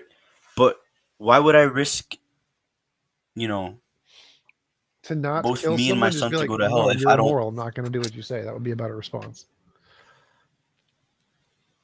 Okay, but we only live within God's test for 100 years. or so. Timeless. You could Would say, you- listen, I stand for family values, so I'm not going to murder my child. Okay, sure. You can say that, and then you're gonna spend the rest of your existence suffering in hell. At least I didn't but murder which- someone because I was threatened I by know a dictator. exactly. Okay, guys, I don't think you understand how much pain you suffer from forever pain, like ever and ever, like non-ending The amount of pain fire. doesn't change the fact that it's an immoral action to kill someone. So it's still immoral, no matter how Guys, much pain it you do. absolutely does. doesn't. Hello? Oh my What? God. Yes, it does. Ah. If I told you to do something and you said no, and I threw you in a pit of fire where you cannot die, you're just constantly burning. But Tybus, who It's is gonna the make you bad simple. guy? Tybus, who is the bad guy in this entire situation? There's no bad guy if it's the creator. Really? It's a creator. Oh, okay. Okay. Who gave you? Okay, that's like asking me who gave you a mother and a father. I'd say God, because God is a good essence. He gave me a mother and a father. I can't thank him enough. So But if your he told me, mom and dad can torture you forever? nobody mentioned anything about parents torturing their child. I'm saying What? if God Wait. asked me, You just said that God was like the father figure here. The no, I'm creator. saying God gave me some good stuff, and then He can take away those stuff, like that stuff, from me at any moment of time. No, that's What's the not good that's stuff? not how it works. So someone isn't good if they do a few good things, but also do bad things. They're bad. They're bad if they do bad things, even if they also do good things. That's from human logic, though. You can't compare a miracle essence with human logic. You can't do that. God, This if doesn't God apply. murders and God saves people, he's a murderer. Right? Right. But it's God. Do you Okay, understand? Like, so, it's not a so human. if God If a does good human things murders, and bad things, he's bad. okay, but if God is bad, what are you gonna do about it? Not worship him for one. Right. And then what are you gonna do when you're being judged by God? Like, he's gonna be like, I'm "Oh, gonna hey, fuck be you, like, man," and then he's gonna, you're evil. So I'm not going to listen to Right. you because you're evil and you drown But you babies. can't. I can say that. I'm going to say that very Right. well. But what are you gonna do when, like, he's right in front of you? Like, what are you gonna do then? What are you I'm gonna be gonna like, say? you drowned babies. I'm better than you. Oh, and you're just gonna walk away? Yep. Okay, that's not how it works, buddy. Listen, you can't just walk away Winston's mom from had a God. God, question. Could you ask the guest if God was testing them? Proverbs 17:3 declares that the Lord tests hearts, and the guest kills someone and fails the test. where is that written? Proverbs 17:3. I don't know where that is in the Quran. Oh, he's a Muslim, so they're always gonna retcon whatever it is their story is. That makes sense. Yeah. Okay, can we go back to the argument what T Jump was presenting? He said you can just ignore God. You can't just ignore God. That's like if a crazy muscular guy came to you and said, "Hey, like, do something for me," and you say no, and then just beat the shit out of you. Yeah, does that make it right all of a sudden because he beat the shit out of us? No, but wouldn't you rather do the thing? Wouldn't you rather do the thing so that you avoid getting beat the shit I out love of? how in all of your You know what I mean? examples, God is the bad guy here. God is clearly the I bad know guy. every time. No, I'm not saying God is the good or the bad guy. I'm just saying you have no option. Because The worst thing is the Like, bad what guy. option do you have? If God is like all powerful, what option do you have but to follow him? to not follow him, be like, no. Yeah, to have a spy. Right, but you don't understand. If you're being judged by God and God has all the power he has, he will just do whatever he wants to you. Like, you understand? Like, you Like have a no big burly option. muscly guy just beating you up Yeah. because you didn't obey him. Right. So what are you gonna do when you're getting beat up? Like, what are you gonna do then? Argument Allah, he'll beat the shit out of you. No, hold on. Listen, okay, fine. Maybe I should compare God to a muscular guy. But like, I'm saying, say that you were created by an individual who is stronger than you, and then this individual who is stronger than you created you and said that I can uncreate you at any moment. And you don't see why Like, that's your immoral. sole purpose. But morality is objective. I do not see why it's immoral. No. I don't see what's subjective except you're saying you could beat the shit out of us. Some people can find that good. Some Morality is people don't. objective. It sounds you guys very said morality is subjective. objective at the start of the Yeah, but conversation. You wait, made what that if clear. it's an atheist that could really lift, bro? Okay, guys, come on. Okay, now we're just making jokes. Listen, I'm being serious. If God is the all powerful, what option do you have? Don't worship the evil thing who kills people. Bro, okay, I don't think God you understand created what you. options mean. If you say I don't think have you understand what I'm options, saying. options mean you make a choice. You My do choice not is have don't. options. No, the whole point is that you don't have an option. Okay, so what was your first question? What would we do? Right, that was your question. What would we do? Yeah, That's an option, right? but you don't have an option. Like, there's no option. You're just gonna get, I don't think punished. you understand what the word option means. All right. You Winston's have an mom option says now. in Surah Al-Baqarah, and we will surely test you with something of fear and hunger and a loss of wealth and lives and fruits. What page? What I have no idea. chapter? What? Not a clue. No. Not a clue. Okay. Can you send it somewhere where I can see it? Like, It's on my YouTube channel. oh, What was the Sarah? It just says Surah Al-Baqarah, but I don't think that's an actual surah. I think surahs have numbers.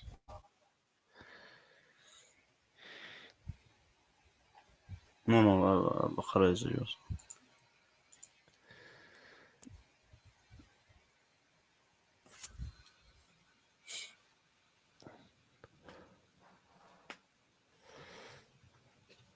My favorite Sarah is still the ant.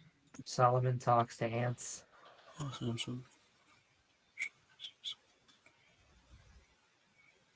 Because every holy book needs at Okay, least. yeah, that's testing you. That you like God is exercising your loyalty to Him by making your challenges harder and seeing whether you'll still be on His path or not. Is that also immoral to you guys? Yes. How? God is forcing people to do things they don't consent to doing for his own gratification. That's literally immoral. Literally, the only reason you exist is because of God. Like, the Yes, only reason yes, you can that's right now called say with your own slavery. mouth that That's it's immoral. called slavery. It's called slavery because, okay, say that slavery didn't exist. What would you call it? Slavery. Slavery is a man-made thing. No, it's not. It's in the Bible. God made it. What are you talking about? I'm not Christian. No. In Arabic, God made slavery is in the Quran. Okay, it is. You're like if Christians got a DLC. Okay, but like the only reason like you can like right now say with your own mouth that it's immoral what God is doing is because of God. Do you understand? God has placed you in these series of events. He's created you in order to go through these series of events, and you just call God immoral. Like, right, you could not be existing There's nothing about right now. creation. There's nothing about There is creating everything about something creation. that makes you a moral arbiter. Like, I don't see the connection here. Like, our parents... So we've been just granting you because we've been just toying around with that, but our actual creators, quote unquote, our makers are our parents, and they had sex. And our parents can be good or bad. I have fantastic parents. They are generally good people, and I'm If proud your to parents have were them. bad But people, even would you they run can away? do bad. Would you leave your parents? If my parents were doing bad things, I hope that I would have the courage to call them out on it. Right. But what if they just kept doing it? Don't worship them. That would be the key. Yeah, don't worship them. Don't God, give praise. okay, bro. This is such a silly argument. God and parents are two different things. If God by murders like people, far. Yes, one don't exists. worship him. One doesn't. I'm sorry. Yes, exactly. I didn't hear you guys were talking over each If other. God is Don't evil, worship him. don't worship. God murders people, don't worship. God drowns babies, don't worship. Well, it's very simple. Okay, right. So what are you just gonna tell God, hey, I don't want to worship you? Yes, because you drown babies, I'm not going to worship. What are you gonna do in the afterlife? What are you gonna do in the I'm afterlife? going to continue to say God drowned babies, and I'm continuing to not worship him because he drowned babies. And then he's gonna torture you. That's fine. He's I'm still punish not going to worship him because he's going to drown babies. I'm not going to worship him because he threats violence because he drowned. He's like, the only reason even babies exist is because of I God. don't care. He drowned them. That makes him bad. Yeah, you understand if a mother drowns their babies. Show me where God drowned babies. Show me where God drowned babies. Global flood. Remember that part? No, yeah. Pardon me? Global flood. God drowned the entire world. Remember that?